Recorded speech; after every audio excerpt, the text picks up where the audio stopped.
The champion of our tale seemed to be just an ordinary outcast, the prime target for every tormentor at his high school. But not a single one of his classmates knew the godlike mastery he possessed inside the VR world. Within the digital domain, he was an undisputed king. So when a bully foolishly challenged our hero in a gaming tournament, he was utterly crushed and publicly shamed. Beyond this glorious moment of retribution, our hero's incredible gift caught the eye of a shadowy professor, who offered him a place at a prestigious academy. And as if ordained by fate, soon after, the boundaries between reality and the virtual world shattered. So who's the weakling now? Let's dive in. Our saga ignites as two warriors clash within a digital coliseum. The swordsman appears to be on his last legs, while his adversary remains completely untouched by the battle. He rises once more, attempting a desperate counterattack, but the masked fighter's speed is otherworldly. A flash of steel cuts him down in an instant, leaving no chance for him to even comprehend his defeat. The arena erupts in thunderous applause. The masked victor claims his flawless victory without a single scratch. We discover he's a high schooler known only by his alias, Black Skull. This all unfolds in a not-so-distant future, where a vast virtual reality named the Interverse has fundamentally reshaped all of society. This new digital existence contains countless worlds that bring humanity's wildest dreams to life. It wasn't long before the Interverse permeated every facet of existence, and people began conducting the majority of their daily affairs inside. It provided an endless number of worlds, and among the most legendary was the realm of the MMORPG, known as Heroes of Time, or HOT. In this domain, players could forge their own legends and traverse a sprawling fantasy world. The entire globe became obsessed with this groundbreaking game, and countless players dreamed of achieving professional status. Within HOT's core game, the scene shifts back to a high school, where a group of students are buzzing about a recent tournament. A curious student asks his friend for tips on how to get better. The friend seems completely bored by the question, so he just nonchalantly tells him to evade every enemy attack, and to land every single one of his own strikes. This individual is Lee Hyun-young. He is the very same player we know as Black Skull, who we witnessed at the very beginning. He has now reached the finals of a Planet Man event, which is a popular streaming company that's hosting a huge spectator tournament in HOT. This guy isn't just a gaming prodigy. He also excels in athletics and academics. He also hails from a wealthy family and is quite aware of his good looks. My man out here is literally playing life on easy mode. One of his lackeys claims it's pointless to ask for his secrets, since he possesses an unbelievably high synchronization rate. The synchro rate is the key metric of your connection with your digital avatar. If someone achieves a 100% synchro rate, it signifies that they can feel 100% of everything in the virtual space, just as they would in the physical world. Pushing your synchro rate beyond the 100% threshold allows you to transcend normal human senses, and even bend your own perception of time.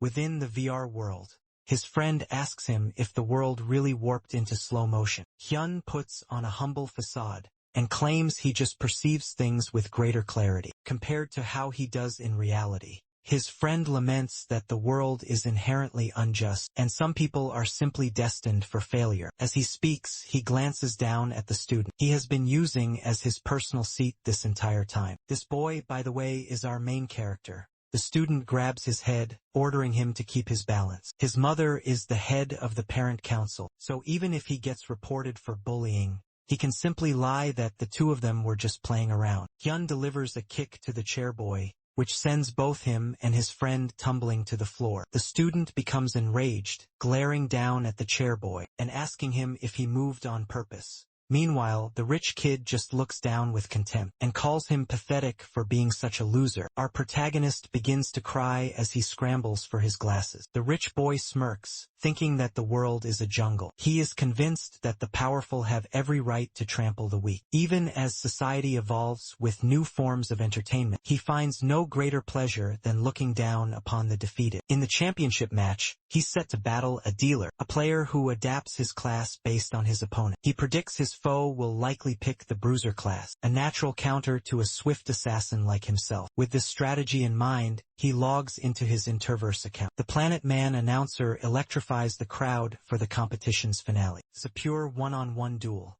All items and levels for both players have been equalized, ensuring they are fighting on perfectly even ground. The only factors will be their chosen jobs and skill builds. In essence, the player with the superior strategy will be victorious. The first contestant is Black Skull, a master of the assassin class. He is also just a middle schooler, so it's astonishing for him to be this dominant at such a young age. The second challenger is Arc, a versatile warrior who specializes in a variety of jobs. Planet Man speculates which class he will choose to counter the assassin. The entire audience is stunned to see he has selected the mage job. This is universally seen as the weakest possible class against an assassin, since mages are exceptionally vulnerable to close-quarters combat. Planet Man asks him if this is some kind of master strategy. Arc coolly informs him that this isn't a strategy at all. He simply judged that his opponent wasn't skilled enough, so defeating him with a mage won't pose any challenge. My man was already landing psychological blows before the duel even began. As the countdown for the fateful match commences, Arc removes his hood, revealing that he too is just a middle schooler. He then taunts Black Skull for hiding behind his mask, which makes his opponent absolutely furious. He scoffs, wondering if his opponent is just a desperate attention seeker. As the battle erupts,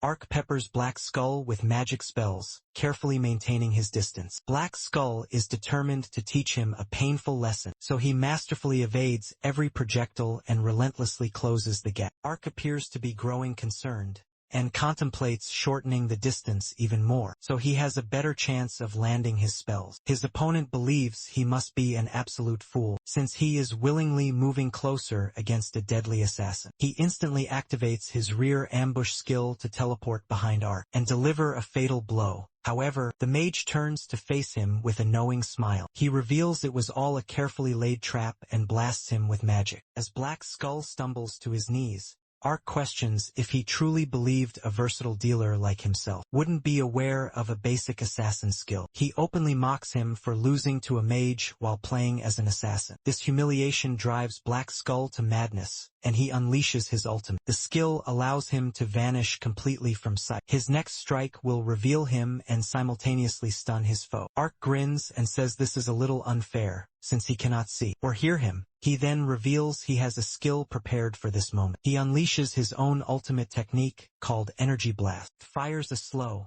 moving orb that inflicts an immense amount of damage. The commentator can't believe he's using such a slow attack against a foe who can move with blinding, unbelievable speed. They are both now in a situation where one clean hit will end it all. The only thing that will determine the victor is whether Arc can possibly react to Black Skull's invisible assault. The assassin is still seething with rage at the mage for shaming him. He chooses to overclock his synchro rate and bend time itself. The Interverse system permits players to slow their perception of time. By using their synchro rate, some prodigies' claim time nearly freezes for them. As Black Skull moves in for the final, decisive blow, he pushes his synchro rate to an incredible 210%. However, Arc impossibly sidesteps the attack and counters with his energy blast. He looks at him with a grin and says, "Balance," the exact same insult he uttered while kicking him as a chair. Black Skull's eyes widen in utter disbelief upon hearing these words, but Arc instantly obliterates him with his ultimate. The match concludes, and he is forcefully logged out of the Interverse. He rips his headset off and lets out a scream of pure fury, desperately wondering who that player could possibly be. He is the chair guy, and the hero of our epic story. He gives a faint smile,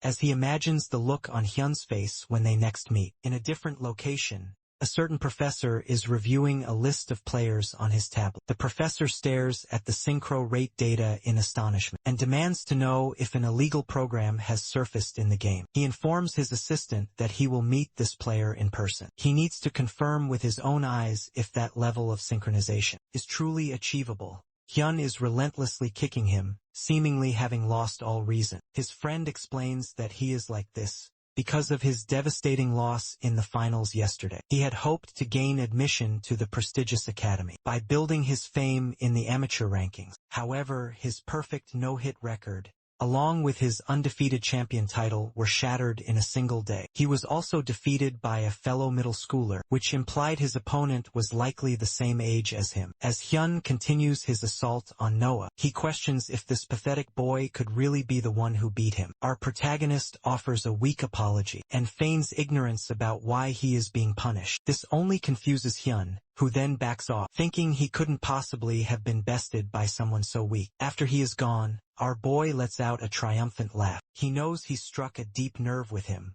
by toppling him in the grand finals. He has endured that guy's bullying since the very first day he enrolled in the school. Even with the advent of VR, the torment never ceased. The protagonist was tired of constantly losing in reality, so he decided to hunt his tormentor in the virtual world. He's aware he can do very little in the real world, and that things will likely continue this way. When his teacher calls his name during roll call, she is visibly shocked to see his battered condition. However, she chooses to look away and proceeds with her lecture. The protagonist seethes at his teacher's inaction. She's afraid to intervene. He knows that Hyun's family is wealthy and influential, so she is completely powerless to do anything. He believes that this reality is utterly disgusting, and views all of his bullies as a type of monster. In the virtual world, he has no issue slaying these very monsters, and he uses it as an outlet for all his stress. This has also made him exceptionally powerful in the game. In HOT, you can select from 3 distinct classes. You can choose to be a tanker, a dealer,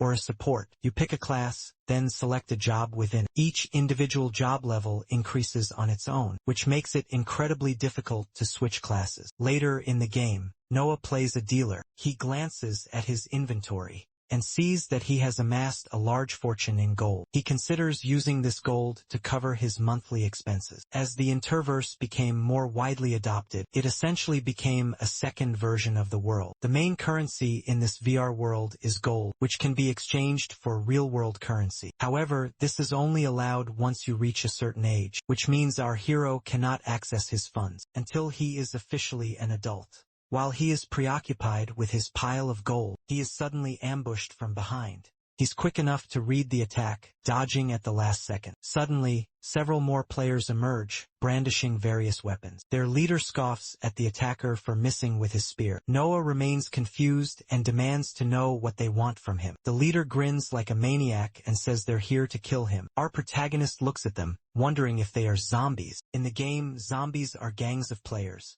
hired by criminal organizations to hunt down other players. They are given a daily kill quota, and they provide gold or items to the company for a paycheck. The people who do this kind of work are usually criminals, or those crushed by huge debts with no other options left. Noah wasn't about to go down this easily, so he squared up against the gang and readied himself for a fight. The leader informs him that they are all regular players, except for the one who initially attacked him. He has red eyes, which signifies he has killed another player before. If Noah fights back and kills the so-called normal players, he will receive a harsh death penalty. Our protagonist knows he is trapped and cannot fight them, as he will be flagged as a player killer by the system. He tries to make a run for it, but the group blocks his escape. One of them thrusts a blade forward, injuring one of his arms. He is now completely cornered with absolutely nowhere to run. He wonders why the world is constantly tormenting him. Some of them don't even view this as a form of torment. He has a flashback to Hyun from his school, who flew into a rage just from being looked at. Noah calculates that he will lose far more in the long run if he decides to kill everyone in this group, so it's more logical for him to just die and lose 10% of his progress. However, this is the virtual world, and he is not going to surrender here. He draws his blade and begins cutting down the players, one after another. Most of them are just average players, so he dispatches them easily. He just has to hold out until his player killer status expires. After eliminating the cannon fodder, Noah lunges directly at the leader. To his astonishment, the leader parries his strike and hurls him back. He sneers that he's not on the same level as those zombies. Furthermore, our protagonist has now become a murderer, so dying now would be a catastrophic loss for him. Meanwhile, a masked player is observing the forest from above through his crow familiar. With a brief search, he finally locates the MC. Our boy is struggling badly against the formidable leader. He never imagined he would be this powerful. The leader is impressed that he was able to surgically eliminate all the zombies without taking a single hit himself. However, his luck has run out, and it's time for him to die. He lunges at him, his blade aimed for the kill. Our protagonist can clearly see the incoming attack, but he is struck regardless of that fact. He can't react to the attacks quickly enough. Even though he can perceive all of his movements, his body is simply not fast enough to keep up with him. Unlike in tournaments where player stats are balanced, in organic fights like these, there's a huge disparity in levels. It is absolutely possible for one player to dominate another through sheer overwhelming stats. As the leader readies himself to deal the killing blow, he praises Noah for his impressive movements, but he tells him that he stands no chance with a level that low. Before the strike can land, his blade is intercepted by the masked man, the very one who was searching for our protagonist moments ago. The leader furiously demands to know who he is. The man apologizes for his sudden interference and explains that he has business with the protagonist. He calls him by his in-game name, Ark, and asks him if he was using illegal cheats in his recent match. The protagonist immediately denies it, saying he never used any cheats. Meanwhile, the leader was enraged at the masked man for intervening like that. The man effortlessly deflects his sword and places his own blade at his throat. He then asks Ark if he truly managed to achieve a synchro rate of 400% without the aid of any external programs. Even our hero was confused upon hearing this revelation. He asked the man if his synchro rate was truly that high. The guy confirmed that his synchronization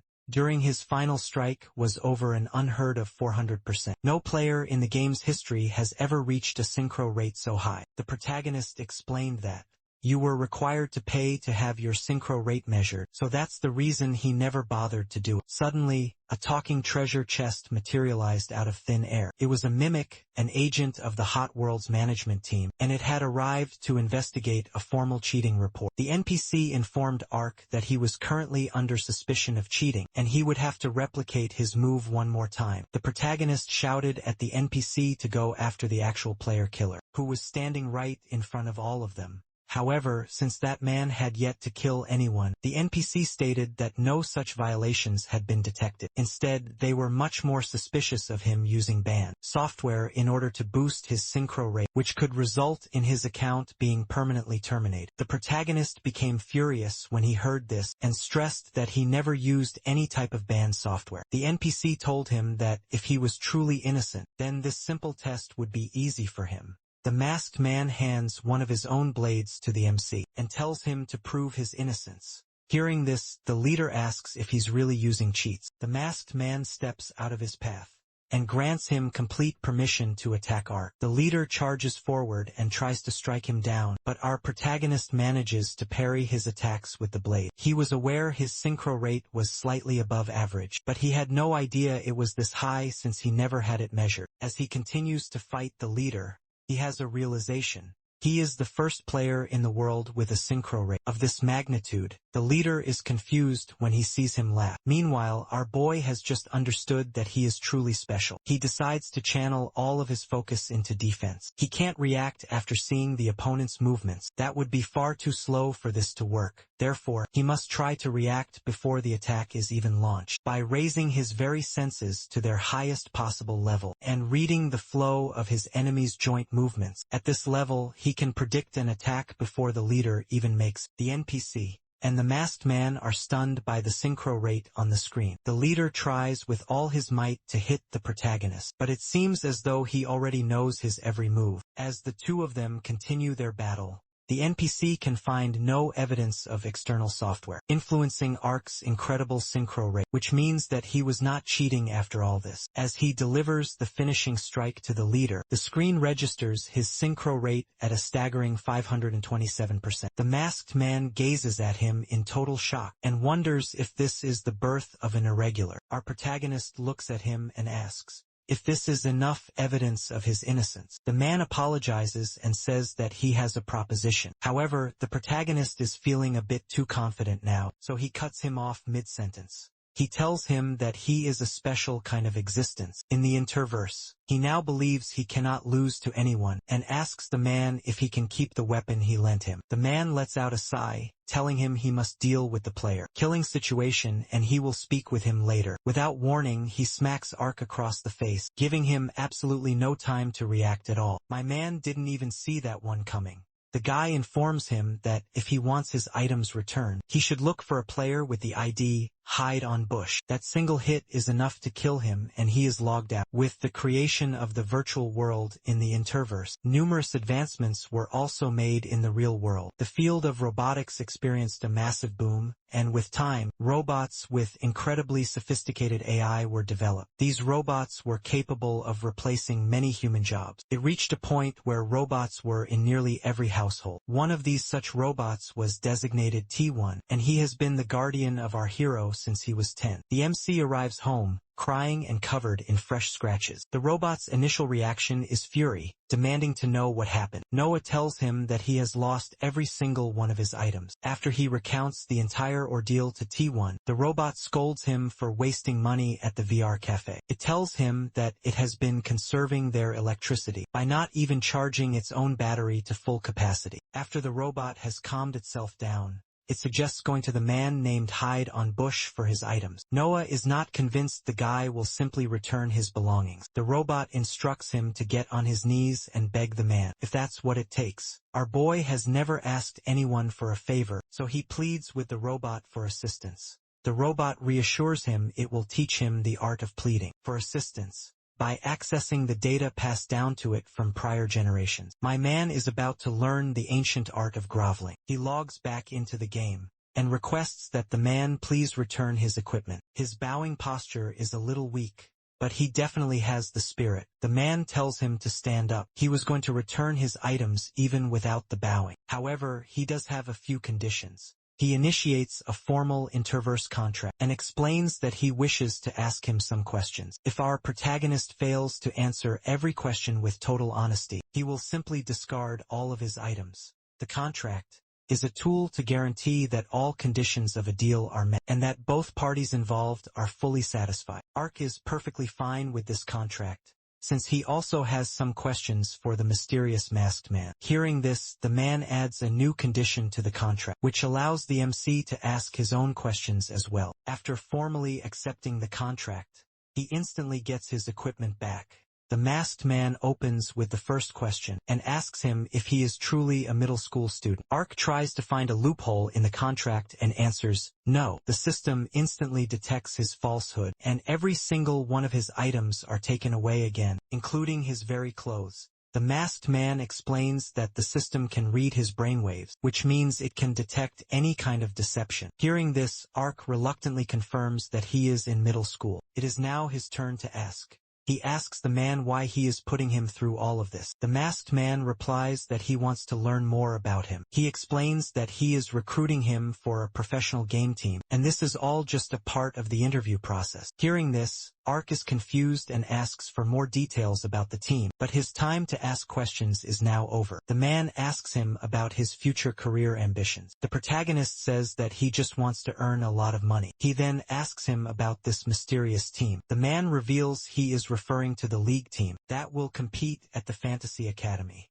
Arc is floored. He wonders if the man is really talking about the legendary Fantasy Academy. The man then asks him if he enjoys gaming, and he reluctantly agrees. Arc starts to wonder if this man is actually from the Fantasy Academy. It is the ultimate dream of every student gamer to enter that academy. He gets lost deep in his thoughts and asks the man if he can even get into such an elite academy. The man tells him that he can indeed get in, as long as he personally deems him suitable for it. He then asks the MC if he would ever retreat when facing a powerful enemy who is clearly superior to him in every single way. Arc confidently replies that he would never back down, but suddenly he begins thinking about Hyun and his other bullies. He knows that he won't ever give up, but for some reason his answer now feels like a lie to him. He looks down and tells the man that he was mistaken. He doesn't wish to enter a fight he knows he can't win. However, if that isn't his one and only fight, he will strive to better himself and face that opponent again. The man mentions a sparring competition,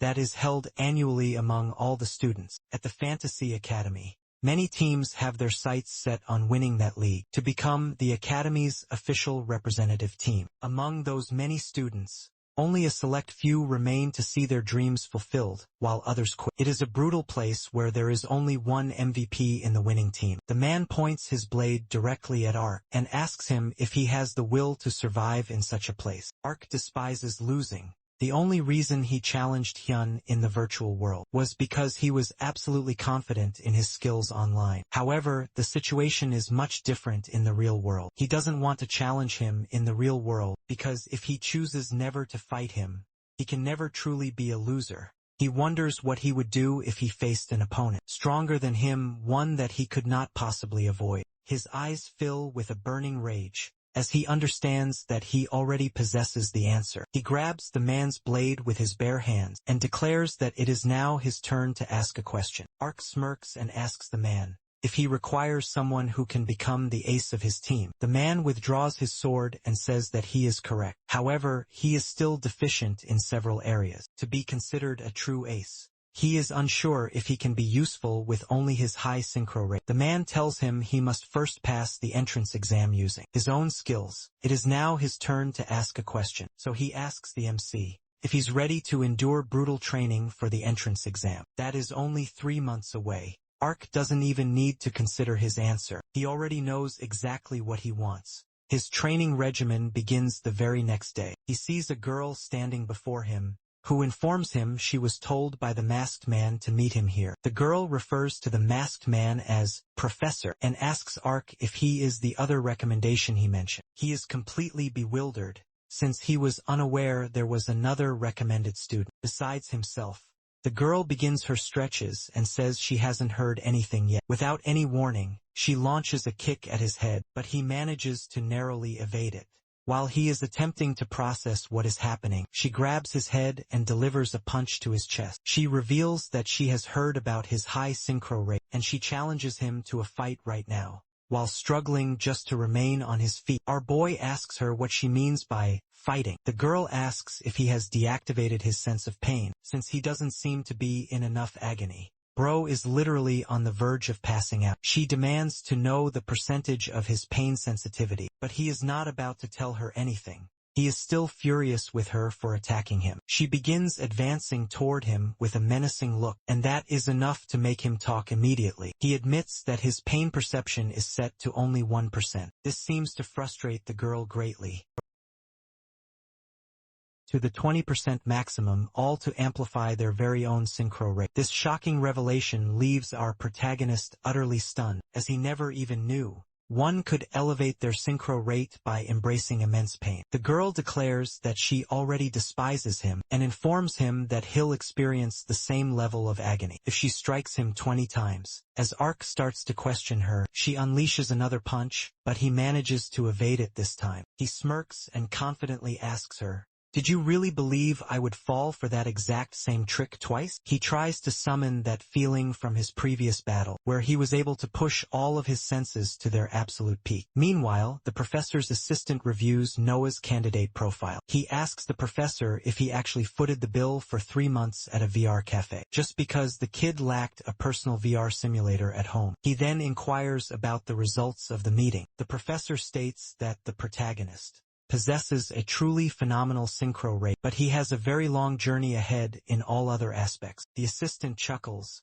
and points out that he can't possibly survive on synchro rate alone, since modern players must master so much more than that. The professor says that this is the very reason he personally tasked Carrie with dueling the newcomer. Hearing this, a shadow of concern crosses the man's face, as he worries our boy might develop a trauma from being so thoroughly beaten down by her. The professor advises that they should simply await the results, because one never knows when you might discover a monstrous talent that defies all expectations. As he arrives to check on the progress of the two, he finds Ark being completely dominated by Carrie. He spots the professor arriving and begs him to do something about this radish-eyebrowed girl. This only enrages her further, and she unleashes her fury on him. After the brutal sparring session concludes, the professor formally introduces the two to one another. Arc is a dealer class who has just been nominated as a recommended student and will commence his training regimen shortly. The girl is Carrie, who is also a dealer. She was also a nominated student just like him, but she has been training at the academy for over 6 months. Following her selection, he tells them they will be working together on the same team as fellow recommended students, so they should try to get along. However, just by looking at them, he can tell that is not going to happen anytime soon. Carrie asks the professor if she can resume her training now, since she has already completed her duel with the new guy. The professor then asks for her assessment of the duel. She bluntly tells him that the experience felt unpleasant. Arc begins to fume upon hearing her harsh words and asks the professor if every single one of the nominated students are also like her. The professor reveals that they are the only 2 nominated students, and there is nobody else in their group. He then asks him for his thoughts on the recent duel. The protagonist admits that he needs far more than just his synchro rate. The girl was clearly exceptionally well trained, and she was leagues stronger than any of his prior opponents, so he felt as if he had smashed against a wall in terms of his skill. Furthermore, he also feels completely drained of energy after using a high synchro rate. The professor tells him that his assessment is correct. Once a player pushes their synchro rate to its absolute limit, they will experience burnout, and it will be impossible for them to use it again for a time. This was the very reason he was able to knock him out so easily before. In order to achieve greatness in this game, one cannot simply depend on their high synchro rate. They must also master a variety of other skills, like martial arts and intense mental meditation. The reason he had Carrie duel with him was to force him to realize all of these truths. The protagonist asks if she really has over 6 months of training, given that she has already been enrolled for 6 months. The professor confirms that his assumption is correct. Upon hearing this, he smiles and vows that he will surpass her in the next 3 months. When the time finally comes for his official test, the professor tells him that he does not expect him to catch up to her before the test. Just as his ultimate weapon is his synchro rate, her ultimate weapon is her innate fighting ability. She was born with that talent, and as a nominated student, she dedicates every single day to honing her skills. Therefore, he presumes that he will be able to catch up to her only after he has been officially accepted into the academy, since he can then train without any outside distractions. Because he is now a nominated student, the professor can also make arrangements for his daily training through his current school. This makes Arc incredibly happy, since he won't be required to attend school any longer and face any of his tormentors there. However, after thinking for a bit longer, his triumphant smile begins to fade. He tells the professor that he needs to settle a few things back at school first. The professor assumes he wants to say his farewells to all of his friends, so he gives his permission. The following day, Hyun is surprised to see him absent from class. He walks back toward his home after school, assuming that the protagonist has finally quit. He feels a sense of relief, thinking he won't be around anymore. Just then, he sees him standing directly in his path. My man doesn't even have his glasses on anymore. I already know where this is about to go. He looks Hyun directly in the eyes and demands if he remembers the player who utterly crushed him in the game. He then assumes a warrior stance and proclaims that he is Arc. He wore those glasses despite having perfect vision. The glasses were merely a part of his disguise. He wore them to conceal himself behind a false persona. He created this persona to endure his miserable school life miserably, while entrusting his true self to the VR character named Arc. This coping mechanism helped him endure hard times without breaking. This was simply the way he had chosen to live his life. He always believed that fighting back would accomplish nothing, because he was convinced he could never win. He didn't want to enter an arena where he knew he would be defeated. Nevertheless, there he was, standing defiantly before Hyun with his glasses gone. He challenges him to a battle in the real world. Hyun stares at him,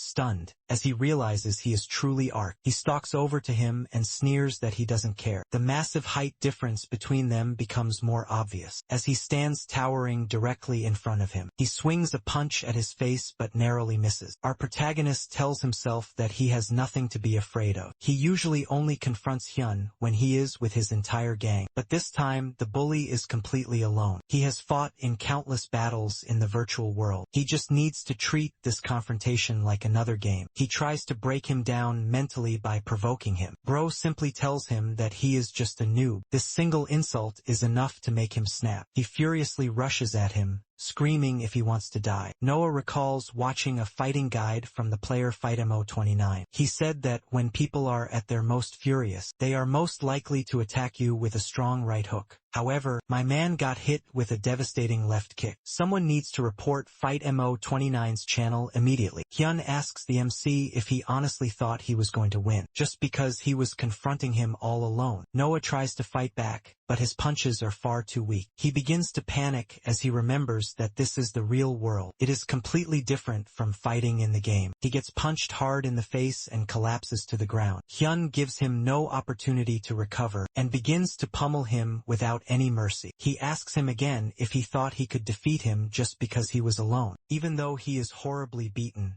Noah tells him that he doesn't seem even a little bit scary and proceeds to spit directly in his face. He proceeds to get the most savage beating of his life. When Hyun is finally finished with him, he gets up and warns him never to cross his path again, or next time he will actually kill him. As he starts to walk away, Noah calls out to him, asking if he is attempting to flee. He struggles to his feet, screaming that he still hasn't landed a single hit. Hyun tries to punch him as he charges forward, but the protagonist's legs give out and he trips and falls. He wonders if he's taken too much damage, since his legs won't obey him. His mind flashes back to the professor's crucial question. This is the very first time he has ever fought back against his bully. This is a monumental achievement on its own, but he is not satisfied with merely confronting him. He realizes that facing an enemy who is stronger than you will not change anything. If he truly wants to change his fate, he must not only confront them but also win. He is determined to become an ace,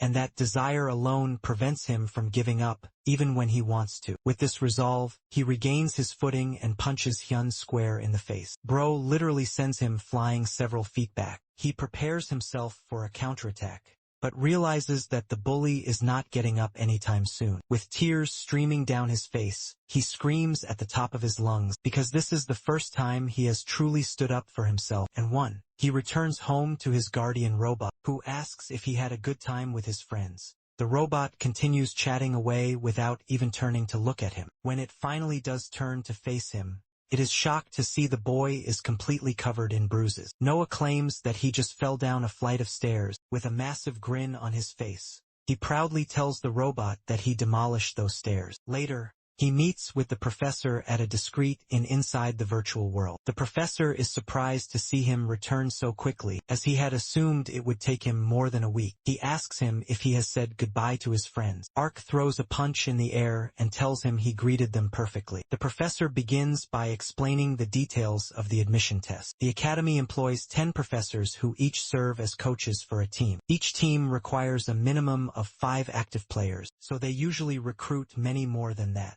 However, this system eventually created a problem, as some teams had a massive roster of players, while other teams were severely lacking. To solve this imbalance, the academy had to intervene, and the recommended student system was proposed. Each professor can now personally recommend 2 students for their team. A separate recommendation committee then assesses the skills of these players, and it acts as a barrier against any illicit admissions. In order to be accepted into the academy, you must receive a passing grade on that specific test. The professor tells him not to be concerned about the test itself. He just needs to concentrate on mastering his fundamentals. In addition to honing his synchro rate, he reassures him that he will teach him everything he needs. Over the next 3 months, the training was divided into 4 distinct parts. The first part was comprised of intense lectures, which detailed fundamental concepts of the VR world and the game itself. The second part was grueling physical training in the real world. The professor firmly believes that peak gaming requires immense physical strength and stamina.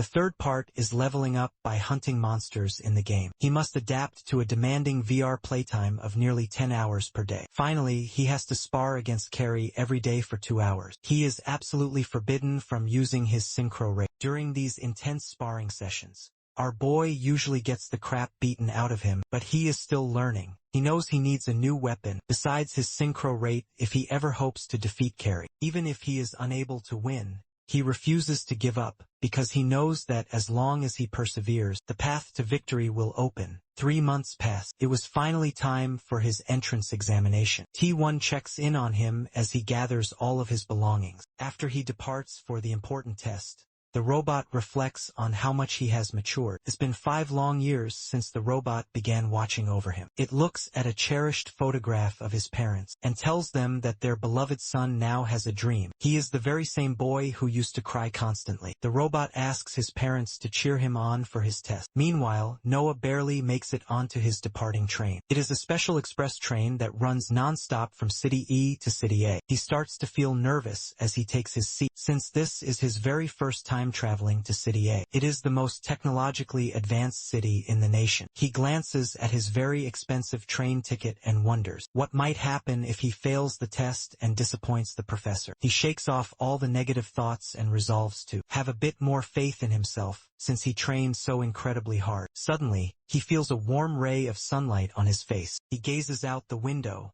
and is met with the most breathtaking sunset he has ever witnessed. This makes him finally realize that this is his reality, and he is truly on his way to the academy. The train pulls into the bustling station, and Noah is greeted by the very familiar assistant of the professor. He introduces himself as Kim, and informs him that he will be his personal guide for the day. The city is noticeably more developed and advanced than City E. The assistant escorts the protagonist to his hotel, which appears to be quite luxurious. He asks the assistant if he should really be getting such treatment. The guy informs him that he can use the hotel's amenities as much as he would like to. He is relieved that he's much more innocent in real life than how he first appeared inside the game.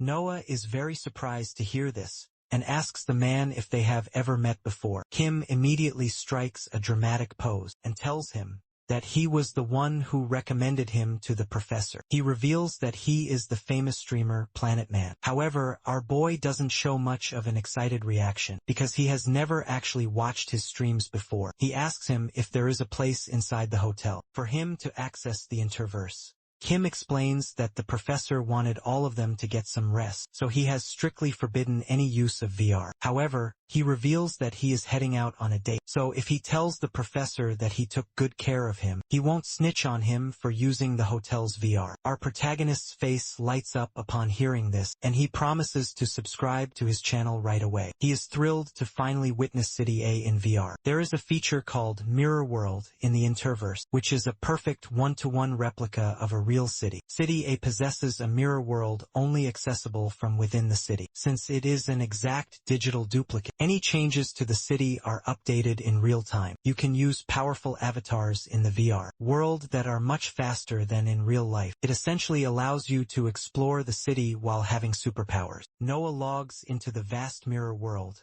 and transforms into his powerful Interverse character. He sprints out of the hotel to see a massive group of players, already roaming and exploring the entire city. It looks breathtaking, with holograms and futuristic buildings all around. He walks through the crowded city streets, and wonders if all of these people truly live in the mirror world. He quickly begins running toward the one thing he wishes to see most. It is the legendary Faker statue that only exists in the mirror world. Despite having been away from the VR world for some time, he is still revered as an absolute legend by the players. He is the greatest gamer who ever lived, achieving countless feats in his prime. Ark read somewhere that if you offer a prayer to his statue, you will perform well in all of your future games. This is exactly why he was here before his test. However, he is not the only one there praying. He spots Carrie praying to the legendary statue on his left. The two of them immediately start to bicker. He asks her if she is also praying because she feels nervous. She calls him an idiot and tells him not to group her with him. She then asks him if he is in the hotel VR room, since the professor strictly forbade them from using any VR. The MC tries to deflect and says that it is a secret. However, she knows he received the exact same order from the professor, since he is also a recommended student of his. Arc gets frustrated and tells her he is going sightseeing for a bit. She asks him where exactly he is going. He says that he wants to go see the academy. Upon hearing this, she tells him not to go, since he can't get inside the academy. This does not sit well with our hero at all. He demands to know what she means by that statement. She says that she just wants him to not waste his time. He has been training relentlessly for the past 3 months, so to hear that he can't go to the academy is like a gut punch. Throughout their training, he faced her 132 times and suffered 132 defeats. He couldn't even manage to land one clean hit on her in all that time. However, despite all of these losses, his fiery motivation never once wavered. Even outside of their official training, he kept his mind sharp and tried to devise new ideas and strategies to finally defeat her. All of that hard work was genuinely fun for him, since she was a worthy rival that he deeply looked up to. He was determined to defeat her one day, and that is why her words struck him so very heavily. He suddenly charges directly at her and declares that he will not keep losing to her forever. Carrie sees his advance and immediately assumes a fighting stance. Just as she is about to strike him,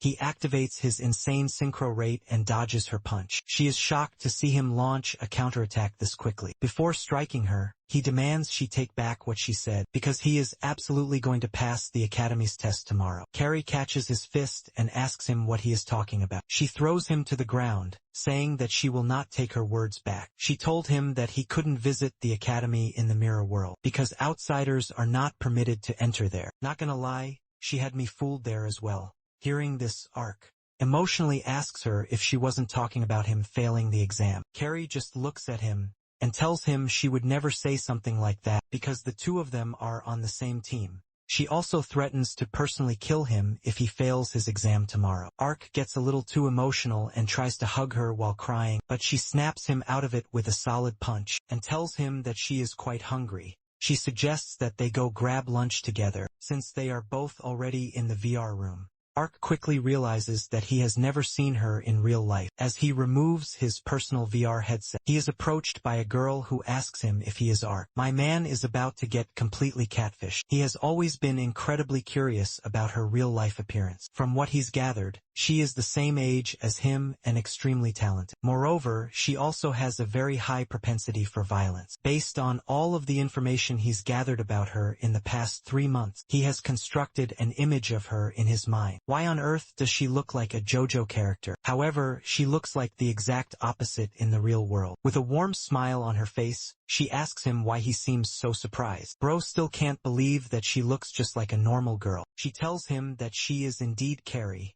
and reassures him that she will not hit him in real life. Since they cannot use their in-game nicknames in the real world, she politely asks for his real name. She reveals that her own real name is Lisa. Noah hesitantly tells her that his name is Park Noah. The two of them head to lunch together and she just can't stop enjoying all of the delicious food. The protagonist is a little surprised to see her enjoying it this much, since the meal is not even anything fancy. While they are eating, she asks him where he is originally from. He reveals that he comes from City E. Carrie tells him that they are both actually quite close to each other, since she currently resides in City F.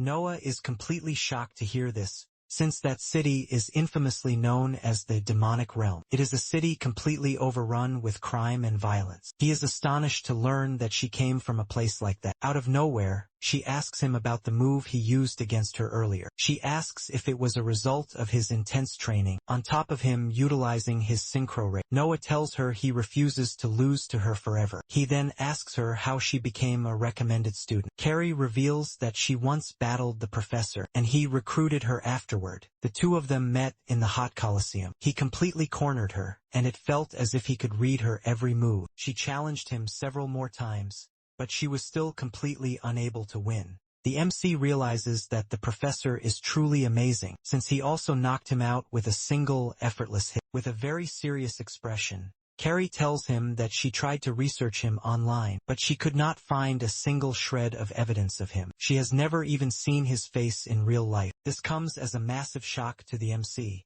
since she has already been enrolled for 6 whole months. They both start to wonder what kind of a person he must be, since he recommended both of them to an elite academy, where only the wealthiest elites are able to attend. Meanwhile, the professor is seated in a formal meeting, which was called by the Academy's powerful director. It seems that the director is about to reveal the details of the entrance exam. Everyone begins to speculate on what the test might be. One of the professors calls out to our Professor Lee and asks him if he was able to find any suitable students for the admission recommendation. This man is the famous Professor Wei Zhen. Professor Lee glances at him and speculates that he must have discovered some good talent, since he was the one to ask the question. The man laughs and tells him that it is quite obvious, as he has found someone who is truly exceptional. He is supremely confident that his recommended student will be on top this year. Professor Lee tells him that his own students won't be so easy to defeat either.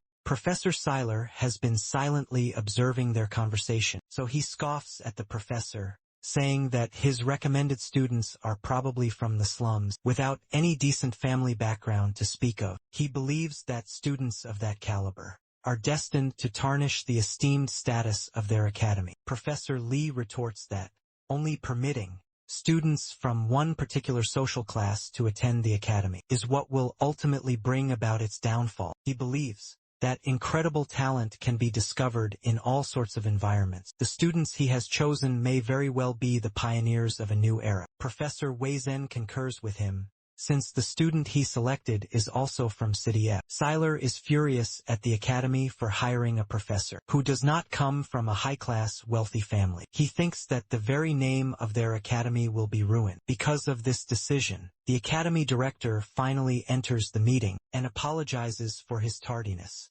He explains that he is late because he devised an interesting idea.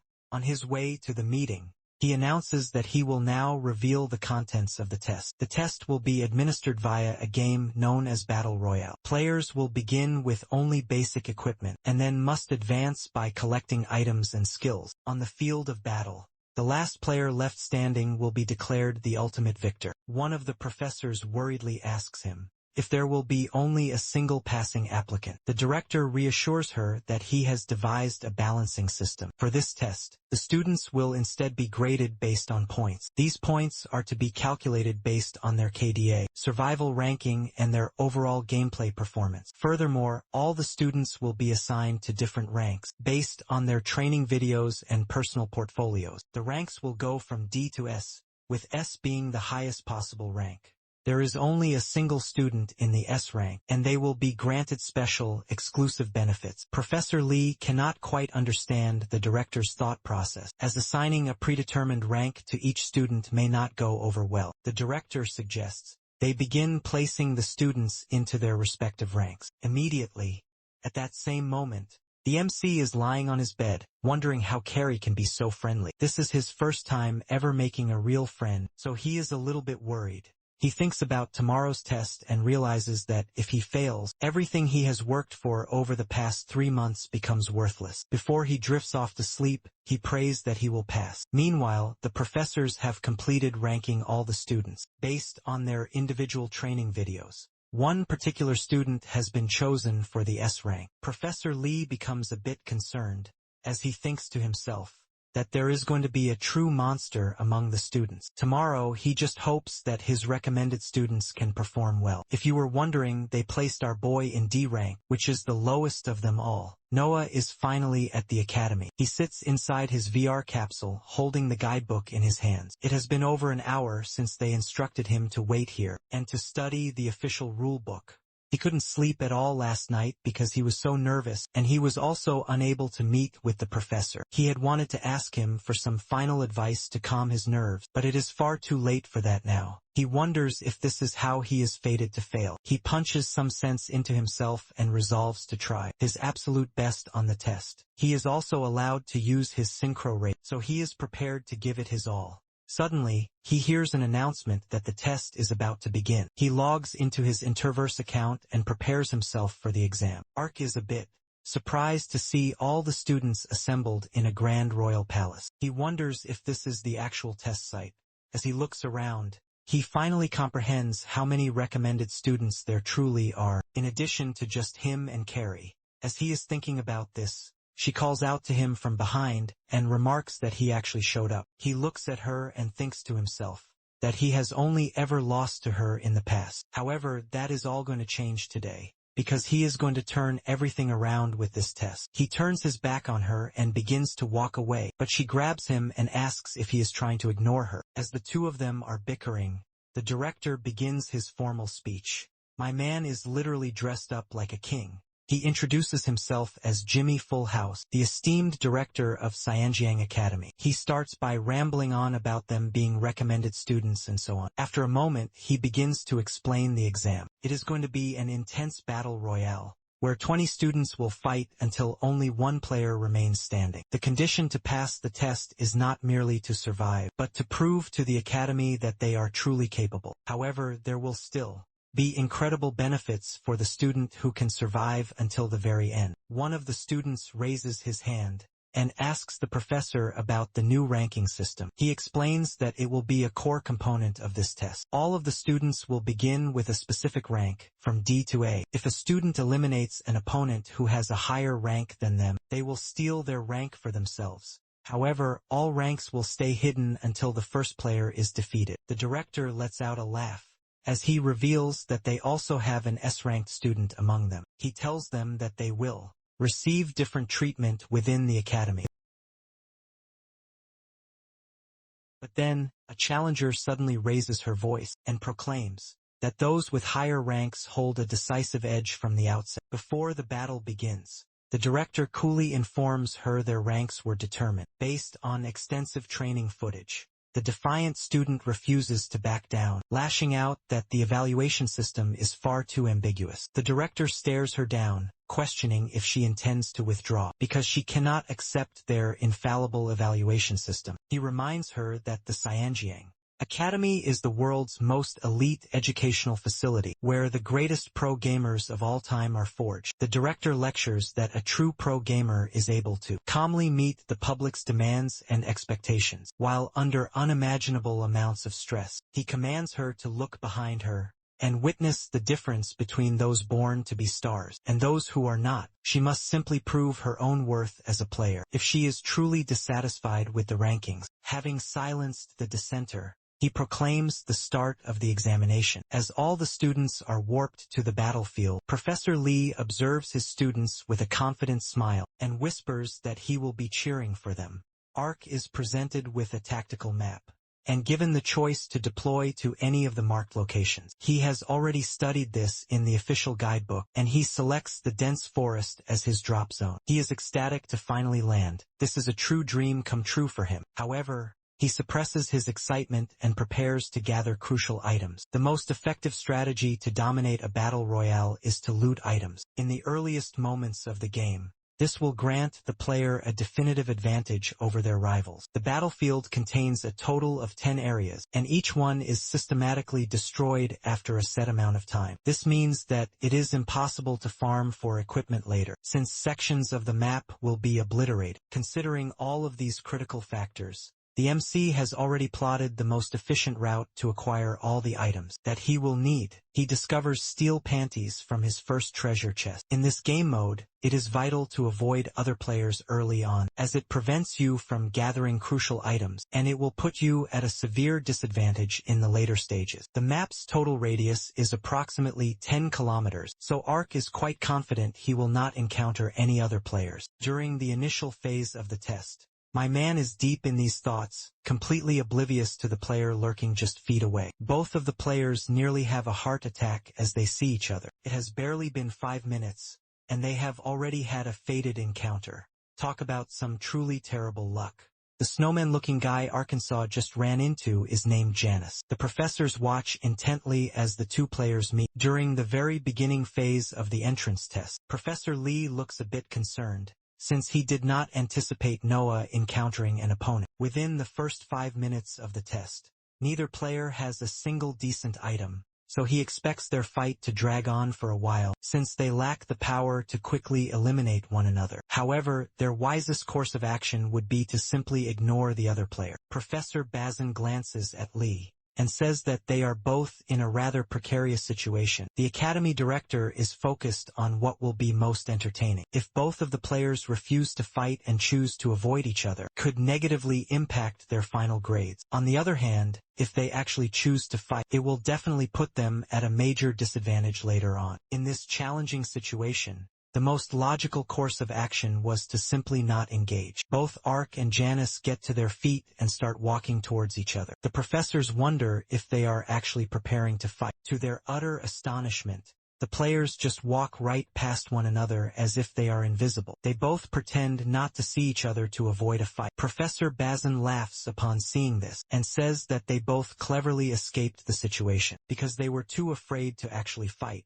Meanwhile, the director finds this outcome quite boring. Battle Royale games share one universal rule, and that is the dreaded sudden death system. As the game continues, several areas are marked as danger zones. This system forces people to evacuate those areas and fight other players. In this test, the danger zones are selected after the first 10 minutes of the game have passed.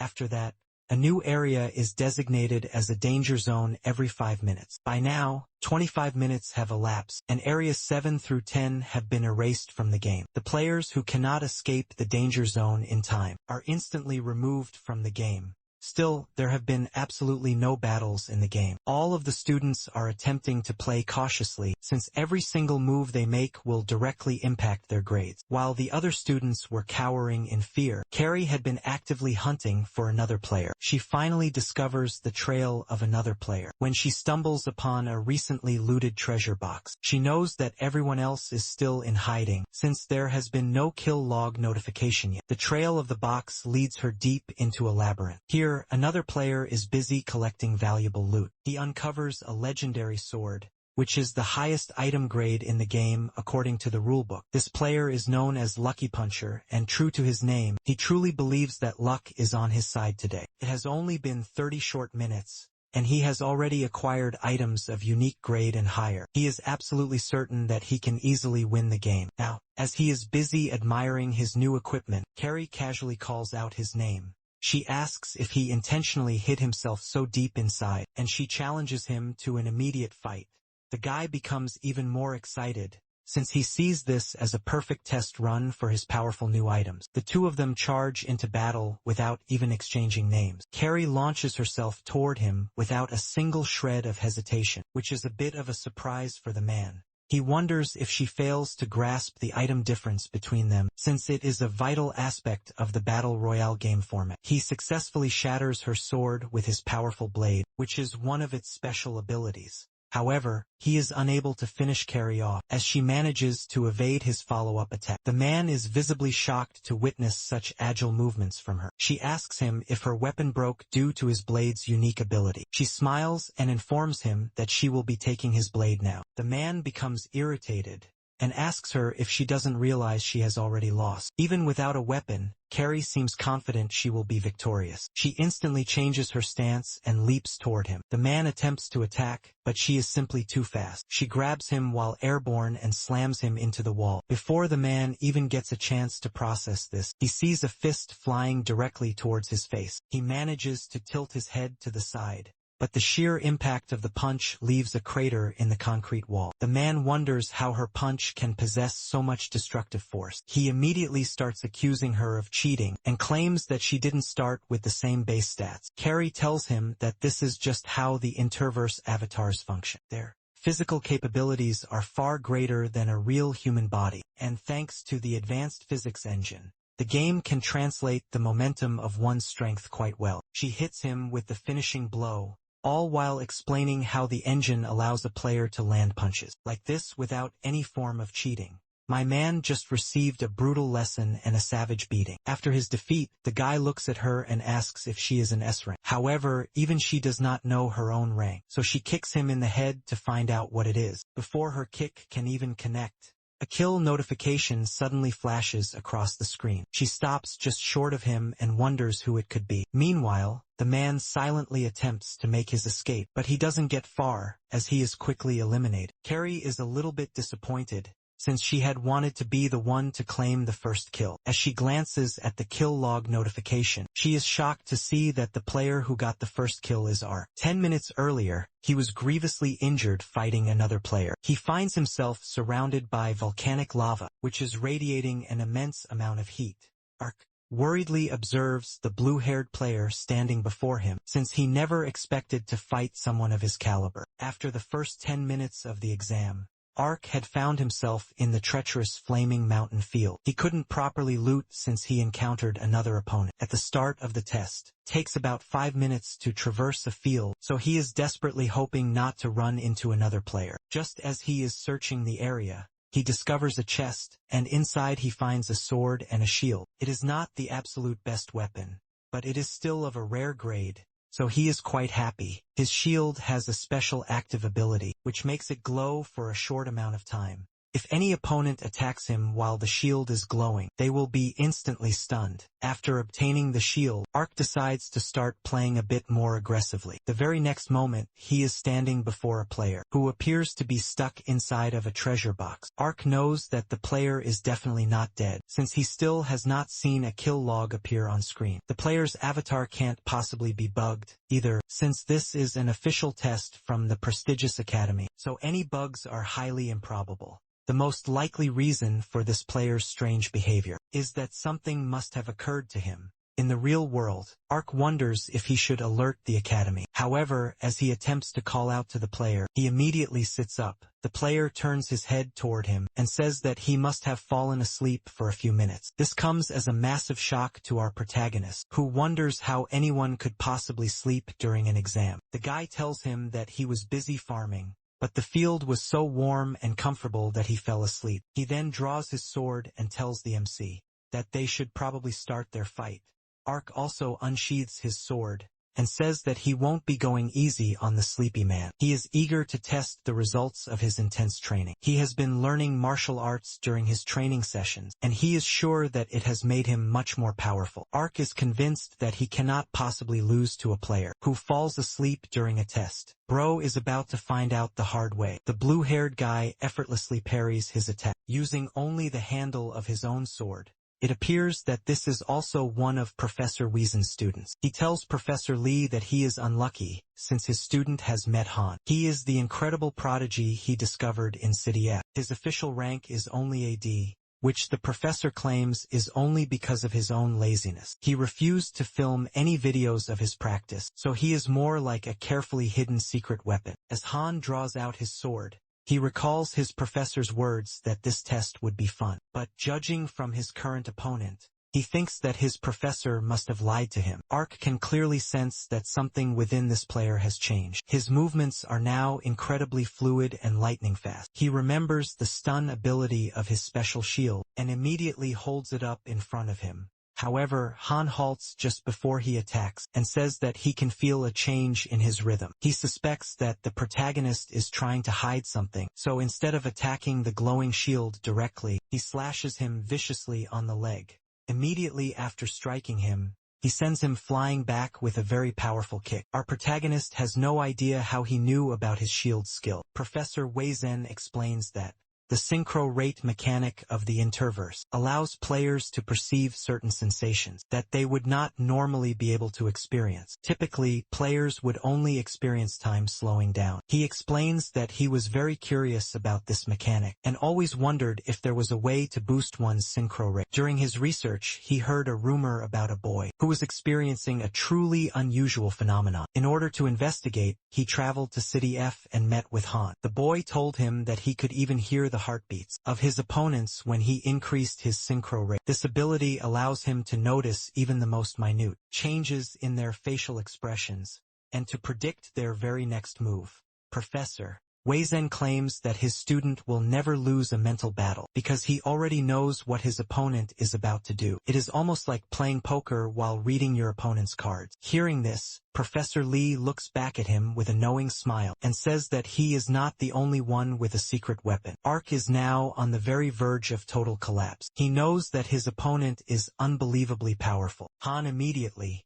senses that the protagonist's heart rate is rapidly increasing. He knows that it isn't due to nervousness. It is something else entirely. Our boy is getting excited since he has finally found a true challenge. He knows that getting into the academy will not be easy. He tells Han that he had a synchro rate limit during his training. The guy ignores him and charges directly toward him. He notices that he is not even trying to defend himself and thinks that he might be trying to bait him. Using his heightened senses, he thinks to himself that Arc would probably attempt to stab him with his blade, since that attack has the highest chance of success. As our protagonist puts his shield in front of him, Han is prepared to dodge the attack by moving to the side. However, instead of a stab, the MC moves his shield to the side again. The guy backs off and tries to strike him once more, but he pushes his shield forward yet again. Every single time he tries to attack him, he places his shield directly in front of the attack, almost as if he already knows where the attack is coming from. The professor smiles as he witnesses this. He thinks to himself that Noah is only ranked at D, because his synchro rate has not yet been revealed. However, he is sure that it will one day come to light. Han wonders why he cannot seem to hit him, when he could clearly see so many openings in his defense. Every single time he tries to exploit an opening, Arc places his shield in front at the very last moment. He knows that he can't be creating those openings on purpose, so the only other explanation is that he's blocking his attacks by reacting instantaneously. This impresses him a bit, and he exchanges names with the protagonist. He tells him that he is actually quite skilled, and it has been a long time since he has found something more enjoyable than sleeping. Arc nervously laughs, wondering if that was meant as a compliment or an insult. Han adopts a serious look and says that he does not want to lose, so he is going to give it his absolute all.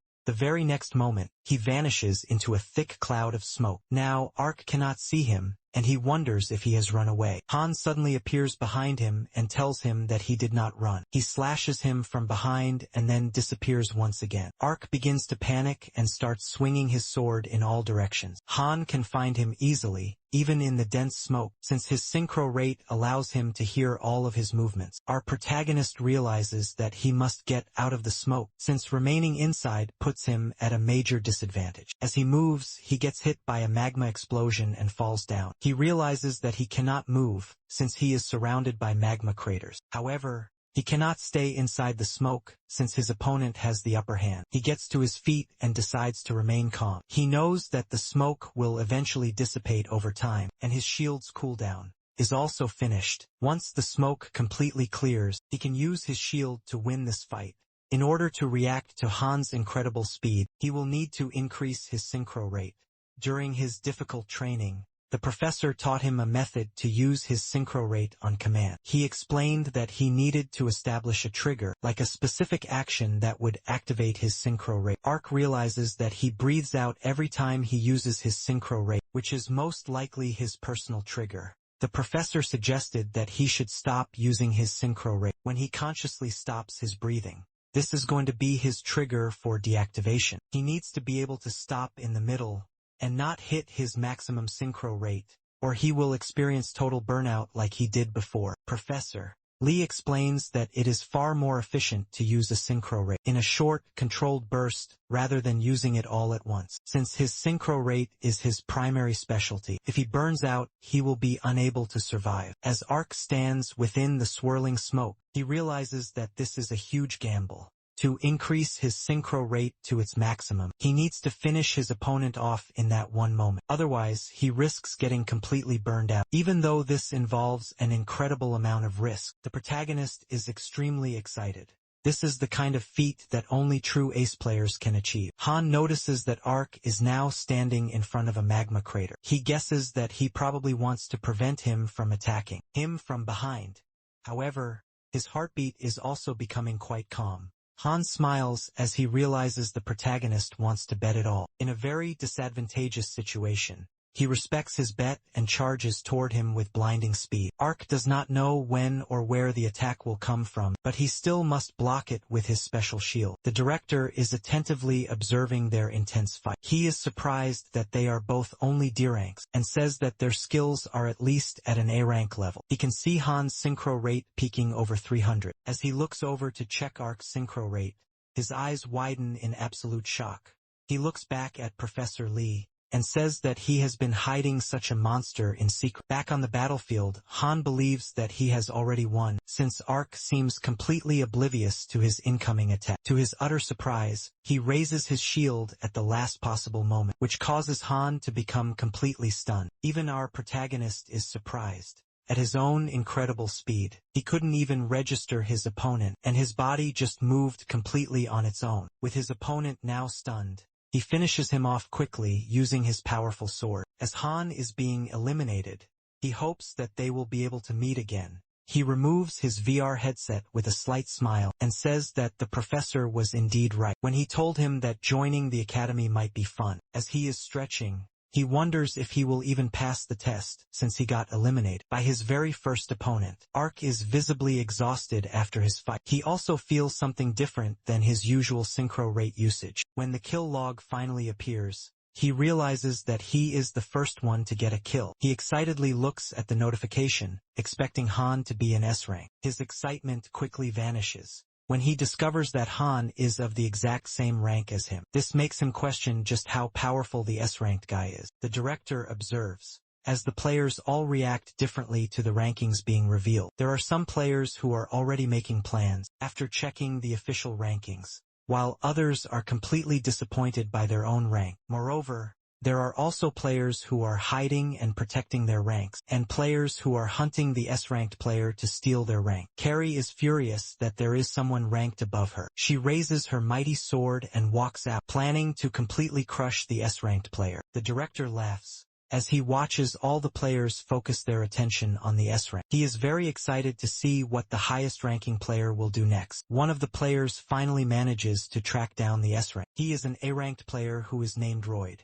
He tells him that he cannot stand being beneath someone else, so he has come here to steal his precious rank. However, he was not fighting alone. He also brought some of his so-called friends with him. The S-rank guy laughs and tells him that he did not expect players to be teaming up in the entrance exam. Royd draws out his blade and tells him that there is no rule preventing teaming up, so there is nothing he can do. The S-rank is disappointed that they believed they could steal his rank from him by simply bringing in more players. We finally see his legendary in-game name, which is King, as he tells the others that they are about to experience the true vastness of the world. Bro is about to take them all on a world tour. All of the professors attentively watch the showdown between the S-rank and the three lower-ranked players. One of them is A rank, but the other two are only B ranks. The professors call out to the infamous Professor Seiler and inform him that his students are teaming up. He asks them if there is any problem with them teaming up. The professors argue that it is completely unfair to form a team in an individual-based game like this one. Hearing this, the director finally intervenes and tells them that teaming is not actually against the rules. He did not expect the students to be teaming up, but it is still considered fair game. He tells them it seems interesting, so he will allow it to slide. Professor Seiler sees it as a strategic play, so he believes it is not breaking any sort of rule. The player Royd was actually raised in a mafia family. He is the genius prodigy of a crime family that dominates others. Through his impressive leadership skills, the professor is very confident that he can easily take on the powerful S-ranked player. Royd signals the guy in the back to make the first move. He has been blackmailing him by showing him a picture of his father, accepting a bribe. He has no other choice but to team up with him and act as his pawn. As he tries to attack King with all of his might, he easily grabs hold of his spear. He snatches his spear away and throws it down using only one hand. He mocks them all for being so very weak. This makes Royd absolutely furious. He commands all of his men to attack the S-rank at once. King easily evades all of their pathetic attacks, while still only using just one of his hands, and the very spear that he stole from them. While dodging, he manages to strike one of them and sends him flying. The last one standing is now the mafia guy. The professor teaching King tells Sylar that this was to be expected. He says that petty tricks are useless against overwhelming talent. He believes that the very existence of King is a glitch in the system. It is only natural for people to lose something when they are attempting to gain something else. If a person wishes to invest their time in a video game, they are bound to be lacking in other things. There are a variety of mechanics in this game, and perfecting every single one of them is not possible. However, King seems to have all of his stats completely maxed out. He appears to be the perfect player for the virtual reality game. On top of all that, he has the ego and the belief in his own strength to support those stats. He has never once imagined himself losing to anyone at all. Royd looks at King in pure shock as he brutally defeats them all. He knew that the first-ranked guy would be powerful, but he did not expect him to be on this kind of level. He finally understands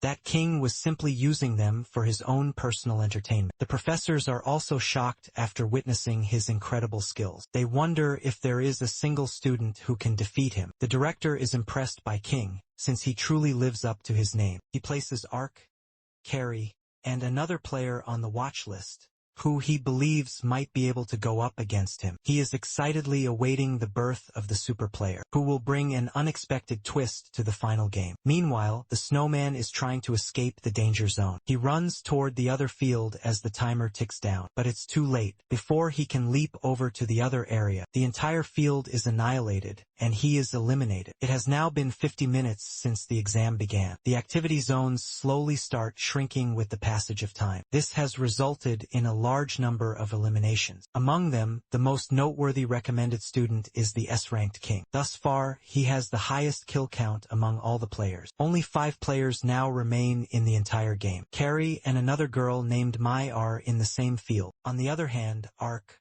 the bird guy, and King are in the murderer's den field. Ark tries to activate his synchro rate after his last battle, and finally manages to get it to work again. He is disappointed that he is the lowest ranked among all students. As he is crying over his very low rank, he realizes that the field has been declared a danger zone, and will be destroyed in approximately 3 minutes. This means that he must get to another field within 3 minutes, or he will be eliminated. As he prepares to move out, he hears a noise coming from outside the fort. He notices the bird guy, who is an A-ranked student. Ark realizes that he holds the same rank as Carrie, which means that they might be on the same level. The bird guy is about to face off against King. As the protagonist is watching this from the window, King notices him and lets out a laugh.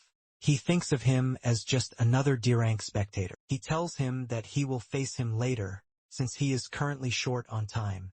Ark immediately takes cover, and wonders how he was able to spot him from that angle. The Birdman is mad that his opponent dared to look away. While in the middle of combat, he uses his special skill that buffs his jumping and charging abilities. For a short time, he tries to stab the King, but he easily blocks the attack with his own sword. King looks at him with the same condescending smile on his face, and asks if he really got his hopes up. Meanwhile, the protagonist is still observing their fight. He notices how the S-rank is not even fighting seriously. This makes him realize that there are many other, stronger players inside the academy, including Han. He wonders if a D-rank like himself can really defeat the S-rank. King notices that the window is now empty. Ark makes his way down the old stairs. He had already decided to face Carrie in the entrance exam, and to defeat her, so he knows what he must do. As expected, the battle between the King and the A-rank is completely one-sided. None of his clever tricks or skills work against him, and the S-rank just seems like a monster with no weaknesses. As he is thinking, King notices an opening and strikes without any warning. The guy loses all of his HP from just a single blow and gets eliminated. With the A-rank now down, King thinks to himself that it won't take long for him to conquer the entire academy. To his surprise, he hears the protagonist asking him to face him as his next opponent. King looks back at him and asks him why he did not run away. Ark draws his sword and his shield, and tells him that there is no way he will ever run. When the shortcut to becoming the highest ranked player is standing right in front of him, King takes a look at his rank, and tells him that there are only 2 minutes and 30 seconds left. it would take a precious minute for him to reach the safety zone. Factoring this into his rapid calculation, he had a razor-thin window of 90 seconds to confront him. However, King arrogantly declared he could crush him in just 20 seconds. This blatant disrespect infuriated our protagonist. He demanded to know if he thought he could defeat him so quickly, simply because he was a D rank. He then struck with his sword. His sheer power surprised King for just a moment, who drew his own dagger and began his deadly assault. He fluidly swapped the dagger between both of his hands, and every one of his strikes carried an immense force behind. King taunted him, saying that he might be a D rank, but he was still a recommended student after all. This only fueled the MC's rage, as he despised his lowly ranking. He attempted to strike King with his powerful sword, but King parried the blow and stabbed with his deadly dagger. To his sheer amazement, he saw that Ark had managed to raise his shield to block the dagger just before he was struck. However, he didn't waste a moment and kicked him square in the face. This time,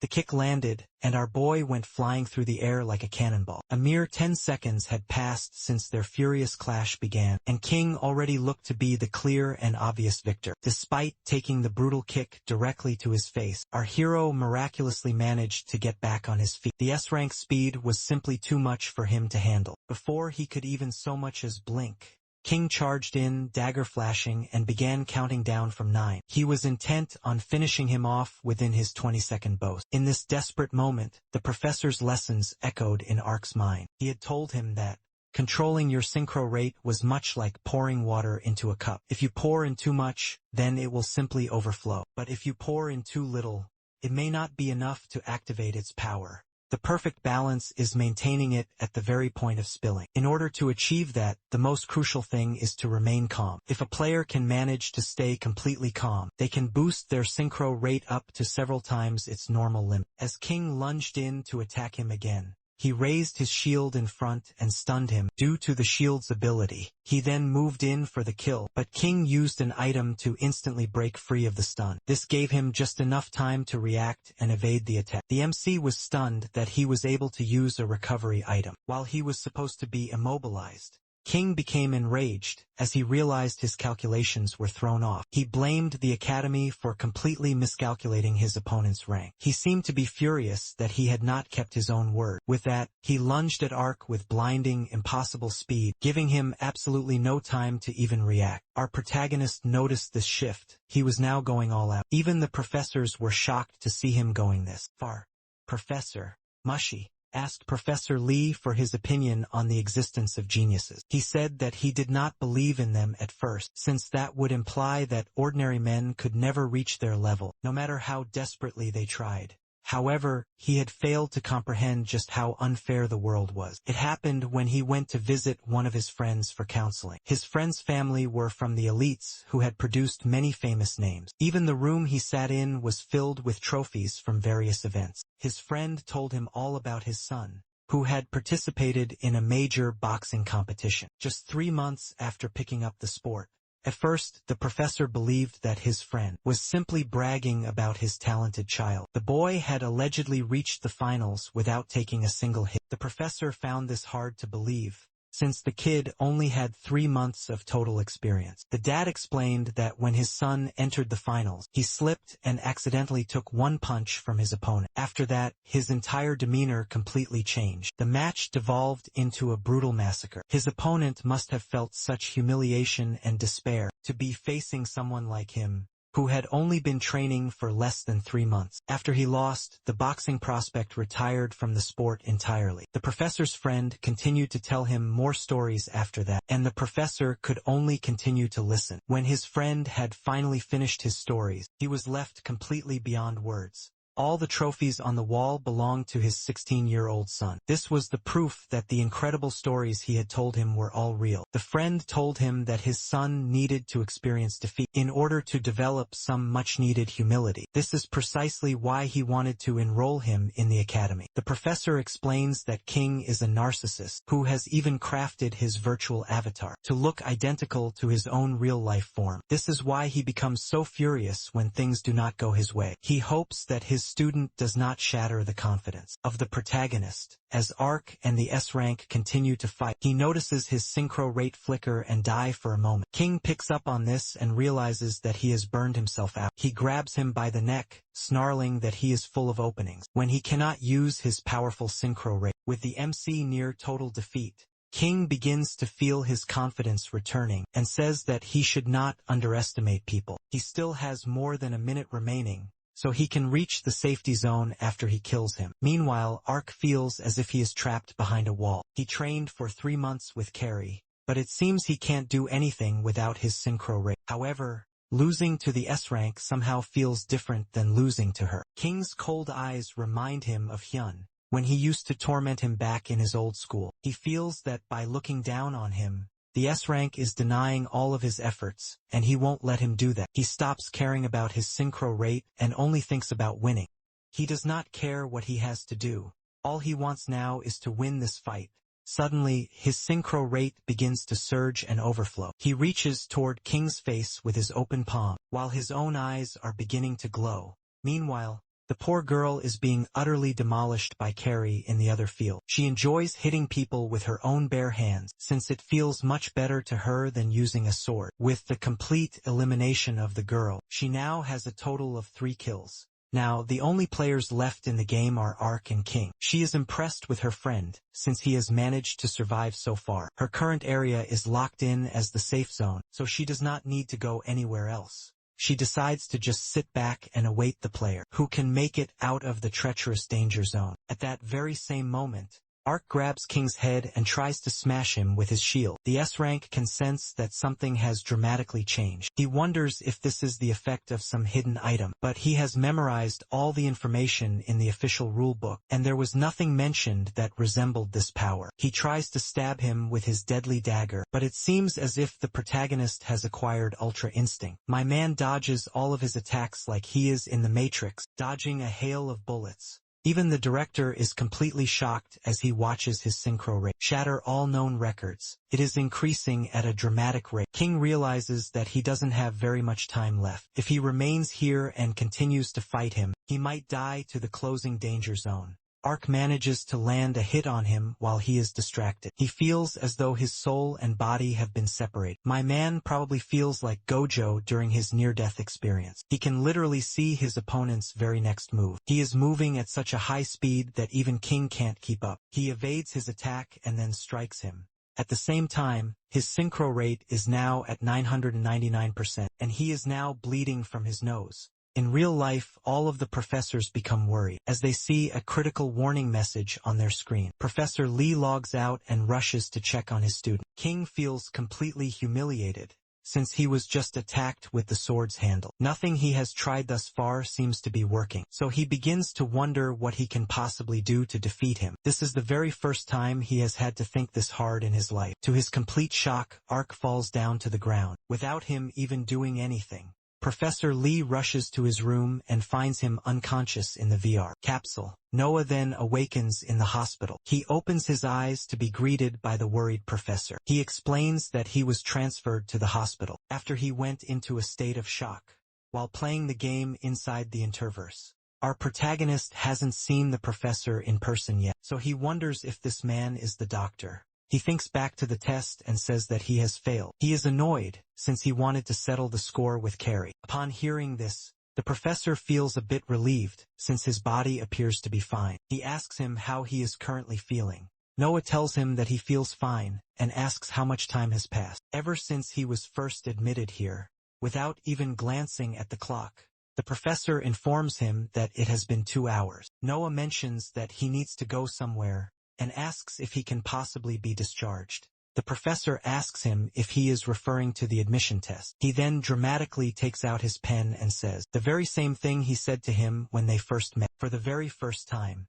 Noah finally understands that this man is his professor. His reaction is not that great, however, since the professor looks far more ordinary than he had expected. My man just got absolutely roasted, As the two of them talked, the professor filled him in on the rest of the exam. Carrie won the admission test, since she was the last one to survive. Even though she won, she appeared to be disappointed by the results. The S rank was unable to make it out of the danger zone in time after his intense battle with the protagonist, so he was eliminated. Carrie was quite unhappy because she had wanted to have an actual battle with him. This means that our boy is still a lowly D rank. He did not expect King to die outside of the safety zone. The professor tells him that it happened because of his actions. The reason he could not escape from the danger zone was because he had stood completely still after he had gone completely unconscious. The professor believes that he left a great impact on King. He denied the rank that was given to him more than anyone else, and he was the most unexpected student of all. Before leaving, he also congratulated him on passing the test. He tells him that all of the professors have agreed on passing him. As Noah begins to scream in pure excitement, the professor informs him that he can't use his synchro rate anymore. Bro literally has one good thing about him, and they take it away. 1 month later, at the graduation ceremony of Noah's old school, a group of girls have gathered around Hyun and ask him if he is really being admitted to the Fantasy Academy. They cannot believe that someone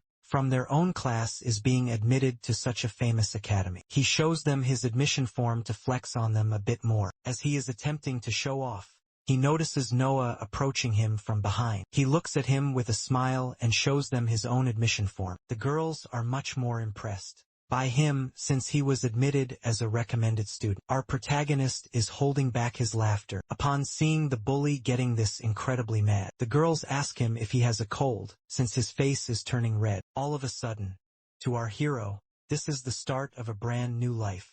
This new term represents the end of all his suffering and the beginning of his new, brighter life, and he is trying to see it all in a positive manner. However, beginning a new life also means saying goodbye to his old one. His robot silently watches TV as he packs up all of his stuff to leave. Noah notices this and wonders why it hasn't said a single thing. It is a strict rule for the academy students to only use the dormitory that is inside the academy.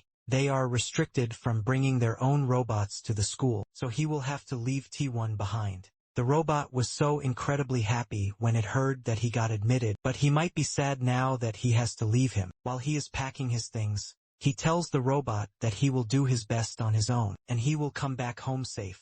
He also assures it that he will pay all of their bills on time, so it doesn't need to worry about a single thing. He immediately became friends with the robot. When his dad had bought it for him 10 years ago, the two of them had basically grown up together, and the robot stayed by his side. Even after his dad disappeared and his mom became sick, T1 was all the family that he had left. He hugs the robot while shedding a few tears, and he promises that he will be back as an adult in 3 years. Even after hearing all of this, the robot remains completely silent. Noah realizes that it's not moving. As he jumps to the worst possible conclusion, he hears the voice of his robot laughing at his terrible acting. It had transferred all of its data onto his phone, so he can now take it with him.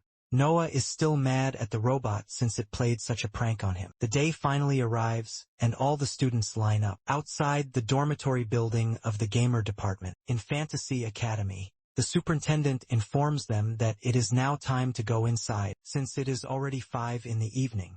He is a very muscular guy who seems to be quite strict, judging from his serious facial expressions. He explains that as long as they all behave and follow the rules, there will be no need for him to ever step in. The students are told that they must use their interverse names once they have entered the academy grounds. They will also receive different facilities and various benefits based on their individual ranks. The students can increase their ranks during semester exams and through their grades.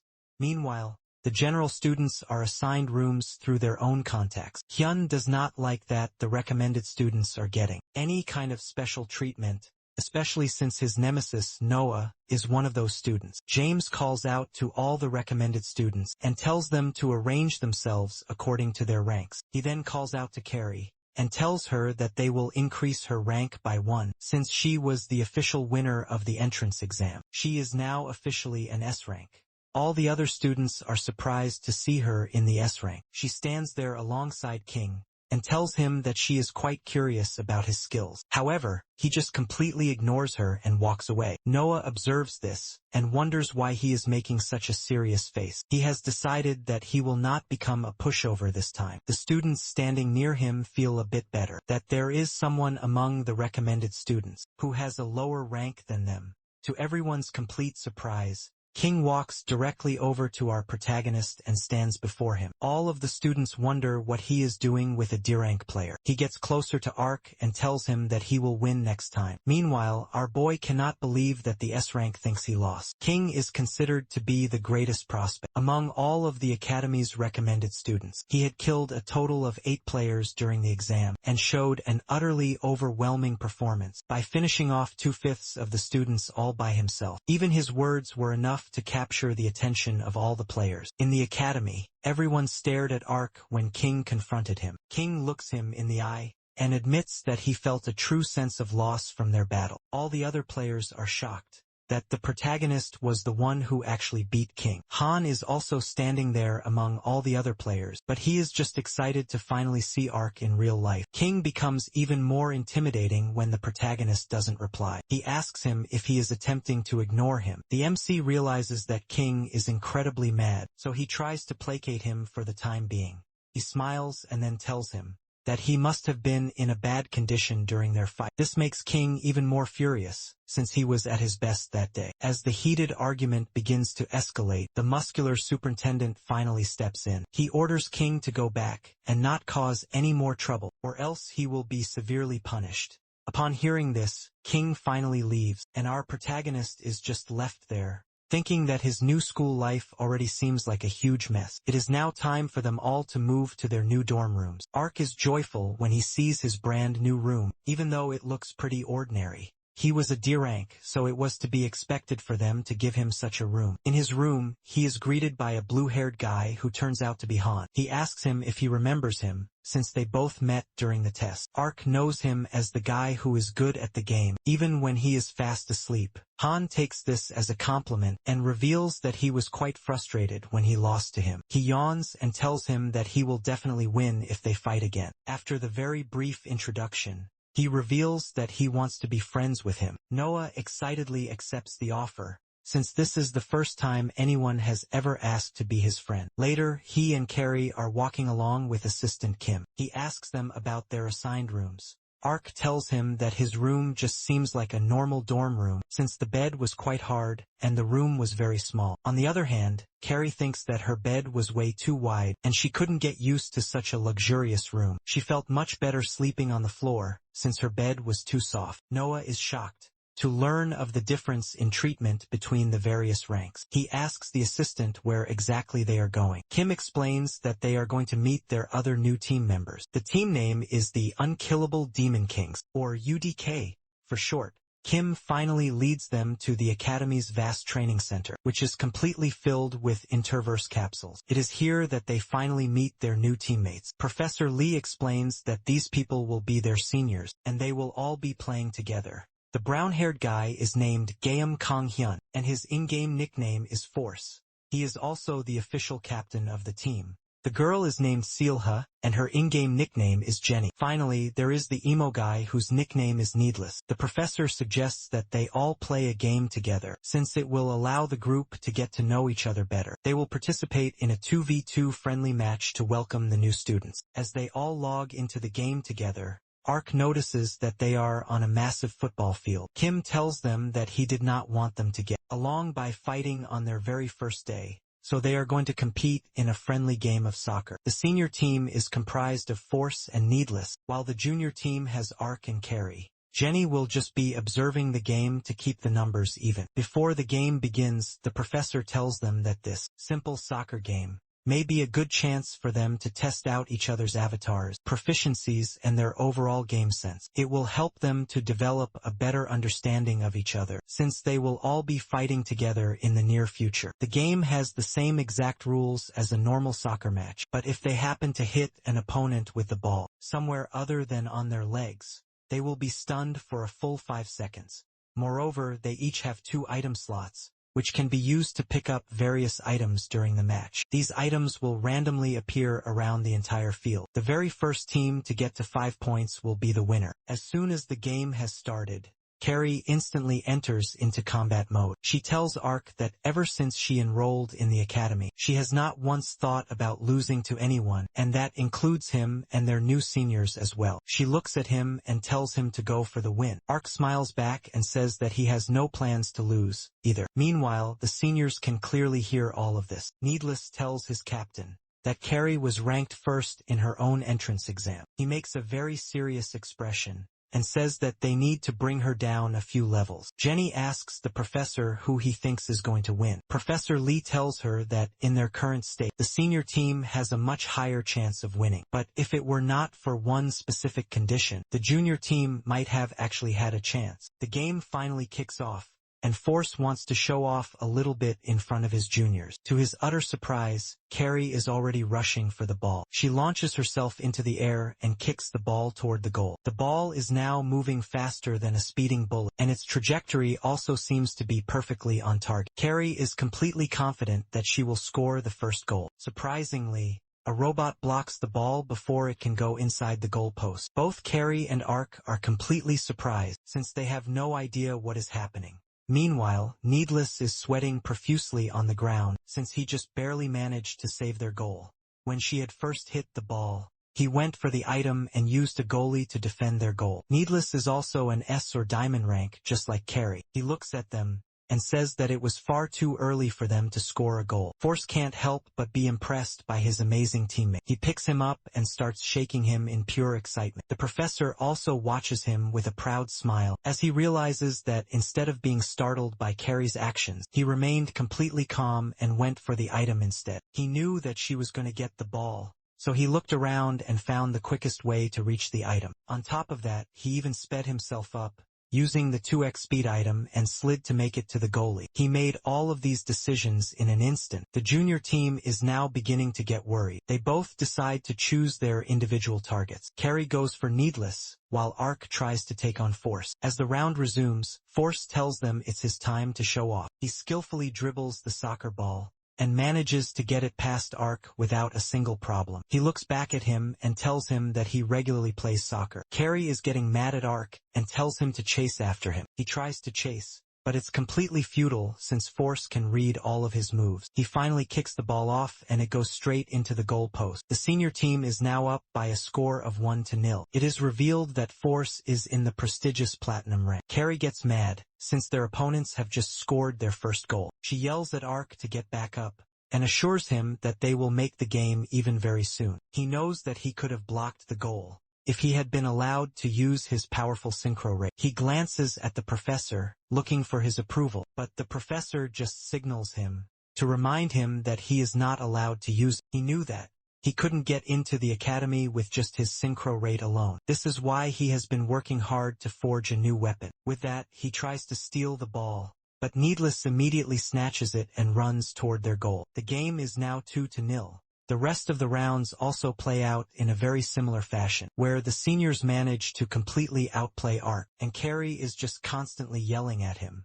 Our protagonist realizes just how weak he is without his synchro ray. He knows that he now has no choice but to use it. The professor notices this change and immediately calls out to them to stop the game. He tells them that it was enough for just a mock match. Force looks at his two new juniors and notices that they are both extremely frustrated about losing. This means that they are both very competitive. He tells them that it is okay to feel this way. After a game, he then gives them some feedback from their match. Force first addresses Arc and says that his nervousness was completely understandable, but he cannot win by just bumbling around the field. He thinks that he simply lacks any experience. On the other hand, Carrie needs to stop blaming her teammates when they are in a disadvantageous situation. He reveals that their team is aiming to win the entire academy internal tournament, so they need to get much stronger. Hearing this, Carrie gets excited and asks him if they are really aiming for first place. She thinks that they must be the top-ranked team in the academy. Force dramatically reveals that they were in 10th place in last year's official tournament.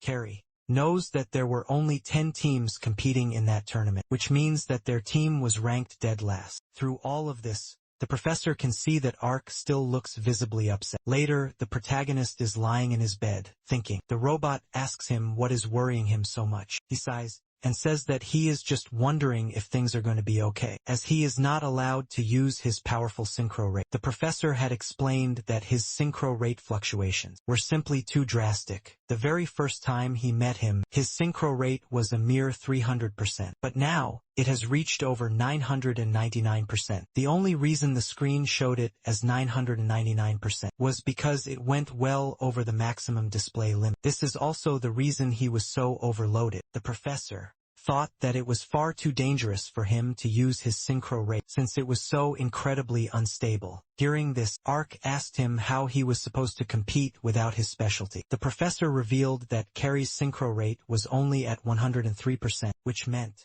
that she was barely even using it at all. However, she did not use that as an excuse for her own weakness. He told him that he was not banned from using it forever. He just had to stop until they figured out how to control it properly. They have a lot of professors at the academy who are well versed in the synchro rate, so he assured him that he had nothing at all to worry about. He should use this time to find a brand new specialty. Arc is stressed, since he is not good at anything else. He is not as athletic as Carrie, nor as proficient as Force. He also doesn't possess needless situational judgment skills. However, he is still willing to take on this challenge and improve himself. We now move on to the first class of the new session, where Professor Sora is teaching PE and practical martial arts. She begins by asking all the students if they slept well. Arc can't help but look around the class, since he is so nervous. He notices Han sound asleep in the classroom, which makes him a bit relieved, since he has his friend in the class. The academy classes are divided into real-life classes and special interverse classes. In the real world, they learn about VR theory, as well as mental and physical discipline. On the other hand, in the interverse, they train and practice various battle strategies. This is his very first class, so Arc is wondering what the professor will be teaching them. To kick off their inaugural session, since they will spend most of their days in the VR world, it is paramount that they maintain their physical health. All of the students are ushered into the Academy's hologram gym. The first challenge is a pure reaction test, where the students must strike appearing holograms. The second challenge is a standard test of raw strength. And finally, they face the grueling endurance test. Arc manages to perform at an average level on all of the tests. After the test, he finds Han sleeping and asks how his test went. He claims that he felt quite sleepy, so he didn't really put forth his full effort. However, my man literally achieved near-perfect scores in every single test. Do not let this man get a full night of sleep, or he will completely annihilate everyone. Arc then notices another person taking the test. He looks over and sees Carrie, as she achieves a perfect score in all three of the tests. This makes her believe that she is in first place. Arc asks Han if he happens to know her. He tells him that she is infamous in F-City. It is a lawless place filled with crime and abandoned children. Within that chaotic and brutal city, a group of those very children banded together and formed a gang. Carrie herself is the leader of that very group. Arc cannot believe that she has endured such a painful past. As she begins to walk directly toward him, he panics and formally congratulates her on her amazing test scores. As the two of them are sitting together after the test, she informs him that there are 10 teams in total participating in the upcoming tournament. Most of the other teams have as few as 20 or as many as 50 members, so they are divided into both primary and secondary teams. On the other hand, their own team doesn't even have a substitute, and they have barely fulfilled the minimum member requirement needed to compete. Their team was also ranked dead last the previous year. She asks him if he believes that their team may have some problems. Jenny and Needless find Force exercising in the large training room. Needless asks him what his thoughts are about the new guys joining their team. The captain looks back and tells him that Carrie has elite athleticism, even though she is a little bit rough around the edges. On the other hand, Arc is currently lacking, but he is incredibly persistent, so he expects the most growth from him. Needless tells him that he is not asking him about their current skills. He explains that their faces both looked completely dejected when they learned of the team's tournament results from last year. He worries that they might just quit and suggests looking for some normal admittance students before it is too late. If they are unable to do that, they might face the same exact situation as last year. Force asks him to just trust the professor's decision, since he was the one who personally selected them. Jenny walks away, feeling a bit worried, and wonders if she should discuss this with the professor. As she is walking, she spots Carrie through a nearby window. It appears that she is speaking with someone. The guy she is talking to is Matthew from the Elemental Vipers. The man offers Carrie a position on their prestigious team, since she came out on top in the difficult entrance exam. Even though she is a new recommended student, she is permitted to switch to a different team. However, if she were to do so, she would not be allowed to compete for the entire next year. The guy tells her that her current team is full of losers, so it is best for her to join their team, as they came in second last year. He also promises to support her financially. Upon hearing this offer, Carrie begins to think. Meanwhile, Jenny watches all of this unfold from the window and wonders if she is actually going to switch to their team. Carrie asks the man how much he is willing to offer her. At that very same moment, Needless also arrives at the window and begins to watch the scene. The man believes that he has Carrie in the palm of his hand and asks her how much money she wants from him. He is thinking that she will probably be happy with just $2,000. As Carrie starts to calculate her own total value, Needless just looks at her with pure disappointment. To his shock, she demands a staggering $10 million from the man to switch teams. She tells him that this is the cost of the damage to her ego as a potential future pro, and the negative ramifications of this decision on her entire future. Moreover, she would also be betraying the professor who gave her a chance. She couldn't believe it at all when the professor told her that he was scouting her. She was just an abandoned orphan from a completely chaotic city, and she did not believe that the Academy would ever accept her. Hearing this, the professor told her that she had immense talent, and that opportunity should be equal for absolutely everyone. He said that her environment had treated her so unfairly, so it was time for her to receive what she truly deserved. Carrie tells the man that $10 million is a very small amount, compared to her income as a future gaming superstar. The man becomes furious and tries to attack her. Did bro not hear that she is from City F? He is instantly dominated and tries to pull the senior card. However, she does not really care about that.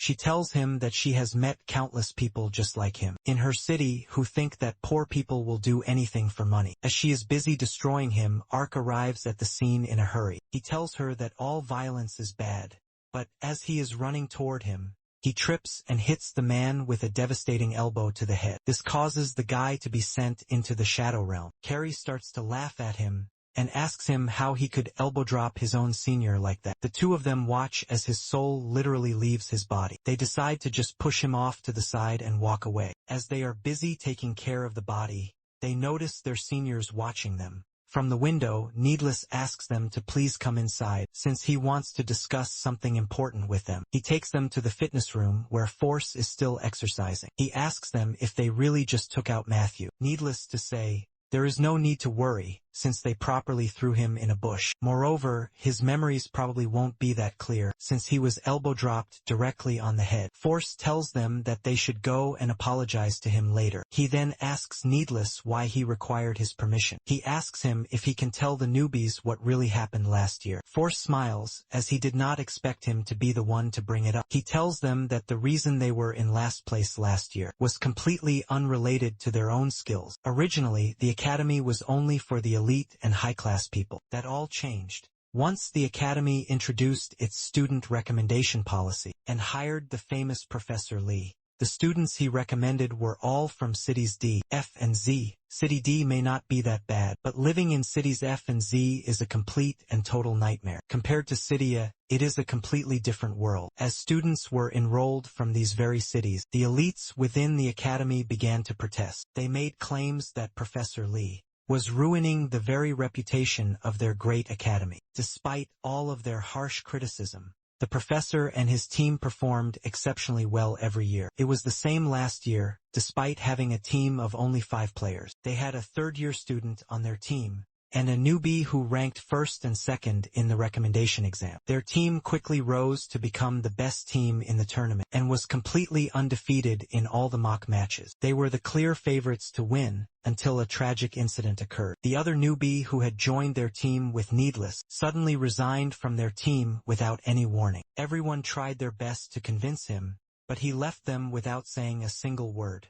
After that, they heard a rumor that he had moved to a different team. After receiving a massive sum of money, he betrayed his own teammates and the professor for cold, hard cash. Since their team only had 5 players, they were unable to find his replacement in time and had to compete as a 4-man team. Since they were forced to compete in a 5-man team game, they had absolutely no chance of winning. Ark realizes that the Academy is much different than he imagined. He wonders if this is why the professor asked him that question. They don't have to just fight their opponents, but also the hateful gazes of all those people who think they are beneath them. After hearing the whole story, Ark tells them that he despises the guy who left their team, and he also despises the school's arrogant elites. It shouldn't matter where a person comes from, because if you win, no one will be able to say a single thing to you. He gets a bit too carried away and tells them that he refuses to lose to anyone at all.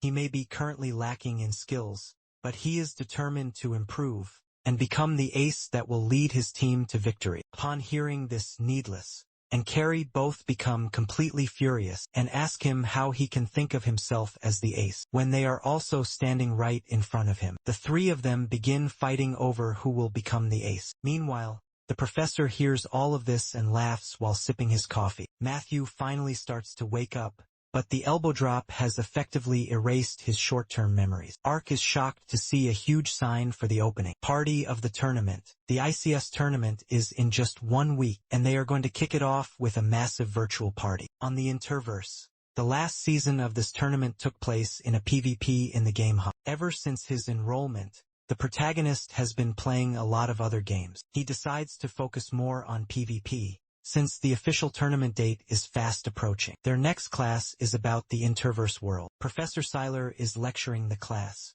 that the virtual world can substitute for a lot of things in the real world. After the Interverse was developed, it changed lives completely, and it gave humans the power to overcome the limitation of space. This allowed them to create their own custom worlds, where they could set their very own rules. These worlds range from gaming worlds to official office worlds. There also came worlds that served only one specific function. This was something that the real world could never possibly offer. This gave investors the initiative to pour money into the Interverse, which further accelerated its development. If a person were to become an administrator of one of these worlds, it would grant them completely godlike powers. The professor demonstrates this by teleporting all of the students to a wide open field.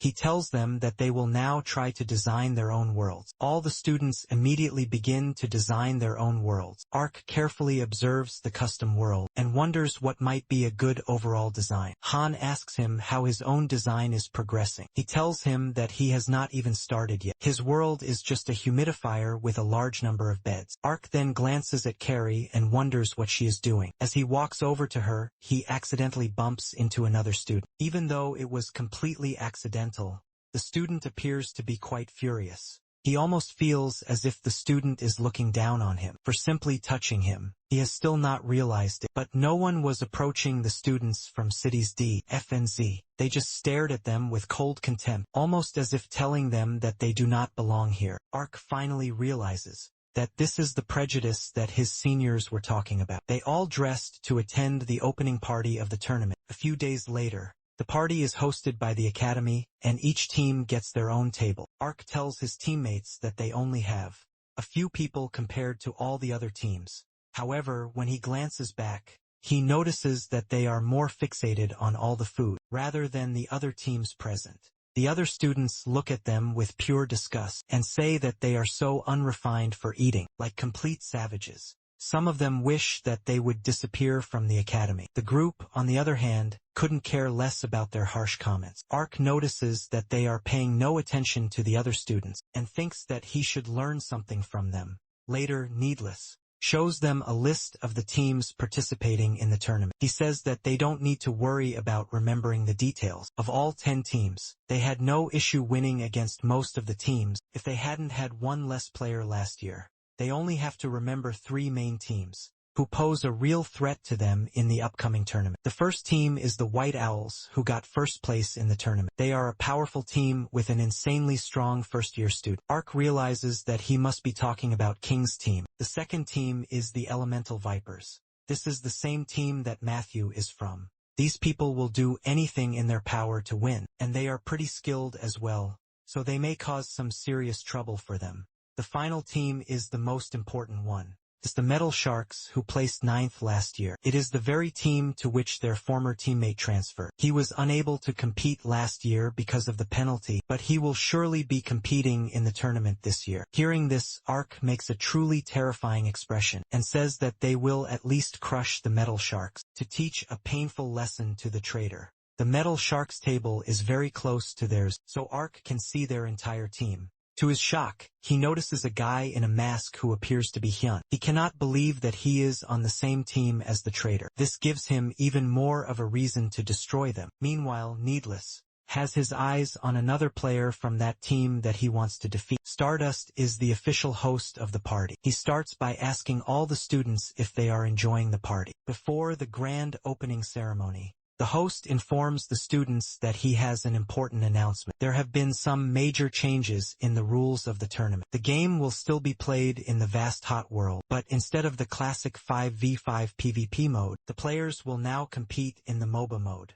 Hearing the word MOBA brings back some dark memories in my mind. The host doesn't really explain anything about the game mode, since it is incredibly popular, and he assumes that all of the students already know about it. He tells them that the games will commence in just 1 month, and advises them to start practicing the MOBA mode. As the team is still processing this major mode change, Ark and Carrie reveal that they have never played that mode before. This is shocking for all of the other players, since the mode is so immensely popular. Our protagonist explains that he didn't really have any friends, so he enjoyed playing the PvP mode more by himself. On the other hand, Carrie didn't want to try any other mode, until she had achieved the first rank in PvP. They both assure the seniors that they will learn the new mode. In no time, the team has a formal meeting with their professor, where they discuss this important issue. They only have 1 month left before the competition, so Needless asks the professor what they are supposed to do. The other teams have already started working on their strategies. The professor tells them that it is all completely fine, since the MOBA mode still has the same basic mechanics. They will work on their teamwork for 3 days a week, while for the remaining days they will teach them about the game mode. He assigns Force and Jenny to personally teach Carrie, while Needless will be teaching Ark.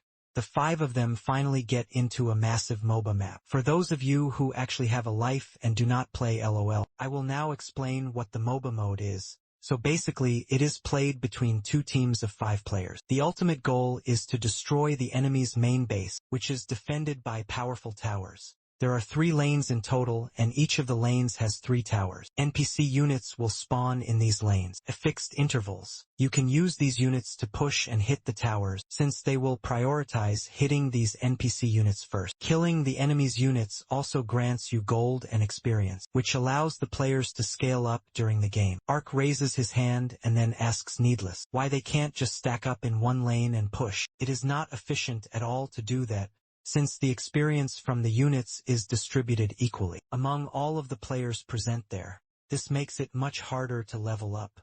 In order to win a MOBA game, you have to gain as much experience and gold as you can, and get far ahead of the enemy. These are the very basics of the MOBA mode. However, the MOBA in the hot world adds a few extra variables. You can also purchase items in the game using the MOBA store. These powerful items are purchased with the gold that you get from killing all the units in your lane. After this very brief explanation, Needless tells them that it is time for a real game. They both split up into different teams, with Carrie going with Jenny and Force, while Ark is going with Needless. The seniors go into spectator mode to observe how they both play. As the game begins, one of the players asks her which lane she wants to take. She chooses the very important middle lane, since it makes her feel like the main character. She walks over to the lane before her footmen even spawn. Force warns her that she will get completely outnumbered if she tries going into the lane without her own units. However, Carrie is confident in her skills, so she doesn't really care. She charges directly at the other mid laner. With no regard for the tower or for her own creeps, she surprisingly manages to kill the enemy footman and go straight for the kill against her opponent. A few minutes into the game, she already has a total of 7 kills. Both of the seniors are impressed to see her growth rate. She then gets an assistance ping from her teammates, who are currently losing a huge team fight. The seniors tell her that her teammates will all die if she does not go to help them. Instead of going to help her team, she tells them that she has found a way to win this game. Since she has the highest amount of farms and powerful items, she wants to push into the enemy base while they are busy fighting. Spoken like a truly typical mid lane player. Jenny tries to stop her from going, but Force lets her go, since he wants her to experience it by herself. As Carrie moves in to hit the powerful tower, the enemy hero uses a spell on the footmen and kills them. The tower now shifts its primary target onto her. Even though she has some very good items, she cannot tank the tower's attack by herself and must retreat. The second reason she cannot push is because it is a team game, and the enemy can simply bring in more heroes to defend. What on earth is my man anti-mage doing here? Carrie does not respect their numbers and thinks that she can still defeat them. However, she forgets the final reason why she cannot go it alone, and that is because in MOBA, there are certain spells that you cannot possibly evade. The seniors know that this will act as a good lesson for her. They guess that things will be going similarly for Arc as well. As we move into the other game, we see Needless staring at Arc in complete disbelief, as my boy is standing among a pile of bodies. He wonders if Arc is actually a secret genius, just like Carrie. Our protagonist also went to the middle lane. He starts to analyze the mechanics, and realizes that they are no different from the RPG mode. Moreover, everyone begins at level 1, and can change their skills and item trees every single round, allowing them to take a different approach in each new game. As he is selecting his new skill, an enemy player charges directly at him. She tries to hit him with her normal attacks, but he freezes her in place using his spell. He realizes that he should probably level up his skills, based on the map's layout. Since he has only been practicing with the students from the academy, he has no problem at all going against players in a public lobby. My man literally bonks the enemy mid laner with a large stick. Needless to say, he is a lot better than an average player in every single field. However, his playstyle is a lot dirtier compared to his real-life self. He wonders if this is his true, hidden personality. He still doesn't understand what his own specialty is, since his performance in the soccer match was not really that good. He wants to find out why. The professor chose him as a recommended student. In MOBA games, there is a powerful boss on the map. If you kill this boss, it will grant your team powerful buffs that can help you push forward and destroy their base. Therefore, it can help teams to increase their current lead, or to turn a losing game around in their own favor. The boss is very hard to kill alone, so players need to group up in order to defeat it. This causes a lot of huge team fights outside of the boss's nest. As all the players gather together to fight, Arc seems a little bit too excited. This is his first time in a major team fight or playing in a party. Needless wonders what he will do in a real team fight, since his prior opponent was pretty weak. In the lane, he notices a player with 2 fully completed items. At this current point in the game, this guy is probably at a much higher skill level than all of the other players there. This means that he is smuffing in a public lobby. It basically works by purposely lowering your own rank, by creating a brand new account, or using a friend's account to play against much weaker players. As the smuff is busy bullying all the other players, he gets hit by a powerful skill shot from Arc. A skill shot is a special spell that does not have a fixed target, so you need to aim it well in order for it to hit. The player is impressed that someone has the skill to hit such a spell from that incredible distance. This makes him change his target, and he goes for the protagonist. Arc is currently playing as a mage, which means that he is not very good at close-quarters combat. On the other hand, the Smuff has a fighter class that is proficient in close combat. Before the guy can possibly hit him, He blinks away and skillfully dodges his attack. The man knows that he cannot use his blink spell again due to its long cooldown, so he starts chasing after him. Before he can strike him, he is stunned by Ark's powerful tanker. The tanker tells him that he is the one who got in his way. Before the fighter guy has any chance to even react, he gets blasted in the face with a huge spell from Ark, who says that it was all according to his grand plan. Needless watches and is in shock as he realizes that Ark used his blink spell to get into a position where his very own tanker could help him. As a result, he was saved by the tanker, who had only come here to get healed. The most important aspect of playing a mage is getting a good position. During any team fight, they can use their tanker or the terrain to their advantage and hit all of their spells from a completely safe distance. He wonders if this was just a simple coincidence, or if Ark really thought that far ahead of time. Despite this being his very first game of MOBA, ever since he was a young child, he did not like big crowds. He was an introvert who got very nervous when surrounded by other people. He was always afraid of their judgment. However, he had to become stronger after his own father went missing. He did not want his sick mother to worry about him, so he decided to face all of his fears head-on. After confronting his fears, he realized that they were nothing like he had imagined. All of his nervousness simply washed away, and from that day, he made a habit of reading the gazes and actions of people around him. In other words, he got really good at reading the room. This habit of his became one of his greatest talents in the MOBA game. He could predict what the other players were thinking. Ark purposely ignores the enemy carry who is trying to attack him and gets him into a position in front of his other teammates. This allows him to perfectly line up his enemies and hit all of them with his devastating ultimate spell. Needless is completely speechless after witnessing this level of gameplay and wonders if Ark has actually been a genius this entire time. After their intense training matches, the group meets again to discuss all of the results. Needless tells everyone what happened during their match. Ark tries to act humble and says that he thought it was all normal. He had only ever played in the solo mode,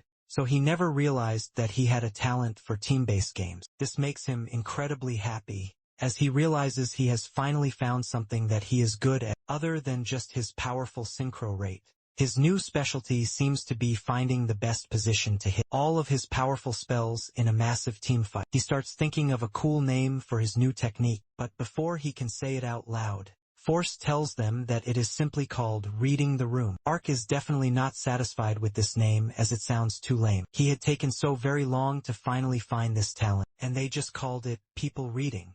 Still, he was finally happy that he was not holding his teammates back anymore. Force asks Needless if he is sure about the chosen positions. He tells him that he is absolutely certain after watching both of them play. The positions refer to the different lanes where the players are assigned. For example, the mid position goes to the player who plays in the middle lane. Carrie is completely confident that she will get the mid position, since it plays such a critical role in the entire game. Her name is literally Carrie, and she wants to go to the mid lane. To her shock, Needless prefers Ark for the crucial mid role, and tells her that she should just go to the bot lane. This makes her very mad, since she wants to be the main character of her own team. The next morning, the protagonist wakes up early to run with Force. He had requested to train with him, since he wants to improve his physical skills as well. He says that he didn't claim to become the powerful ace without fulfilling his own resolution first. After the tournament officially begins, Noah's daily training routine also becomes a lot more tough. After his grueling training session with Force, he would log into the game and practice in the new MOBA mode. He would then watch the replays with Needless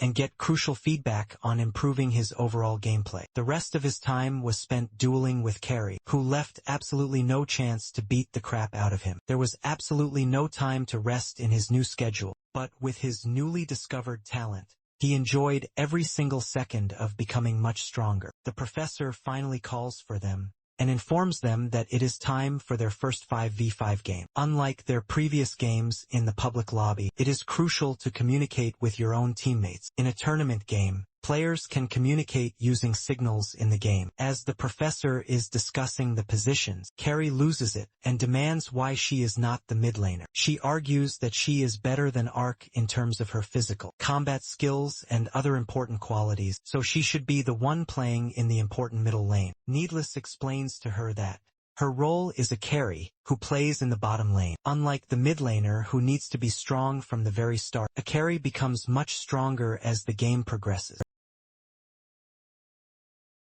Upon hearing this sudden proposal, Carrie's resolve hardened, and she agreed to command the bot lane. At last, their fateful match begins. A surge of confidence washed over Arc in the mid lane, as he had now mastered the intricate planning phase. At this very moment he felt it. They possessed a genuine, tangible chance of conquering the tournament. If he could just maintain this incredible momentum, instantly he ensnared the opposing mid laner with a devastating spell, and moved in to deliver the final blow. However, a shadow emerged from the jungle to aid her at the critical moment. Arc's focus on the lane was so absolute he'd forgotten the jungle's threat. In that instant, he was certain death had come for him. But Needless leaped before him, becoming a shield against the two assassins. He reminded him that he had sent a signal, a warning the moment the enemy jungler charged his lane. But he had failed to check his map, and the ambush caught him completely unaware. As Arc grew more accustomed to the battlefield, he began to grasp the truly terrifying power of his seniors. Each one of them was a vital pillar in their grand strategy. The first was Force, their team's indomitable vanguard. His destiny was to clash with multiple foes in his lane and endure. He is the unbreakable wall that must absorb every spell and hostile assault. Then they had Janie, who commanded the crucial support role. Her mission was to unleash Carrie's ultimate potential.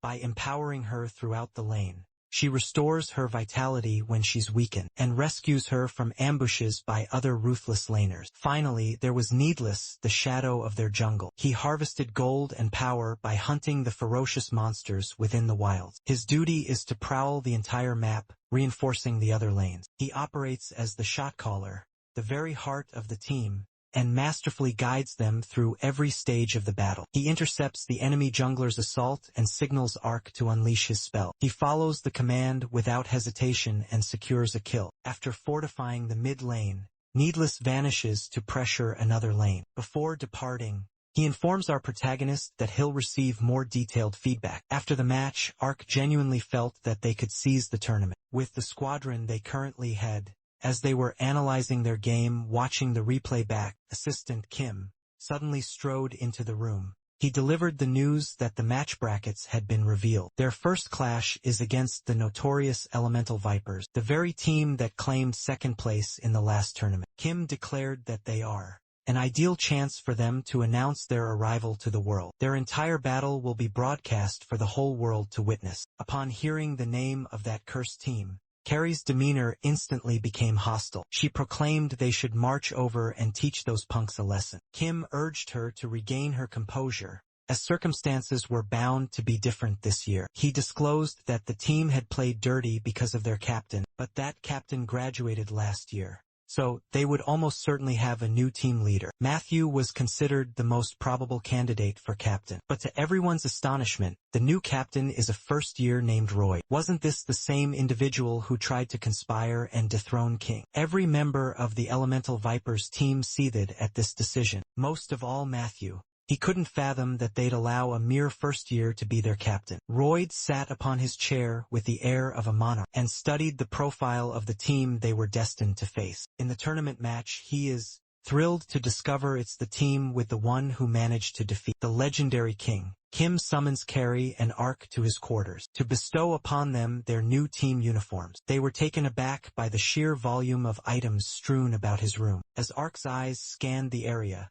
he spotted a pristine, brand-new robot body resting on one of the shelves. He inquired with the assistant if the machine was operational, and he replied that it only required an AI to be installed within it. Present, its shell was completely empty. Thus, it wasn't particularly functional. He confessed that he once had a passion for collecting robots, but he viewed them less as machines and more like decorative figures. He parted with most of them when he was appointed as a TA at the Academy, but he just couldn't part with this one, for it was a limited edition. Just as Kim finally located the uniforms, a voice echoed, asking him, "Will the robot activate if an AI is installed inside?" He assumed it was Arc speaking to him, so he questioned why he was being addressed so informally. So suddenly, and yet, when he glanced back, our protagonist clarified that it was his AI that had spoken to him. He presented his phone and revealed T1 to him, who was smiling, Kim was stunned by the AI's advanced speaking capabilities, since it seemed to be remarkably sophisticated. The AI declared that it was growing weary of being trapped inside a phone, and asked if it could perhaps borrow the vacant robot's body. It flattered him with compliments, so Kim found he had no choice but to agree. T1 was ecstatic to finally inhabit such a premium robotic chassis. It noticed that everyone was now staring at it, so it questioned if they had never witnessed a robot before. Arc and the assistant observed from a safe distance, as all the other teammates congregated around the small robot, and remarked on how adorable it was.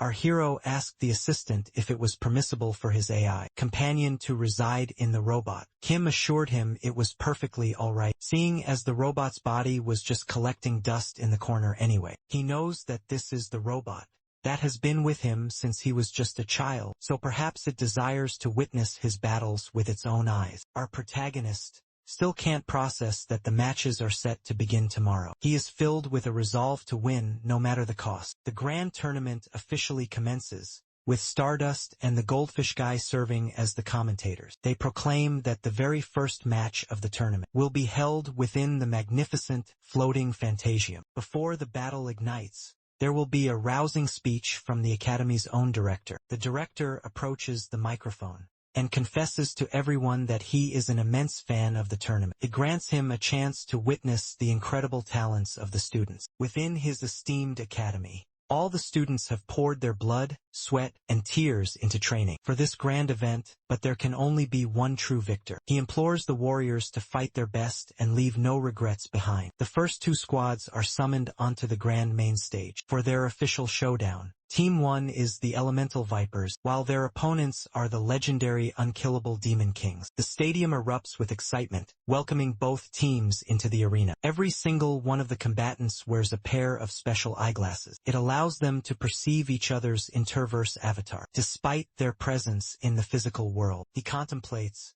could this be the work of the hologram projector on the arena's edge? Witnessing this astonishing level of detail makes him even more thrilled for the match. Matthew stares at him with a bewildered expression, as if he recognizes him from somewhere before. However, he dismisses the thought as his head throbs with pain again. The professor mentoring Team Vipers mocks their own professor and sneers that he actually succeeded in assembling the bare minimum number of players for a squad. This year, he boasts the outcome will be identical to the last, and tells him that he's anticipating a spectacular game. Professor Lee grasps his hand firmly and retorts that it might not be a good game for him, as his students are far mightier than he could ever fathom. Needless shoots the professor a confident smile, since he has never witnessed him attempt to intimidate an opponent before. As the two powerful teams stand, facing each other down, Royd fixes his gaze on our protagonist and begins reciting every one of his personal, private details. It carries the same chilling energy as telling an opponent their home address during an online match.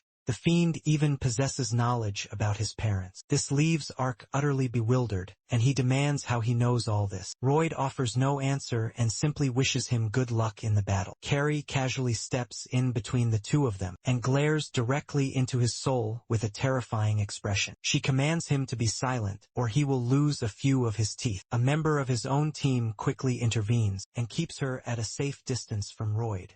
He lets out a laugh and says he expected this much from her, given that she is the infamous problem solver of the F-City slums. He taunts her, asking if she doesn't treasure her life since it's so worthless. Meanwhile, the commentator is getting fired up by the intense trash talk. This will undoubtedly make the game even more thrilling for the spectators. Before the game can commence, Needless calls out to Ark and advises him not to dwell on what their adversary just said. He warns him that the enemy is just trying to get inside his head. Our guy is completely unfazed by anything. He just wants to get into the arena and utterly crush him. The battle finally begins as all players are teleported onto the map. Royd confronts Ark in the treacherous middle lane and perceives that his fighting spirit is still burning brightly. He is eager to test the very skills that were able to defeat King. The announcer asks the analyst for his thoughts on the impending match. The Goldfish Guy explains to him that the landing phase will be the single most decisive factor of this game. Team UDK appears to have a superior matchup in terms of their roles, but Team EV possesses far better late-game scaling potential. This indicates that that if they can successfully prolong the game until the end, they will have a significantly greater chance of achieving victory. Royd is commanding the field as a necromancer. It should be an unfavorable matchup for him to face a mage, but he is experiencing no difficulties whatsoever. He presumes our protagonist is just a terribly unskilled laner. This makes him question how he ever succeeded in defeating the king. He dismisses the lingering thought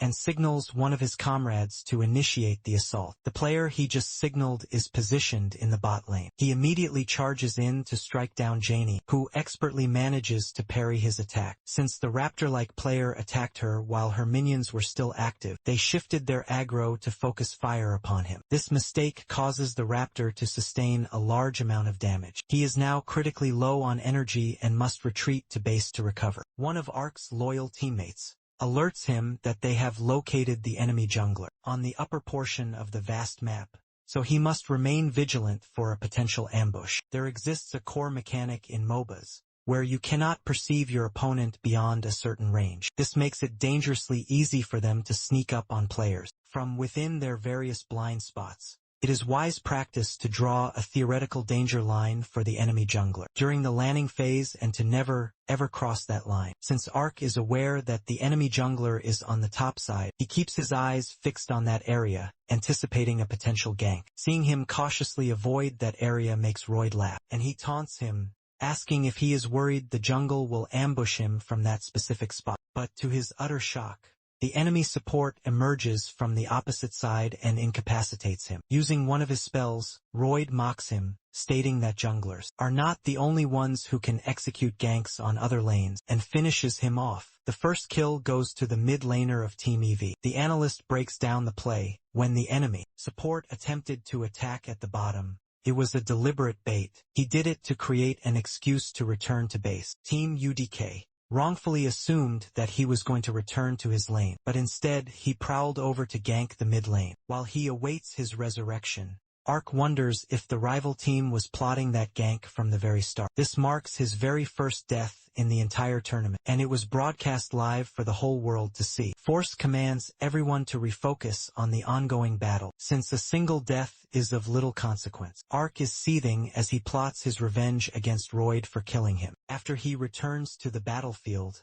Royd observes that he is playing far more cautiously now. He is hugging his tower, ensuring he can't be ganked again. This leads him to conclude that he is merely a novice at this game. The very essence of lanning is to seize total control. If you can annihilate the enemy footmen before they can, you can abandon your lane and gank another location. Because your footmen are now storming the enemy tower, the opposing mid laner is left with no choice but to remain in lane and clear out the wave. When the mid laner vanishes from the lane, he is either preparing to roam or invade the enemy jungle with his own jungler. When that scenario unfolds, the tanker must stay hyper-alert for potential ganks and play defensively. The lineup of Team EV truly begins to become a powerhouse. As they acquire items, so maneuvers like this benefit them greatly. They repeatedly appear and then vanish all across the entire map, and attempt to shatter Team UDK's very formation. It appears that they are dominating the landing phase, even though they were predicted to be at a clear disadvantage. Professor Seiler observes the match with a sinister smile on his face. His team aims to play the game with blistering speed, utilizing movement speed items from the in-game shop. It enables them to rapidly traverse the map and methodically suffocate the opposing team. While he is farming within the jungle, Needless alerts his entire team that he is invading the enemy jungle to bait them into a team fight. The opposing team has acquired movement speed items, and they can swiftly farm all across the entire map. If they continue playing at the enemy's chosen pace, the match will surely be a loss for them. Needless declares they must bait out a confrontation, since they possess higher levels and superior items than the enemy team. He instructs Force and Arc to hold a position where they can rapidly move in to support him. The very result of this fight will decide the outcome of the entire game. However, the cunning Royd has already deciphered their entire plan. He receives a crucial message from his teammate that the enemy jungler has infiltrated their sacred jungle. Royd knows that he intends to bait them into a fight, so he orders his comrade to execute strategic plan C4. Rather than challenging the enemy within their own jungle, they plan to converge with the two players in the bottom lane. lane, and gank them by creating a 4 vs 2 dynamic. As the enemy mid laner and jungler attempt to assault Carry and Janey, they fully anticipate that it will be 2 effortless kills. But the jungler is immediately blasted with a deadly ice shard. Royd peers into the distance and spots Arc standing near his tower. He cannot believe that he was somehow able to predict his gank. Instead of the 4 vs 2 fight they had envisioned, they are now about to engage in a 4 vs 3, which drastically diminishes their odds of success. Just a few days prior,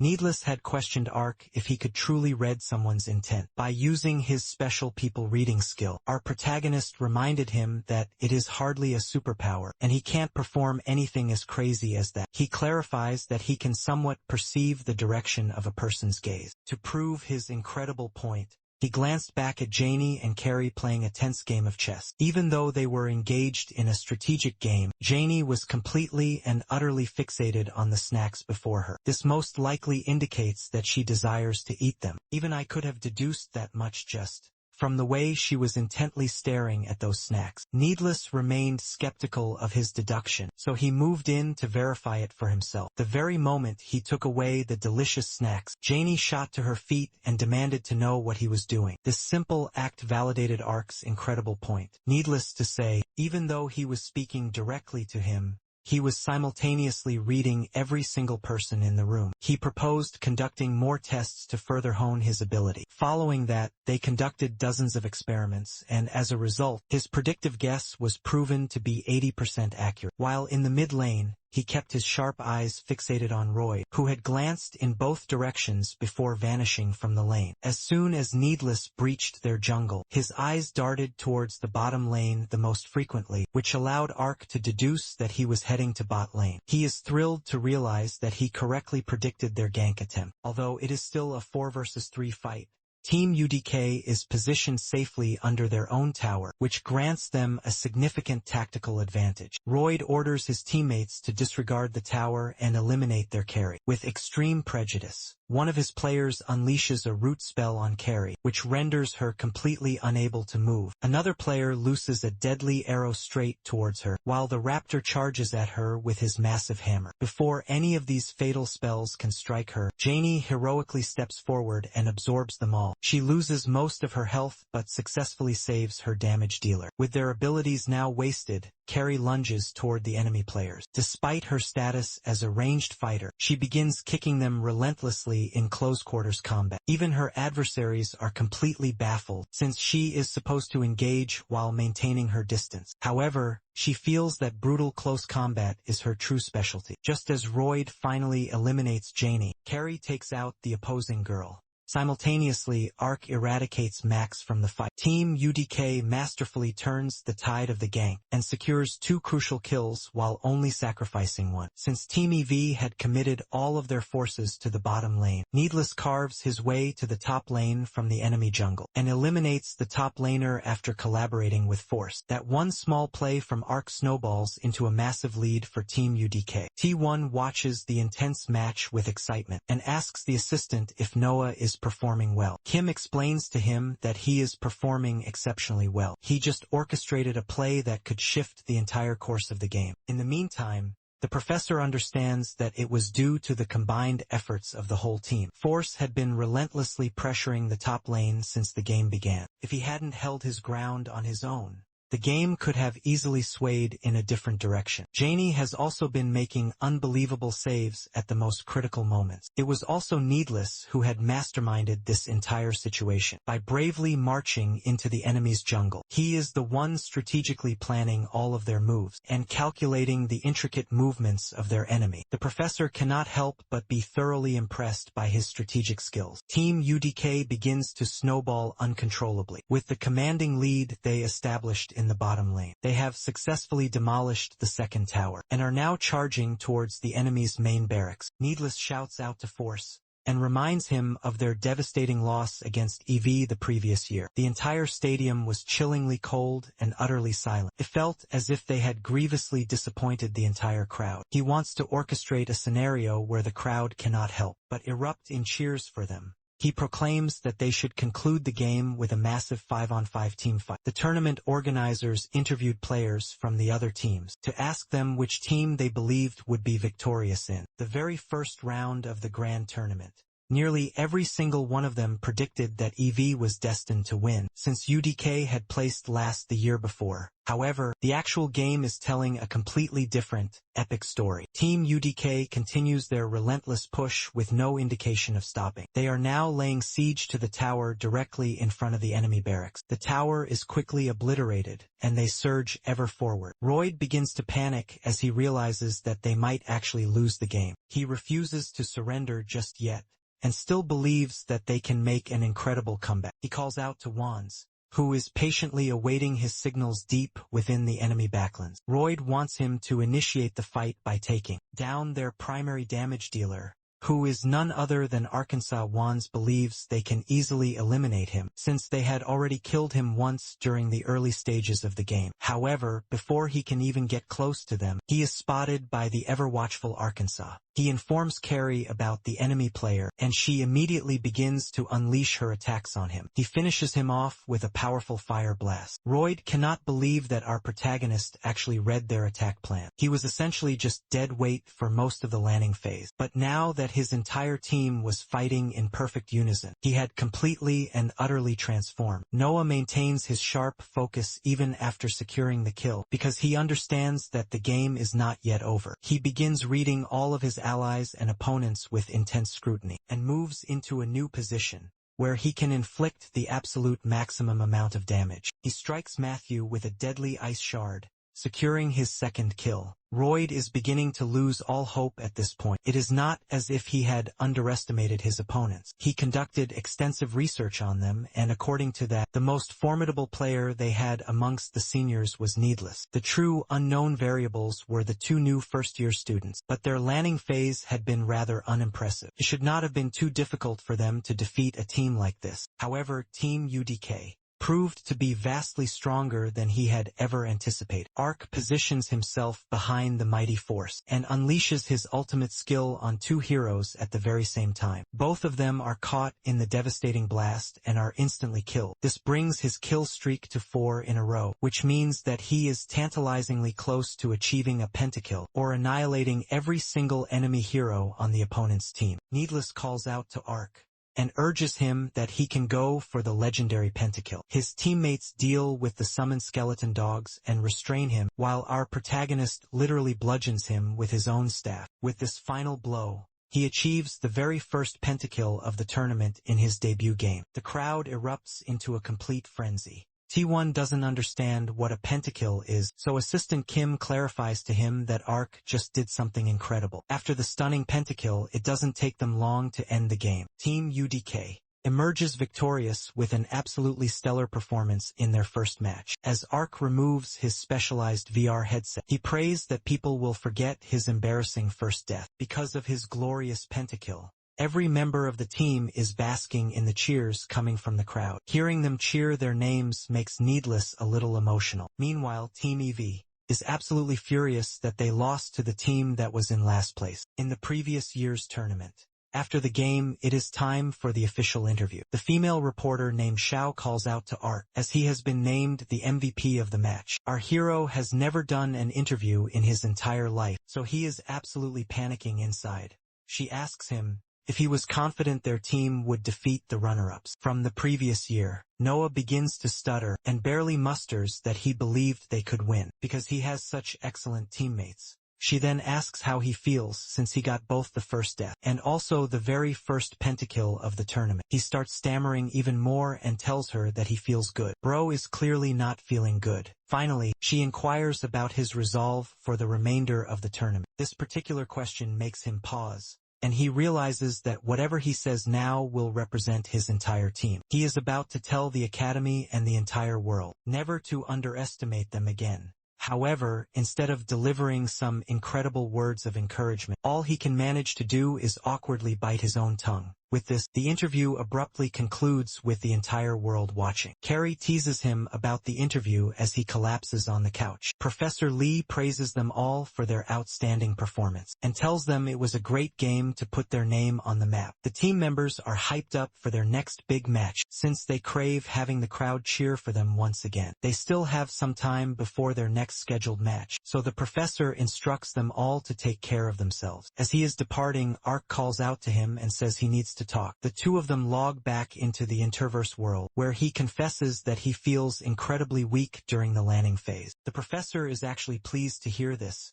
since he is objectively assessing his own performance. Noah asks the professor if there is any method for him to improve. The professor recommends that he forge his own personal training world. Since he has already completed a world design course, it shouldn't be too challenging for him to create such a world. Arc becomes excited and begins to design his own training domain. However, instead of a standard battle map, he crafts a completely bizarre version of the map, with elements scattered all over the entire place. The kid literally spammed powerful guardians everywhere, because he believed that defeating them would make him stronger in the actual lane. Upon seeing this, the professor starts to become concerned about the quality of the Academy's world design course. He clarifies to Arc that he first requires a theme for his world. In their current situation, they want to practice a single lane, so they can download the hot world source from the Interverse shop, and excise all the other lanes from the source code. Furthermore, he only needs the very first tower, since his focus is on practicing landing. He can also adjust the win condition to be destroying the tower, or securing the first kill after the world has been designed. Arc then asks him about who his opponent will be, since he still needs to challenge someone in the lane. The professor informs him that he possesses data on all the players, so he can utilize it to create a challenging dummy opponent. Among all the players, there is one combatant labeled simply as unknown. Arc becomes curious about this mystery player and asks the professor who he is. Professor Lee tells him that the player's name has vanished from the data, since it is extremely old and he cannot even recall who he is. This mysterious, unknown player has ignited his interest, so he asks if he can possibly lane against him first. The professor is hesitant but ultimately permits him to do what he wants. Noah initiates the training simulation, and realizes that the lane looks exactly like the real mid lane. He is determined to defeat this unknown data quickly, so he can then move on to face other opponents. As he glances back toward his footmen for just a second, the dummy lunges at him without giving him any warning. This aggressive move catches Arc by complete surprise, as he didn't anticipate being attacked so early on. Moreover, his opponent is just outside the tower's attack radius, which means that he won't take any aggro from it. The figure backs away the instant the footmen begin to approach. Meanwhile, the professor reclines in his chair, and reflects on how foolish it was for him to give the protagonist his permission to use that particular data. He only did it because he felt provoked, when he boasted that he could beat the data in a single day. That data is actually from the professor himself in his prime. After battling for 79 games against the relentless dummy, Arc couldn't land a single successful hit on him. Its combat style is unlike anything he has ever seen before, and landing against him feels impossibly difficult. He wonders who this person actually is in reality. As he exits the training room, he is met by a stranger who asks him if he is practicing. The man asserts that he knows Needless, since he is also a second year. He seems to be extremely forward and brazen, and tells him he is not on the greatest terms with Needless. After congratulating him on his performance in the game, the man departs and mentions that he will be cheering them on. Arc wonders who he was, since he didn't even catch his name. That same man then proceeds to meet with Hyun, who demands to know why he is so incredibly late. He explains that he was just feeling a bit nostalgic, because he had just run into someone from back home. We finally discover that this man is the captain of Team Metal Sharks, and his name is none other than Loki. He is the very same traitor who betrayed Team UDK last year. The following day, while running, Force asks Noah if he is perhaps overworking himself,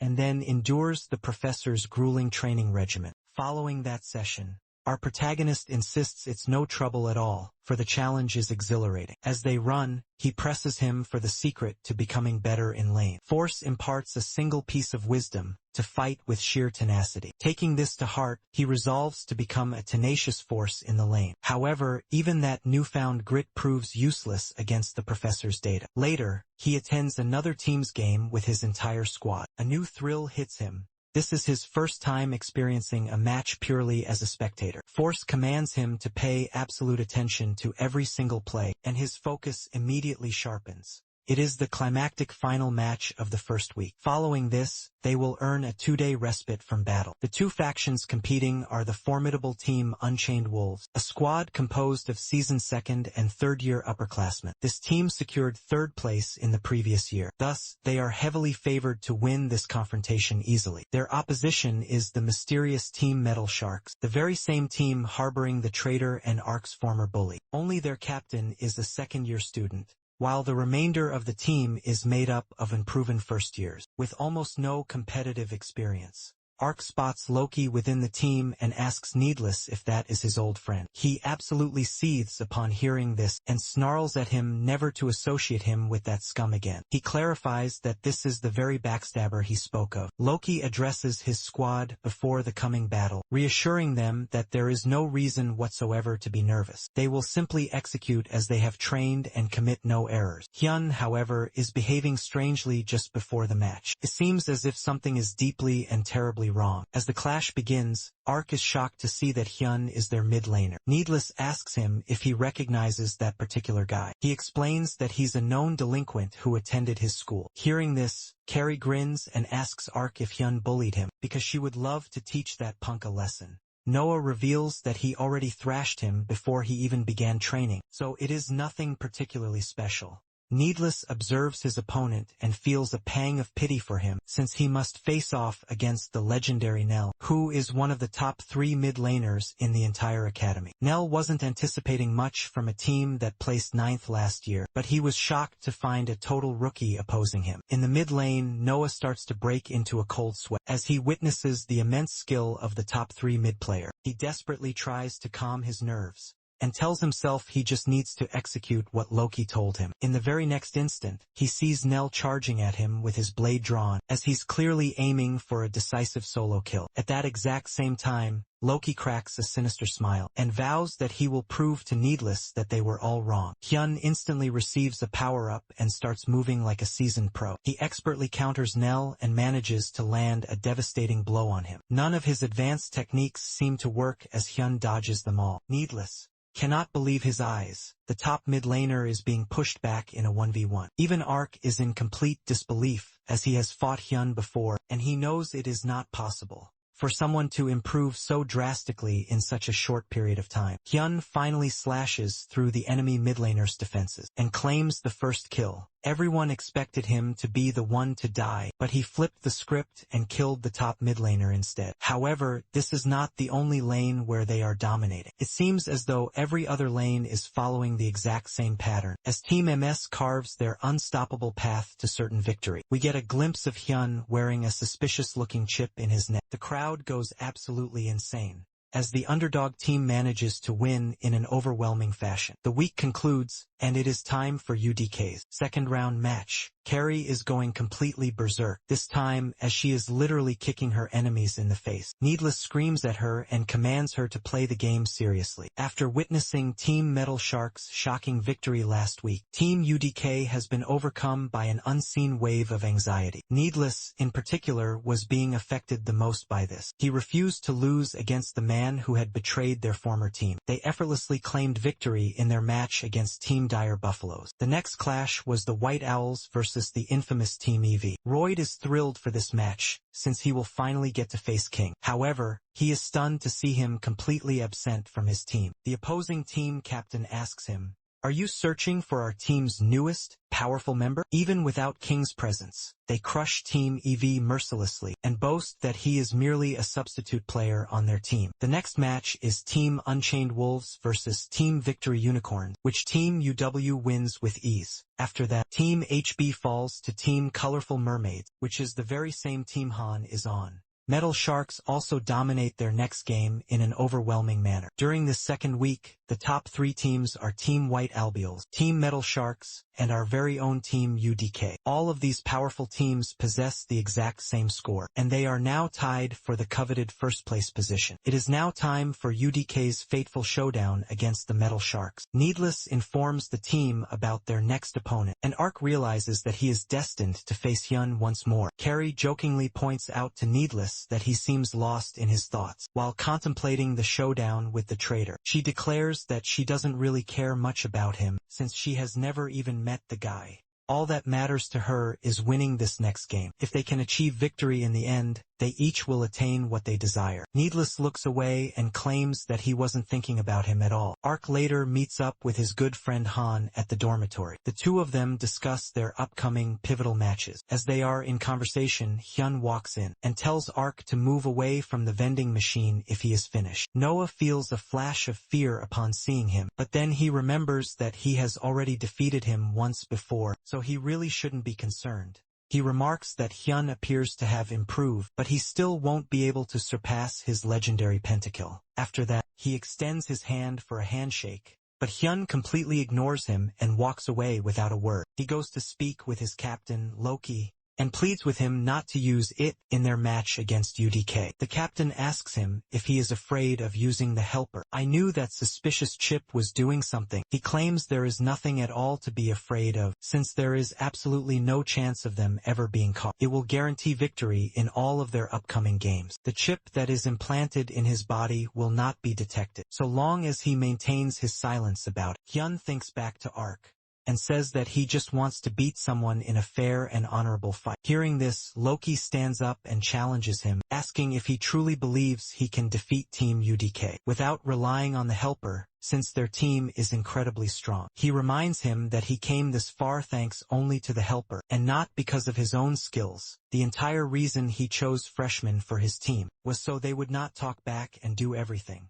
he commanded. Hyun doesn't like this one bit, since the captain literally just undermined all of his skills. As Loki walks away, he wonders why Hyun remains so obsessed with that kid from school. Coincidentally, he happens to cross paths with Needless and tries to speak to him, but is met with a completely cold and ignoring stare. As he walks right past him, he declares that he will prove him wrong in their next game. Loki glances back and thinks to himself that everyone seems to be trapped in their own past. The two of them had been close friends ever since they were young kids. The team looks at Needless with completely shocked expressions. As he looks like he hasn't slept a wink all night, he shows them the intelligence he has gathered on the playstyle of every single player in Team Metal Sharks and instructs them to study it carefully. Force realizes that he has analyzed literally every single aspect of each individual player. The entire team is thoroughly impressed by his sheer dedication. Meanwhile, Needless wonders if he is going a bit too far. He believed he was completely over Loki, but when he saw the traitor again, his old emotions started to flare up once more. He knows that he must only think about winning and nothing else. He cannot win this intense game alone. He needs everyone to combine their strengths and work as a single unit. Arc observes him and notices that he is under a great deal of stress. However, he is also excited because he has all this intel about Hyun, which he can now study and use to defeat him once again. He re-enters the custom-made training world to train against the professor's formidable data again. As always, he is absolutely no match for the data, but it is helping him identify the areas where he is lacking. The primary thing he needs to improve on most is his timing. The professor's data utilizes perfect timing to its full advantage. Arc thinks to himself that he must continue to battle this unknown, ghost-like dummy until he can perfect his own timing. After his grueling training, he reports back to the professor and tells him he has now fought 712 matches against the dummy, but has not won a single one of them yet.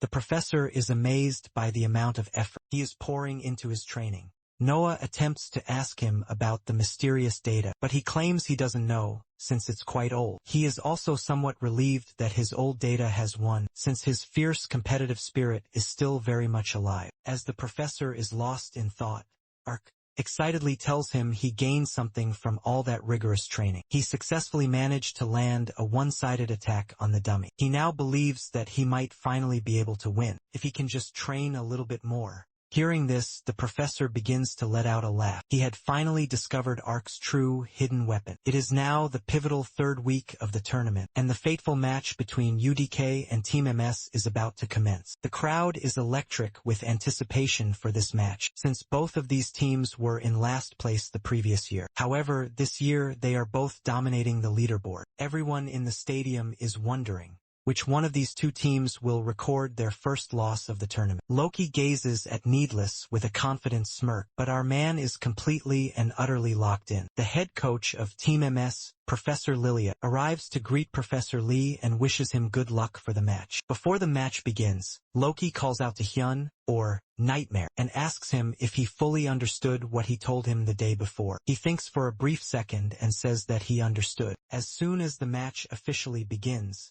Needless lets out a heavy sigh. Carrie jokingly asks him why he is sighing when the monsters haven't even spawned yet. She reminds him not to play with his emotions. He retorts that she has no right to lecture him, since she is the one who is constantly getting angry all the time. Carrie stares down the two opponents in her lane, and tells Janie to finish them off as quickly as possible. She is determined to dominate the lane in this crucial match. However, things go in the exact opposite direction, and instead of dominating, they are both utterly destroyed by the enemy laners. She cannot believe she just lost to such inferior players. In a pure contest of mechanics, Loki had commanded all of his team members to use the helper. From the very beginning of the game, he wants to completely and utterly dominate Team UDK in this match. Even the mighty force cannot hold out against his opponent and dies solo. It seems as if every single one of the lanes is crumbling for Team UDK. Needless begins to worry and demands to know what is happening. There is complete and utter chaos unfolding across the entire map, and it appears that Team Metal Sharks is building an insurmountable lead. The commentator suddenly pauses his speech as he notices something. Even though UDK is losing on both the top and bottom lanes, the middle lane is still perfectly balanced.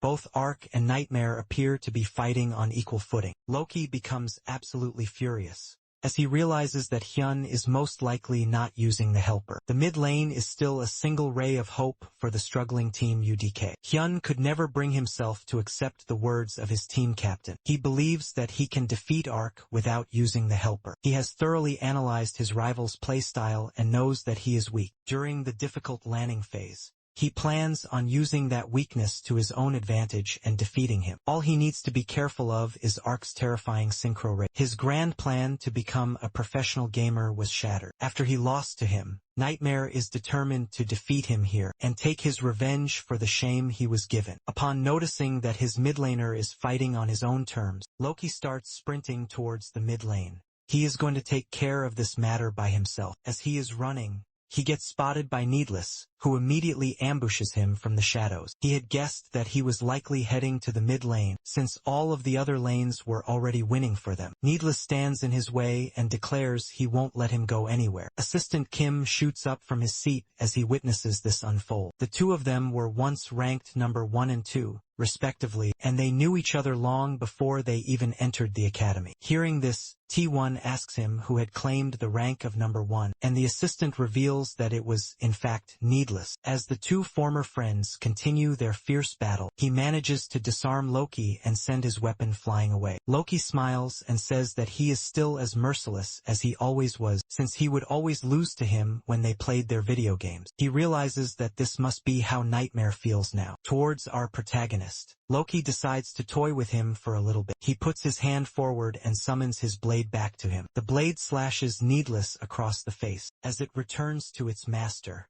Loki immediately charges toward him while he is momentarily distracted, but he manages to successfully block the attack. He says that he sometimes reminisces about the good old days when they used to search for broken game consoles and fix them just to play games. They both dreamed of becoming a pro player, and those were their only good memories from their hellish existence in that forgotten city. Needless reminds him that he was the one who shattered those memories since he abandoned the team. Loki says he knew he would never agree to it, even if he had told him. That is why he never mentioned it. Needless manages to stab him deep in the shoulder. As they continue to ferociously fight, he says that even if he had been against it, he should have told him because they were once friends. They both could have aimed to win on the very same team, but he chose instead to betray the professor. With blood pouring from his mouth, Loki admits that he is remarkably strong and asks if he is purposely not killing him just so he can talk to him. His entire expression suddenly changes as he activates the helper, and he coldly mentions that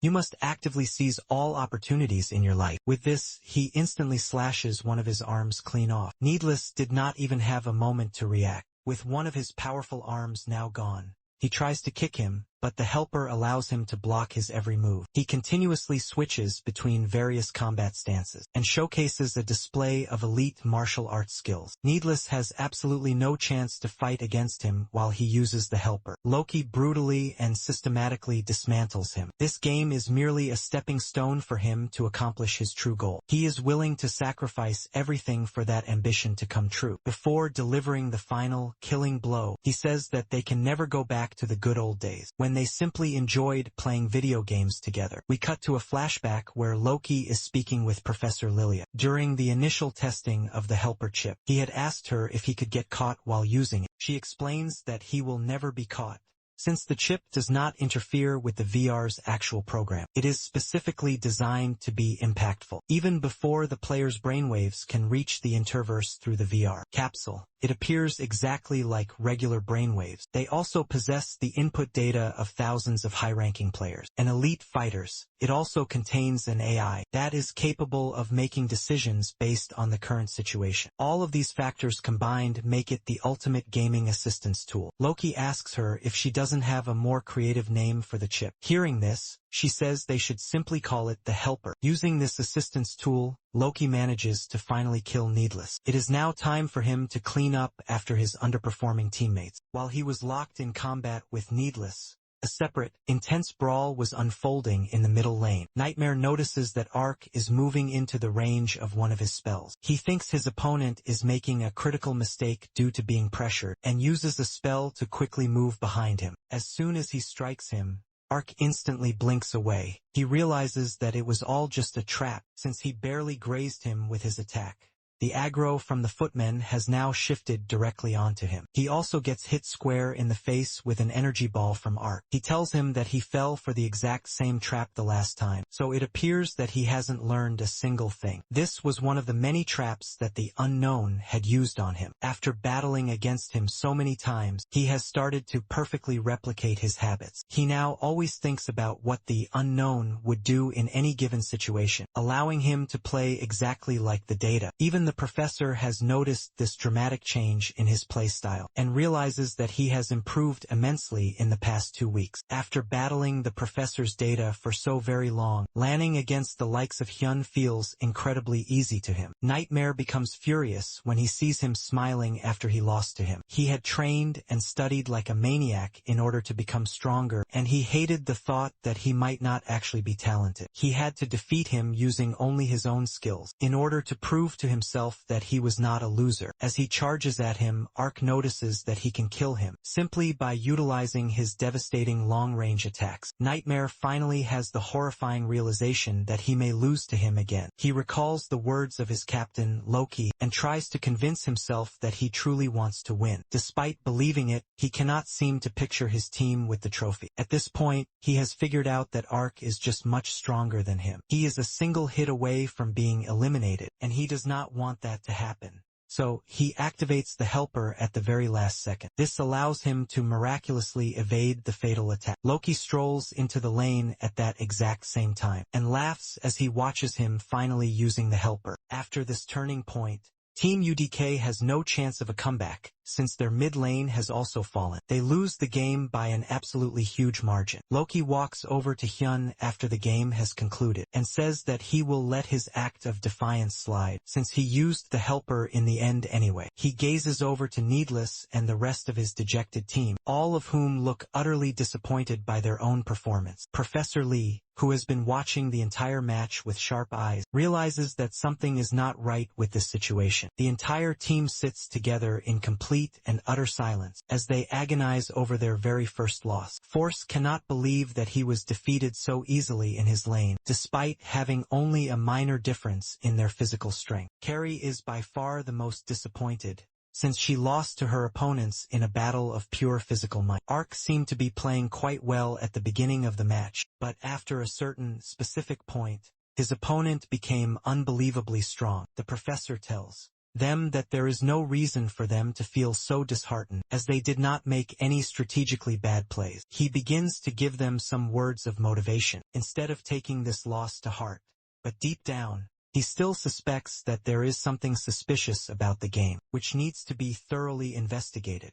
An entire day has now passed, but Arc still feels frustrated by their crushing loss yesterday. Needless was the one who was most deeply affected by it, since the enemy team had the person who had betrayed them. He also did not want to lose again to his former bully, so the loss made him furious. He thinks to himself that they are both tied now, as the score is 1-1. The last time he won against him rather easily, but it was not at all the same this time, since he was unable to use his synchro ray. He wonders if he will ever be able to use it again. After he finishes exercising, he goes back to his dorm room to find Han playing the guitar. He remarks that he is actually pretty good, but soon realizes that his friend is just fast asleep. He wakes up the moment he hears his voice. Noah asks him if he knows how to play the guitar. His friend explains that it was Professor Vassen's personal suggestion, since it might help him improve his powerful synchro ray. He is currently practicing to perform at the upcoming school festival. There is going to be a festival at the end of the 5th week, with amazing holograms displayed throughout the entire academy. It is the day when the academy and its mirror world will merge together. Arc finds it amazing that he can practice playing the guitar, while still competing in a tournament.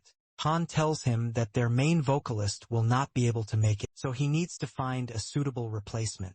He pauses for a moment and then asks him if he knows how to talk to girls. He knows that there are 2 girls on Arc's team, and he has probably already talked to them, so he wants to ask him for advice on how to talk to girls. Arc starts to sweat and asks him if he has a crush on someone. Han says that he doesn't actually like the girl, but she has a very nice voice. After losing their vocalist, he was worried about the concert, so he fell asleep inside the Academy's vast mirror world. While he was sleeping, he heard an angelic female voice that immediately woke him from his slumber. As he followed the beautiful voice, he saw a girl in the forest, dancing and singing all alone. He was shocked, since her incredible voice made him feel so much better. It was at that very moment he realized that this girl could replace their vocalist in the concert. However, as he attempted to recruit her, he awkwardly told her that he wanted her. Hearing this, the girl got creeped out and immediately ran away. My man out here just scaring away all the girls. He asks Arc for his help, since he really wants her to be the vocalist. The 2 of them hop into the vibrant mirror world, but with so many different people around,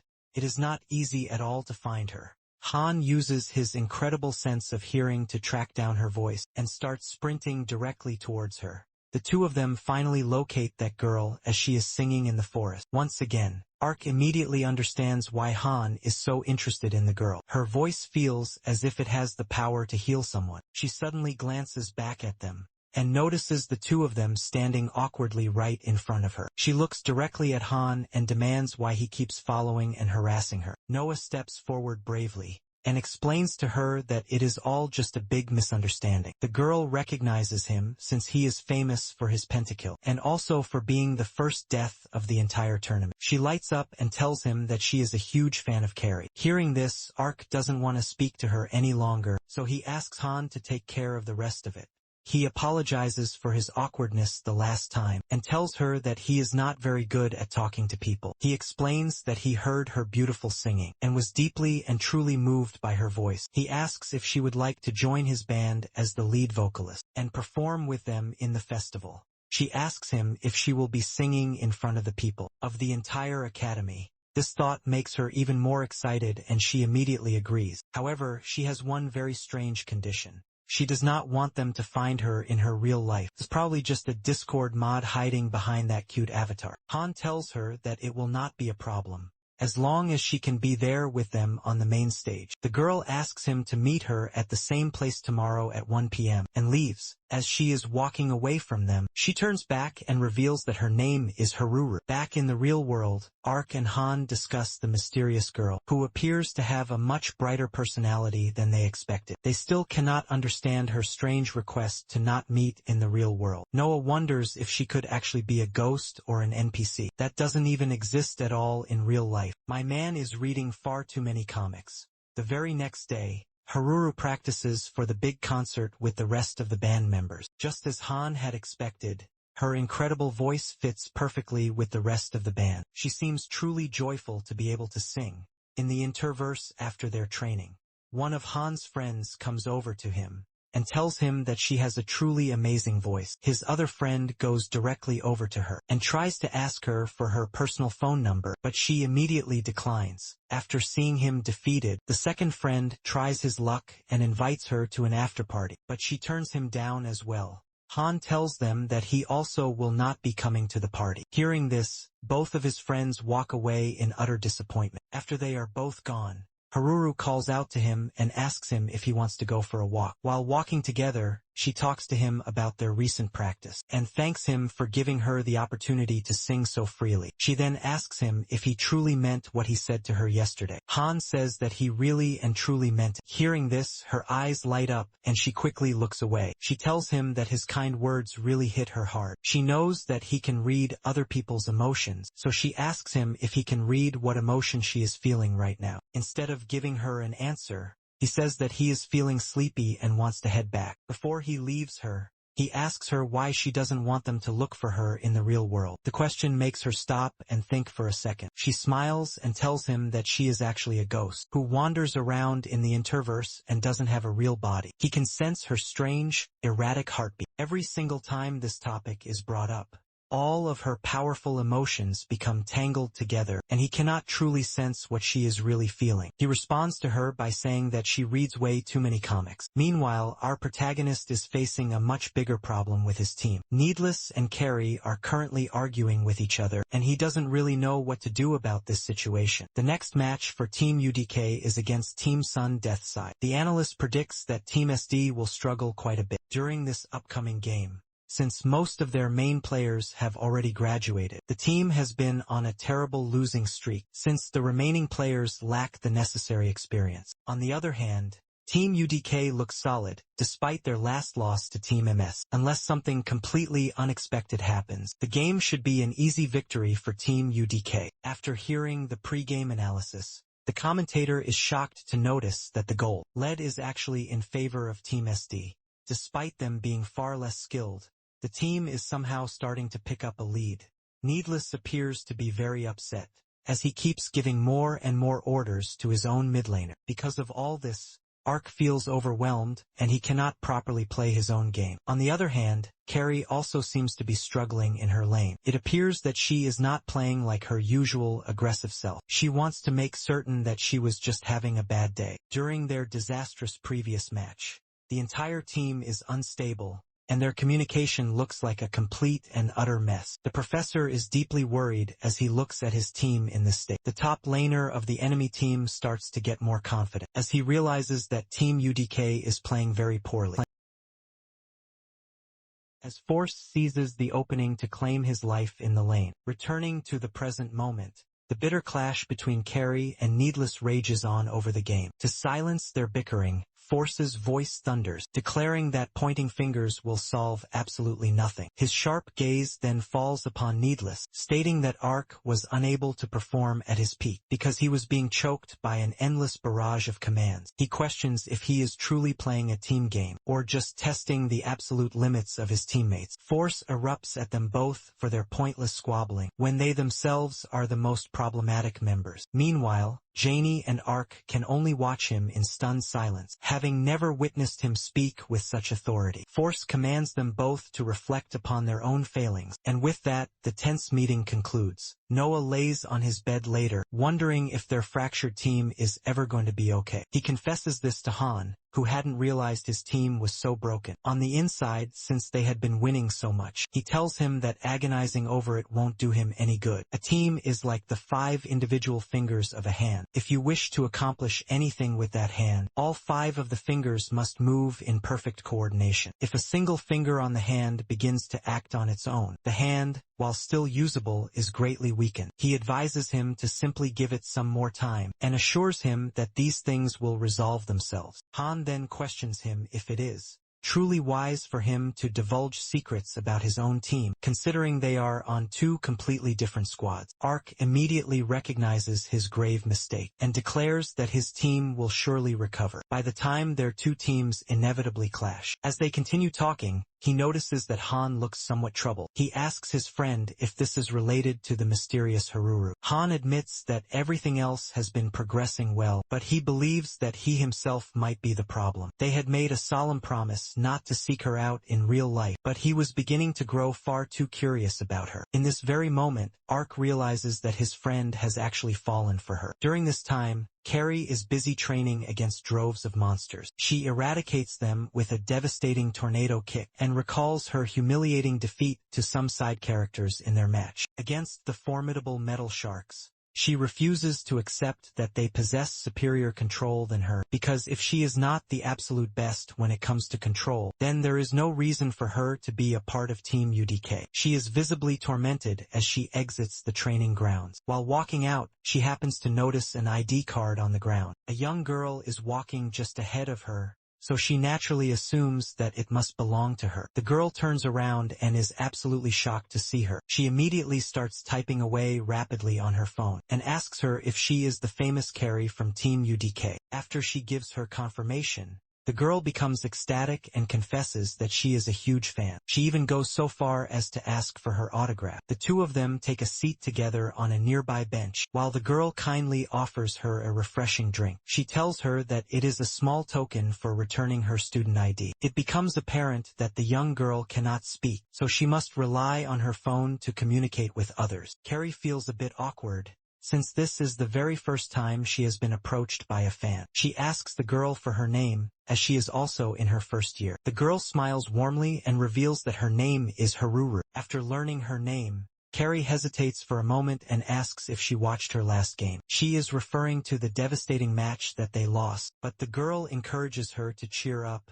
since they have many more matches coming up soon. She then asks if it was embarrassing for her to watch her play, since she was literally the worst player in that entire game. What's more, she also clashed with her senior and caused major problems for the team. The young girl looks at her with a gentle smile, and says that this is the very reason she became her fan. She mentions that she always confronts her opponents without hesitation, no matter how overwhelmingly strong they might be. Even though she might fail from time to time, this is precisely what makes her so charming. The girl genuinely believes that she is amazing, and cannot help but cheer her on with all her heart. Hearing this praise makes Carrie feel a bit better, and she lets out a smile. The girl then poses a question, asking if they truly need a ranged damage dealer in the bot lane, since she believes that a melee fighter would be much better suited for her aggressive playstyle. This makes her think, since there's no rule against a melee fighter being the primary damage dealer, she thanks Haruru for the brilliant idea. Carrie is now quite curious, so she asks her why she has been communicating with her using her phone. The girl tells her that this is a personal secret, so she cannot discuss it with anyone else at all. Meanwhile, Arc is confused as he sits across a table from Needless. He wonders why he was summoned to meet with Needless. He looks at him and apologizes for his behavior in the previous match. He confesses that he was feeling anxious, so he made many mistakes. Noah tells him that it's completely fine. He reveals that the mid laner of Team Metal Sharks is his old bully. From back in school, he was the son of a powerful, prominent family, while he was just a lonely orphan. There was no way for him to ever win against him in the real world, so he entered a tournament in the virtual world and crushed him there. He may have lost to him this time around, but the final results are yet to be decided. With this recent loss, their personal scores are now tied. He tells Needless that he has also tied his scores with Loki, since he was ranked number 1 when he first entered the academy. Arc reassures him that they will win all of their remaining matches when they inevitably face Team MS again. Upon hearing this, Needless finally understands why the professor advised him to talk to Ark about his personal problem. He is impressed by his unwavering mindset. Noah suddenly glances down at his watch and realizes that it is now time for his training. He extends an invitation to Needless to train with him. He is absolutely stunned to see the custom training world and realizes this must be the reason why his landing is getting better. Ark configures the dummy for him using the professor's powerful data. Needless thinks to himself that his sole reason for coming to the academy was to ultimately become a professional gamer. And the true reason he wanted to become a professional gamer was to be just like the legendary Faker. The dummy takes him by surprise, and he realizes that it is much more powerful than he ever imagined. However, fighting against it gives him a strange, familiar feeling. He asks Ark about the data that is being used for the dummy, and he reveals that the professor was the one who gave it to him. He completes a few more practice rounds against the dummy, and then goes straight to see the professor. He tells him that he knows the data in Ark's training. Dummy is from Faker and demands to know how he got his hands on it. He demands to know just how his professor is related to Faker. The professor asks him why he thinks that the dummy data is from Faker. Han has spent his entire life copying and analyzing Faker's moves, so he knows his play style better than anyone else alive. After training with the mysterious dummy, he is absolutely confident that it is from Faker. After he vanished, people tried to purchase his data, but they all failed because there was no one left to sell it. The professor gestures for him to keep his voice down and says that he will reveal the truth to him if he can promise to keep it a closely guarded secret. After that shocking revelation, they call for a team meeting, and the professor briefs them all on their next opponents. He informs them that they can easily win this next match if they simply play their usual coordinated game. He also reminds them to focus on their in-game communication and hopes to see some significant improvements in that area. Hearing this, all three teammates glance over at Carrie and Needless, wondering if they are going to finally be alright. Carrie boldly raises her hand and asks the professor if she can play as a fighter in her next game. She explains that a ranged dealer role doesn't suit her play style, and she is not at all confident with her long-range accuracy. For this very reason, she wishes to switch to a melee fighter. This might put her at a slight disadvantage in the lane, but she believes that this change will unleash her true talent. She doesn't want to hold back her team any longer. The professor understands that she must have conceived of this strategy on her own, so he gives her his permission. He believes that she will be able to play well with a melee fighter, utilizing her truly impressive control. This completely surprises Ark, since Carrie just bowed down in front of the professor, despite possessing such a massive ego. Moreover, Needless doesn't seem to have any problem with this change. They know that something is not right with this situation. We see a completely transformed version of Carrie in the game. She completely annihilates the opponents in her lane and gets 5 kills. During the very beginning of the game, the commentator thinks that she will be the MVP for this game. The entire crowd, along with Haruru, is cheering wildly for her. Among all of those cheers, there is one person who is visibly upset, and he does not want her to get all of the limelight. As he is busy brooding, he realizes the enemy mid laner is missing. He starts to panic and quickly alerts his entire team. Needless tells him to calm down and says that he has already found him. From this single play, it seems as if the old him is back. He looks up at the camera and wonders if the professor is watching him. He is the only one who knows that Professor Lee is actually Faker. Team UDK finishes the game off with incredible ease, with Carrie securing the MVP title. Ark is glad that his team is finally back to their normal selves, but he is also disappointed in himself for not contributing very much. He desperately wants to be the main protagonist of their team. He yearns to be able to use his synchro rate once again. As he is walking alone, he gets called out by a blonde-haired man sitting on a bench. The man is surprised to learn that he doesn't recognize him, despite him being Han's close friend. Hearing this, Ark figures out that he is probably Professor Vaison. He asks him what he is doing all the way out here, and the professor tells him that he has been waiting for him. He then reveals that he has been wanting to speak to him about his synchro rate. The professor then asks him if he wants to know how to use his synchro rate in a stable manner. This is like a dream come true for Noah, so he immediately agrees to everything that the professor says. The two of them meet up with Professor Lee and speak to him about this important matter. Professor Vaison tells him that he has been waiting for 6 long months since he asked him to wait until Arc's synchro rate finally stabilizes. Seeing how our protagonist was steadily improving without even using his synchro rate, the professor wanted to see just how far he could go. He asks him why he desires to use his synchro rate. He is guessing that he wants to become the ace of his team, or perhaps he wants to contribute more. But Noah tells him that he wants to use it because he wants to stand out more than Carrie. He does not like feeling like a side character. The professor realizes that he just craves some well-deserved attention. Professor Vaison assures him that he will take good care of him and asks for his permission to commence with the research. Professor Lee grants him his permission, but says he will not be allowed to use it until he has fully mastered. As he logs into the strange VR world, he finds himself inside a lab with Professor Vaison. The professor explains that he has created this world to research his synchro rate. He has even added specific functionalities to this world. To assist him in his important research, the professor shows him a large screen and informs him that he can also watch videos from his training. He wants to find out why the fluctuations in his synchro rate are so extremely volatile compared to all of the other players. He asks him what exactly triggers him to increase his synchro rate. Arc thinks back and remembers his epic fight with King. The thing that increased his synchro rate was seeing Hyun's face. Hearing this, the professor turns off his synchro rate limiters and begins experimenting with various dummy targets. He shows him various faces and notes down his synchro rate. After cycling through all of the different players, he finally reaches Hyun, where Arc's synchro rate skyrockets to 450%. He asks him about his relationship with this particular player, and Noah reveals that he used to relentlessly bully him in school. The professor guesses that his synchro rate is likely changing due to his powerful emotions. He wonders what that particular emotion is and decides that he will look deeper into this phenomenon. After all of the intense experiments,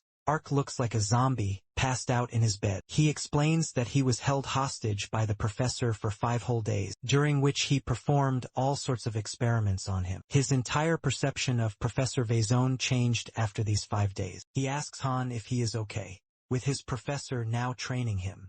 His friend says that it is all good, since he wants to fight him when he is at his absolute best. Moreover, their team only consists of people who just want to have fun. Arc then asks him about how his rehearsals are going. He wants to know if he has figured out why he wants to see the girl. In real life, Han looks away and says that he doesn't really know. Internally, Arc is mad at him, since he refuses to admit his feelings for her and take any action. He wonders if he should go out of his way to connect the two of them. Meanwhile, Loki and Professor Lilia approach a table with a man playing chess. The professor greets the man with the strange, eerie avatar. The man welcomes her and asks how things have been proceeding so far. The professor claims that she has done more than enough to prove the impact of the helper, since even the Academy's advanced security cannot detect. The man then asks Loki about their recruitment process. He reveals that he has already finished recruiting for the Metal Sharks. This means that they are nearly done with all of their preparations. The man then reveals that the reason he had called them was to warn them about something he heard within the Academy. It seems as though Faker is still in the Academy, hiding his true identity. He tells them to watch out for him, as he could disrupt their plans. The grand plan will be executed in 3 days during the Academy Festival. The man takes out the enemy king piece using his own queen, and lets out a truly evil smile,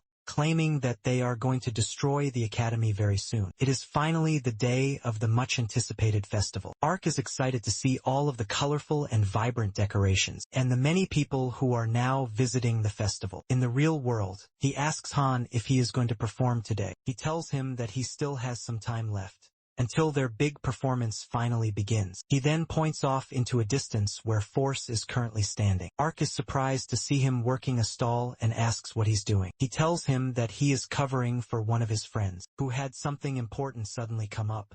Our protagonist tells him that his friend likely just got bored, and then bailed on his assigned duty. Force then asks them if they want to get some battle balls. Arc is confused, as this is the first time he's ever heard that word. Force explains that these special balls allow players to engage in a 1v1 battle with each other. You can challenge an opponent to a duel by throwing a ball at them. If they accept the challenge, a force field is created around both players. The players can then choose which game they wish to duel in. They can even wager things like their items to make it more interesting. As they are talking, they notice some players using the battle ball. Arc thinks that the battle balls seem like a major problem, since they cover way too much space in the crowded streets. He looks at Han and asks if he really brought him here just to duel. His friend starts smiling and then touches him with a battle ball. This action immediately puts them both inside a shimmering force field. Noah asks him how they will decide which game to play. Han takes out a large dice and tosses it into the air. The face that shows on the top of the dice determines the winner. As the dice lands, it shows his very own face on the top. This means that he can now choose the game they will play. Meanwhile, Carrie is stuffing her mouth with whatever she can find. She is wandering around the massive festival with Haruru, and the two of them seem to be having a pretty good time together, since there are so many delicious things to eat. Carrie then asks her, "Are you going to tell the truth to your friend in the band?" After the concert, she begins to sweat nervously, and tells her that she is just too scared to say anything. She reveals she has aphasia, which is a disorder that affects a person's ability to speak. The doctors cannot really find the exact reason for her disorder, but it might have come from the traumatic shock she experienced during her lonely childhood. She fears that she might disappoint him in real life because he only wants to meet her because of her incredible voice. She thinks it would be better for them never to meet in real life and to just stay like this. Carrie doesn't like this idea at all and tells her she doesn't see much of a difference between the real her and how she is in the VR world. Moreover, if the guy is disappointed after meeting her, she will make sure to teach him a very good lesson. This statement makes her smile, and she tells her she will try talking to him after the concert. At the same time, Han and Arc have just finished their intense duel. As the large force field finally opens, our protagonist is on the ground, feeling completely exhausted. One of the spectators is very impressed by Han, since he managed to clear the highest level of the rhythm game with a perfect SSS plus grade. Meanwhile, Noah is mad at him because he purposely chose the game he was good at. He demands a rematch, but Han flatly refuses, telling him that he only gets a single chance, and now their personal scores are completely tied. They will settle this score during their official tournament match. After this, he heads out for the concert, as it is about to begin soon. Our protagonist wishes him the best of luck, and realizes that he is more competitive than he initially thought. Moments later, he notices Hyun walking past him in his signature mask. As he passes right by him, he makes sure to tell him that he will surely win against him next time. Hearing this, Hyun makes a very worried expression, and thinks to himself that there will not be a next time. Meanwhile, Haruru is running late for her own concert performance, since she was so busy enjoying the entire festival. In a nearby dark alleyway, some players ask their leader if they can quit before they start doing any of this terrible stuff. He tells them that they are all in the same boat now, and they will all be in grave danger if their mission fails. Their main target is the Academy's own director. Just as they are discussing their sinister plans, Haruru runs past them and accidentally overhears their conversation. One of the men immediately stops her and asks if she heard anything. Professor Seiler is completely bored out of his mind, as he has been appointed as the festival's manager. Professor Lilia reassures him that she is there with him, so he doesn't need to work too hard on his own. She had volunteered to work alongside him in managing the festival. As the two of them are talking, they notice a dire warning notification on the main screen, informing them of a major conflict that is taking place. Professor Seiler immediately rushes to the specified location, and sees a group of players in masks surrounding Haruru. The professor is furious at them for attempting to do such a thing. Within the academy, he begins uncovering their true identities. The first player he reveals is Loki from the nefarious Metal Sharks. Before the professor can say anything else, Lilia grabs his head and uses a special ring to render him unconscious. She looks at the screen and thinks about how careless her student was. Their entire grand plan would have failed if she was not here. This now puts them ahead of their original plan, but she is confident that it will all work out perfectly. As the main event of the festival finally begins, all of the battle balls turn a menacing red. The other band members are getting worried, since none of them can get in contact with Haruru. They can still see the call going through, which means that she is still logged into the interverse. Han wonders if she doesn't want to perform with them anymore. He decides to go and search for her by himself. Meanwhile, Ark is roaming around the festival grounds all by himself. He notices a large group of people gathered in one area, and wonders if there is some kind of special event going on. He sees a girl passed out on the ground with her friend, crying out for help. She explains that they had just played a mini-game with a battle ball, and her friend had a seizure right after the game had ended. The players wonder if this is some sort of bug in the interverse. Some of them think that the girl is just performing some kind of street act. However, Ark can tell that something is definitely not right here. Soon, the players realize that they cannot log out of the interverse either. As Ark is trying to figure out what is going on, he gets approached by a strange guy in a chicken mask who tries to touch him with one of the battle balls. At that very same time, the Academy director is being restrained to his chair. In his magnificent flying castle, he tells Professor Lilia that he never expected her to do such a thing. She smiles and tells him it was easy to get him into a checkmate. Moreover, the security of the entire academy is also pretty bad. The director simply laughs and tells her that's because no one would ever dare try such a thing. In the modern day, since she has access to the administrative authority, she has disabled the logout functionality completely and made some dangerous changes to the system. All of the games in the battle balls are changed to combat games, and the loser now has to face a horrifying penalty. To make matters even more interesting, they increased the pain perception in this world to 100%. The director is shocked to hear this, and asks her if she even knows what that can do. Professor Lilia coldly tells him that if someone experiences the pain of dying in the VR world, their brain will register it as their actual death, and will stop functioning in the real world. The director still cannot understand why she is doing all of this, and she explains that she simply wants to create pure chaos. Her men will start using battle balls on random people at the festival, and they cannot lose, since they are all using the helper. If the festival has enough deaths, it will become a massive international issue. Their main event is the public death of the Academy director, also known as the powerful Game Master. He is the one person who has authority over the entire interverse system. She throws the crown from his head and tells him that this will be their new guiding stone. The director pulls out his very own ring and asks her, "Did you really think you could take me down this easily?" A bright flash of pure white light almost blinds her. As it finally fades,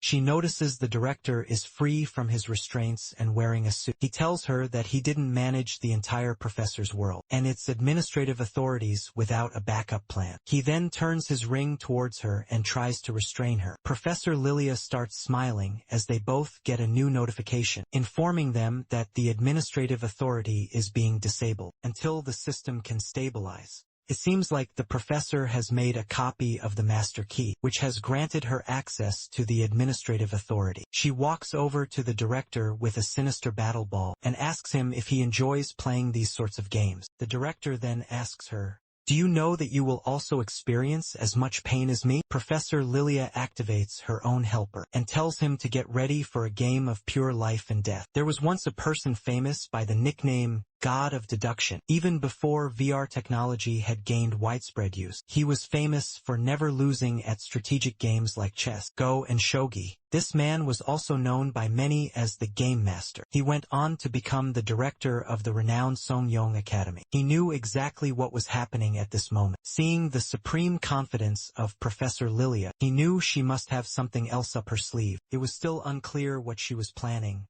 but he knew his own chances of winning were extremely low. The director knew he was in a checkmate and could not handle this dire situation all by himself. Lilia looks at him and asks what he is thinking about. She touches him with the ball, which starts the game. Instead of trying to win and save his own life, the director makes the most logical decision possible in this case. He shares the full details of everything that has happened to him, along with his powerful administrative authority, to the one person in the world he trusted the most. That person was none other than Professor Lee, also known as Faker. He receives the director's urgent message, where he informs him of Lilia's plans to assassinate him. The director appoints him as the temporary director until his return. Royd had been searching for Ark all over the festival grounds. Ever since he fought him, all of his carefully laid plans have been ruined. He finally spots him standing in the middle of a crowd. As he tries to touch him with the battle ball, he gets stopped by King himself, who grabs his hand and tells him that he is the one who will fight him. As his hand touches the battle ball,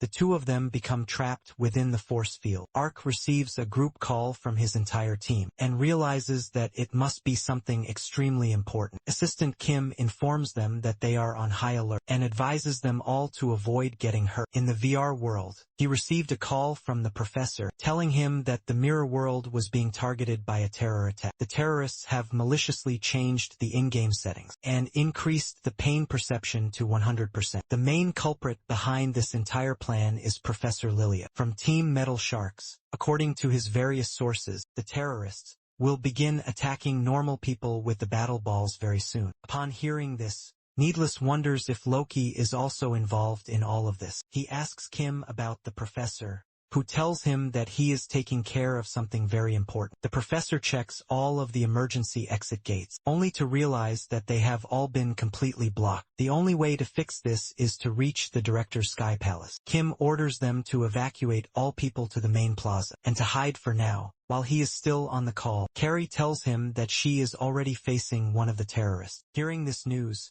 Assistant Kim warns her against fighting and advises her to run away. She tries contacting Haruru, but she is unable to reach her. She begins to prepare herself for a fight, and tells the man to get ready if they have harmed her friend. Meanwhile, Ark screams to everyone that there is an issue with the game world, and that they should all evacuate to the main plaza immediately. He doesn't want to mention the increased pain levels. In order to avoid causing a widespread panic, he notices two players inside battle balls, and asks both of them to avoid hurting each other at all costs. King overhears this, and realizes that something very weird is happening in this world. Royd was just trying to hunt down anyone, but he met King by pure chance. He still remembers how he was embarrassed during the entrance exam, and now wants to take his long-awaited revenge. He now has the helper with him, so he is no longer afraid. He gets closer to him and challenges him to a fight. King is extremely confused, so he stands silently, wondering what this man wants with him. During all of this chaos,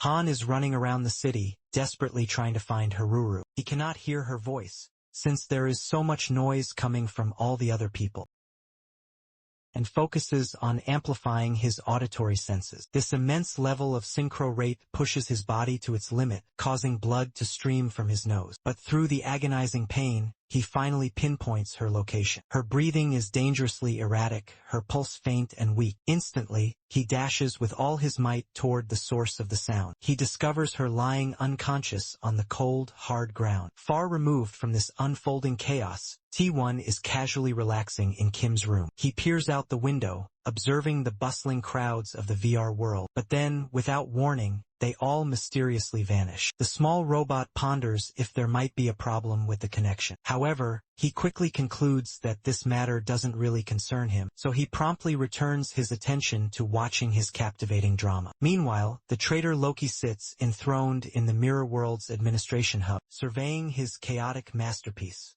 He hadn't anticipated Professor Lilia would pursue the director all by herself. They now hold the reins of the entire administration, so he believes they can effortlessly overthrow the powerful principal. Until this point, everything is proceeding according to their grand design. He abruptly receives an alert about several players, who are about to breach the room. The individuals approaching are none other than Professor Sora and Professor Duncan. They have been briefed on Lilia's treacherous plot by the professor, and are here to storm the compromised administration room. But before they can proceed, Loki emerges to block their path, donning his signature rabbit mask and clutching a battle ball in his hand. Professor Sora is a renowned master of the martial arts, so she tells Professor Duncan to leave this foe to her, and focus on stabilizing the administration area. Loki informs them that they cannot enter the field of a battle ball, which means that he is now going to obstruct this entire corridor. Hearing this bold declaration, Professor Sora confidently moves forward and tells the other professor not to worry, as she will certainly be victorious. She graduated from this very academy within the top 1% of her class. I have a terrible feeling that she is about to lose this fight badly. Han sits quietly on a bench beside Haruru, who still has not regained consciousness.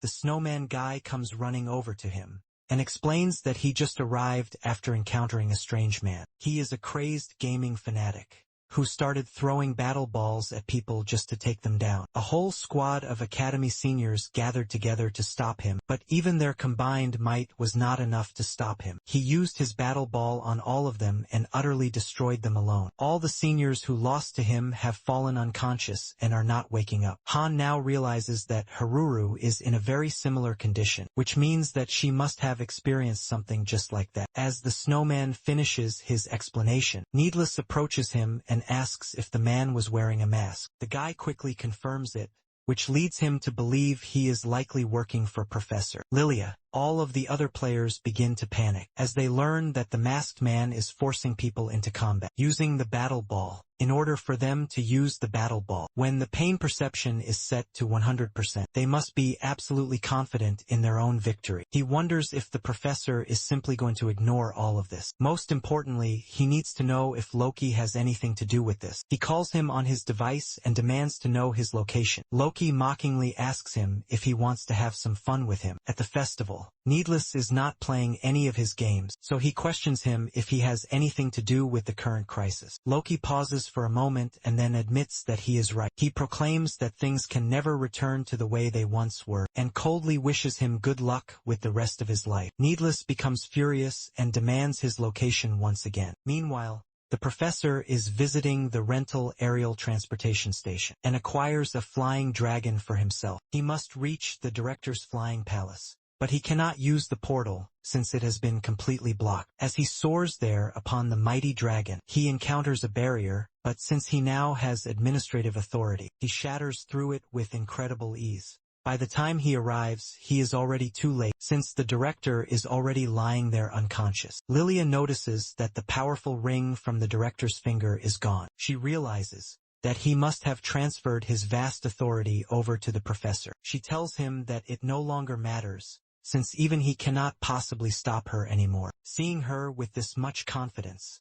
Professor Lee asks her if she is currently using the helper. She is surprised to hear that he already knows about it. He reveals that he knows everything about her terrorist group. He had a lingering suspicion from the time she stole victory from his students. By cheating, Professor Lee dons his mask and the rest of his gear, and tells her to prepare herself for her punishment. Needless finally confronts Loki, who is sitting outside the administrative room in a simple chair. He asks him why he revealed his own location to him. Loki tells him that he wants to have a final farewell with him, and also to make him a final offer. He asks him if he wants to join him in changing the very world. Needless is confused, so he asks him what he means by that. The man then starts talking about how the world is so incredibly unfair, and that they are surrounded by people who do not care about them. Because of this reason, he wishes to destroy society and reset. Their very first step in this grand plan is to demolish this academy. Since Needless possesses a sharp brain, he tells him that he is simply committing an act of terror. He asks him if this is the real reason he abandoned him and his team. Loki tells him to snap out of his childish delusion. Needless is absolutely furious with him, so he attempts to strike him down,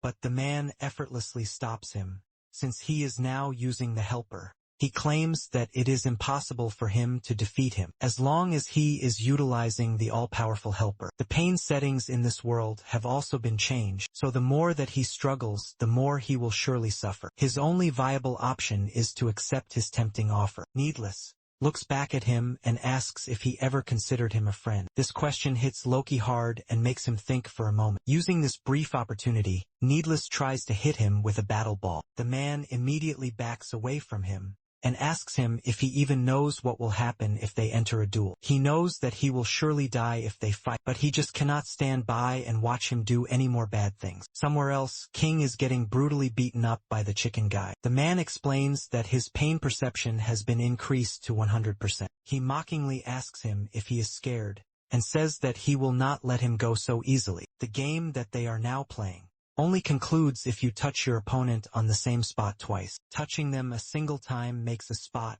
and if you touch them again on a different spot, it simply moves the target spot to that new place. Therefore, you must strike them on the exact same spot twice for the game to end. The chicken man tells him that since he is far stronger, it is up to him to decide when the brutal game will end. King gets up and tells him that he does not care about the pain. What actually bothers him is the thought of a rat like him being superior to him, He tries striking him with a low kick, but he gets countered. Instead, the chicken guy uses the helper and starts punching him without stopping. King wonders why he is getting beaten by someone like him. He always had a problem with recognizing the faces of other people. He never felt like he needed to know the face of someone who was clearly weaker than him. This is why he saw them all as animals. His father became worried about him and made a deal with him. He told him that if he continued to keep winning, he could maintain his current lavish lifestyle. But once he finally suffered a single defeat, he would have to completely reset himself and start from scratch again. His very first defeat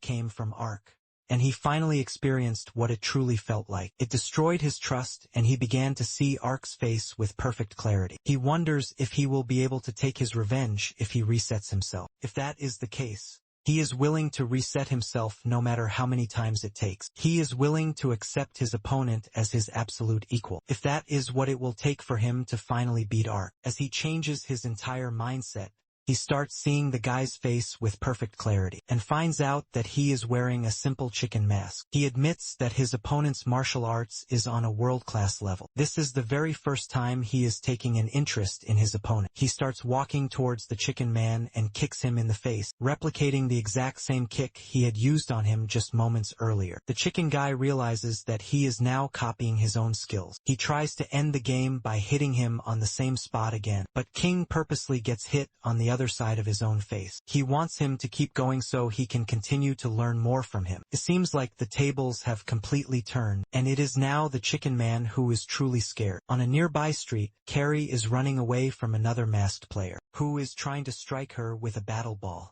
She already knows that the pain perception is set to 100%, so she does not want to fight with that particular player. As she continues running, the rat stops chasing after her, and says that she couldn't do much in the recent tournament, but she is certainly good at running away. This was all that she needed to hear. She hits the rat with a can of soda and asks her where she is going. As the player starts to chase after her, she starts running away once again. The two of them finally make it to the top of the main stage. The player asks her if she is finally done running away. Carrie tells her that she was having a good day, until she and her friends decided to ruin everything for her. The player then removes her mask, and it turns out that she is the very same girl who had previously defeated her in the lane. She tells her that removing her own mask means that she will put her into the dead state.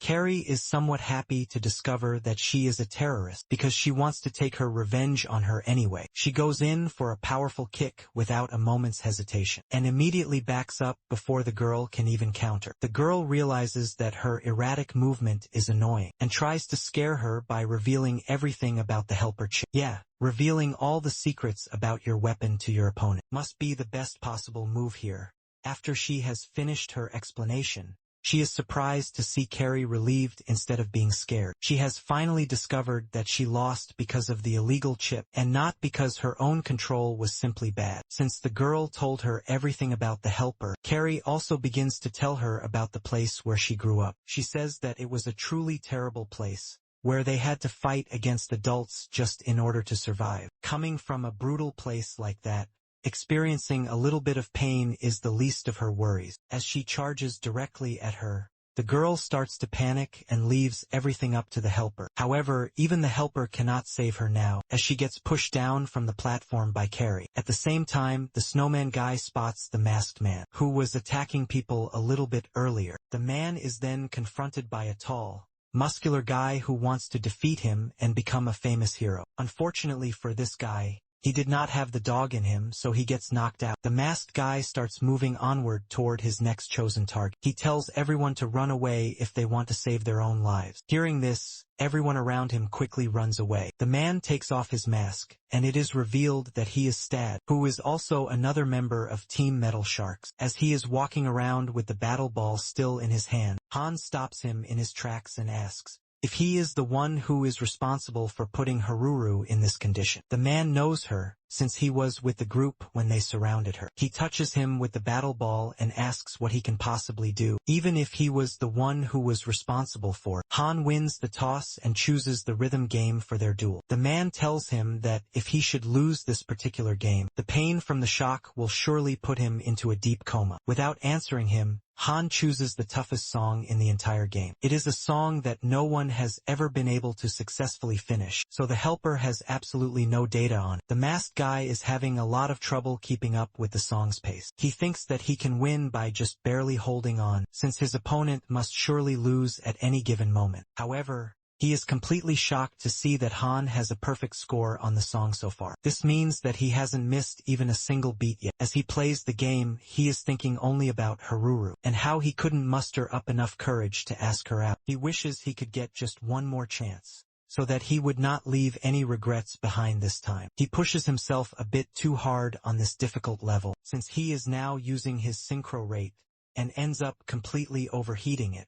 Back to the intense fight between Loki and Needless. He reveals that he still has some feelings left for him from their shared childhood and asks why he turned out this way. They used to have to pick up trash back in City Z, and didn't have any access to proper education or basic facilities. One day, Needless got a little sick while he was working. As he was taking a quick break, one of the workers ordered him to get back to his work and to quit making up any excuses. Loki got mad at him and told him that he didn't even want his dirty money. They are both abandoned kids, so they have to take care of each other. Loki looks over at Needless with a bright smile and says that he has found something really cool.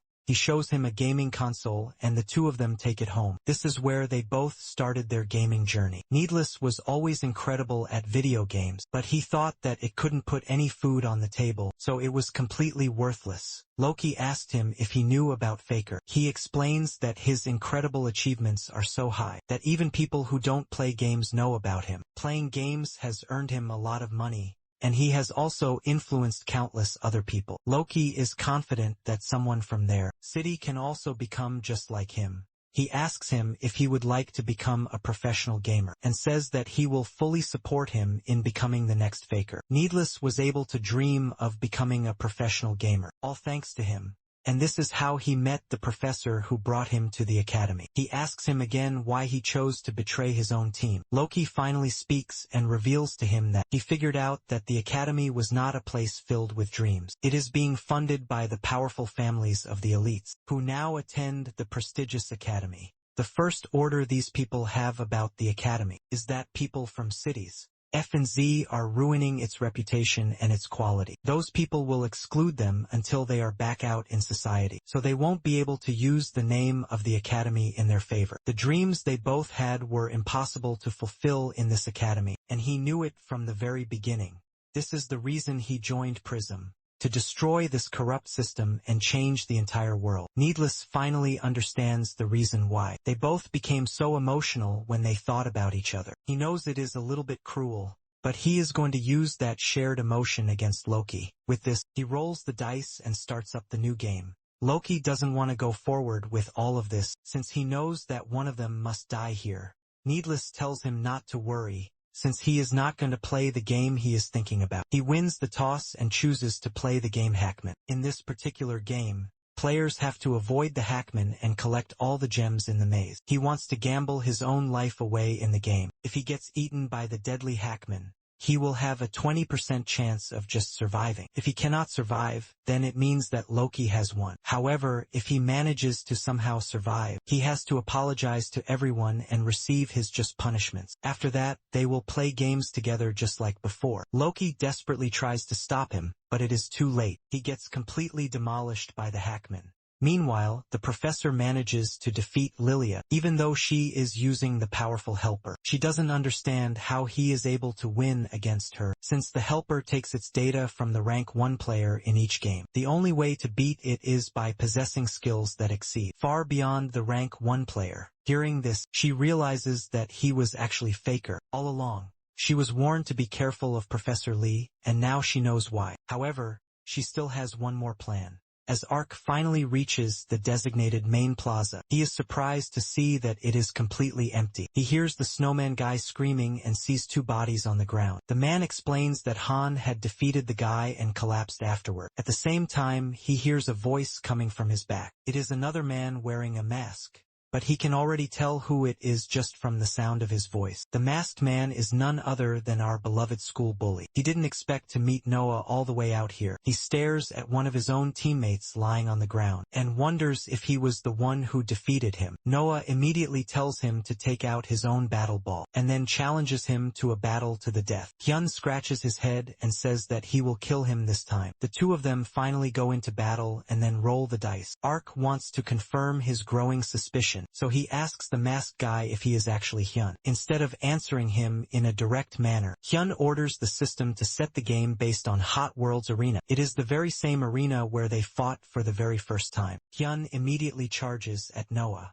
As the game starts, he uses his training and dodges his attacks. By using his synchro rate, he tells him that this time, the outcome will surely be different, since he will be using his full, unrestrained power. While experimenting, Professor Vaison told him that he needed a trigger that would allow him to lower his own synchro rate. Since the trigger to increase it was his nightmare, the trigger to lower it would have to be something similar. They both went through every single person that he knew, until they finally found the correct trigger. His trigger was seeing Carrie's face as she is being mad at him. The professor tells him that it can work as a temporary method for him to be able to control his own synchro rate. My boy still has some serious trauma from his duels with her. As Arc fights back against Hyun, he uses the helper to continuously change his own technique. He tries everything he can on him, but none of it seems to be working at all. Meanwhile, Arc's synchro rate is increasing at an exceptional rate. As it starts getting completely overloaded,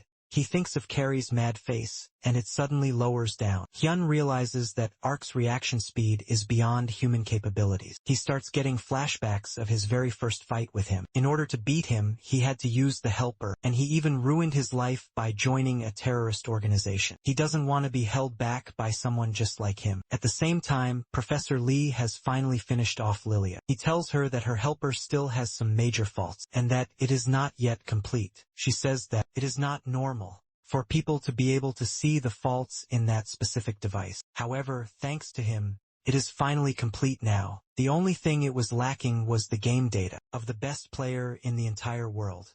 While she was fighting against him, she recorded all of his data and sent it to the helper server. This data will now be uploaded to all of the other chips, making it completely invincible. Arc notices a sudden change in Hyun's movements. He changes his weapon and even his entire pose. Our protagonist immediately recognizes that particular pose and knows that it is from the professor's very own data. Carrie manages to win her intense fight against the rat girl, while King soundly defeats Royd. There are now unconscious people scattered everywhere around the festival. After getting rid of Lilia, Professor Lee gets his admin privileges back on the system. He knows that he has to enable the login feature and reduce the dangerous pain levels. However, as he tries to change all of those settings, he notices that they are completely locked.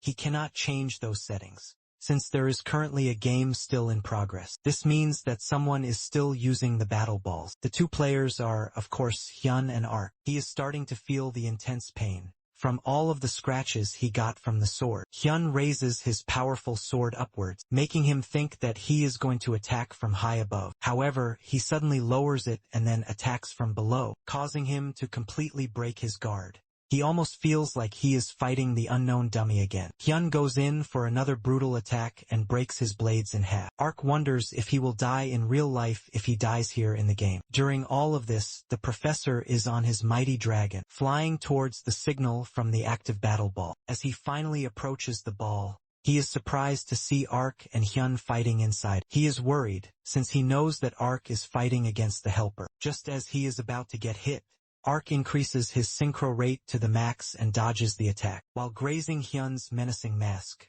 he then grabs him by the head and throws him to the hard ground. He feels like a completely different, powerful being. When he is using his max synchro rate, The professor knows that this is the best possible option for him at the moment, even though it might be extremely risky for him. Hyun gets up and notices Ark's glowing, intense eyes. He asks him if he has gone into berserk mode and then threatens to kill him. The very first thing Hyun felt after moving to the academy was the bitter feeling of defeat. He realized that there were plenty of other students who were much better than him. He was no different to them than the trash just lying around in City D. However, he still did not give up and continued trying his absolute best. As he continues his fierce fighting, he fails to land a single successful hit on our protagonist. His helper begins to badly malfunction, as it cannot search for any data that is better than Faker's. This stress causes the chip to completely break. Without the helper, Hyun now has no chance to win. He realizes that he is actually going to be defeated by a complete loser. Ark suddenly remembers his difficult training, when Professor Vaison told him that if his synchro rate burns out, he will experience a major shock instead of a simple burnout. If that happens, he will not be able to return to his normal lifestyle. As he starts to accept his cruel fate, he hears a very familiar voice calling out to him. Slowly, it gets louder and even louder, until he can clearly see and hear Carrie shouting at him. This lowers his synchro rate and he comes back to his senses. Hyun thinks of this as his golden opportunity and tries attacking him. However, Noah immediately knocks him to the ground, since he is far too weak without the illegal helper. He thinks that he has somehow become much weaker, but the professor knows the real truth. It is not that his opponent was weak, but it was he who had grown so much stronger. As he celebrates just being alive, he notices the professor standing right behind him. He runs over to him and asks if he saw his amazing fight. 3 days after the terrifying terror incident, Ark wakes up in his bed to find Han's bed completely empty. The tournament was put on a temporary hold due to the attack, and the campus was made completely off-limits to any outsiders. All the members of Team MS were finally captured. All of them were discovered to be in a deep state of coma, with the sole exception of Loki. The entire incident caused 30 people to go into a coma. Ark goes to visit Han in his hospital bed and tells him to wake up. He has brought his VR headset and his guitar for him. He asks him why he even needs all of these things, when he should be resting quietly in the hospital. Han tells him that he thinks it's time for him to be discharged. He was admitted to the hospital, as he had suffered brain damage from the terrifying incident. It was very similar to what Ark had gone through before. Other than him, Needless and Haruru were also in a coma and had not yet woken up. Ark asks Han if he has visited Haruru yet. He tells him that she is right above him and asks him to meet her. Han smiles and tells him that he is on his way to meet her, since he doesn't want to make the same mistake all over again. Suddenly, our protagonist gets a call from Carrie, who tells him that Needless just woke up from his deep coma. Hearing this, he immediately runs to his hospital bed and sees him finally awake. He tells them that they are all acting like he just rose from the dead. They all get emotional since they thought they were going to lose him. Han finally gets out of his own bed and walks over to Haruru's room. As he enters the room, he is shocked to see that she has also woken up. He smiles warmly when he sees her, and tells her that it's their first time meeting somewhere else. Loki is now being interrogated for the entire horrible incident. He tells the officer that his professor was backed up by a sinister terrorist organization. So basically, he gives them all the information he has on the group and their future plans, since this was part of his deal with Needless. Ark calls Professor Lee into the special training room, since he wants him to witness him defeating the strongest data. He already defeated Hyun while he was using the powerful helper, so he is confident that he can finally defeat the dummy, too. He uses his synchro rate, and still gets absolutely demolished by the training dummy. He is utterly confused, since he already defeated the data when he was facing the helper. Professor Lee knows that one of the helper's major flaws is that it switches over to different data when its current data set fails to work.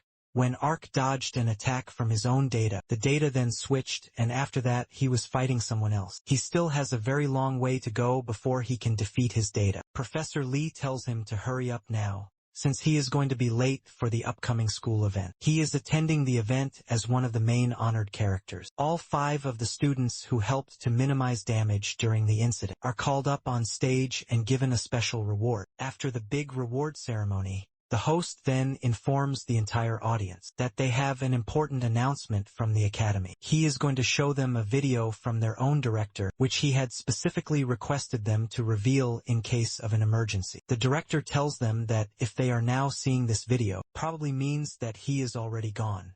In his extended absence, the Academy needs a temporary director who can lead in his place. For this very important job, he appoints Faker as the Academy's director. He reveals that he is making Professor Lee the temporary director. This revelation comes as a shock to everyone,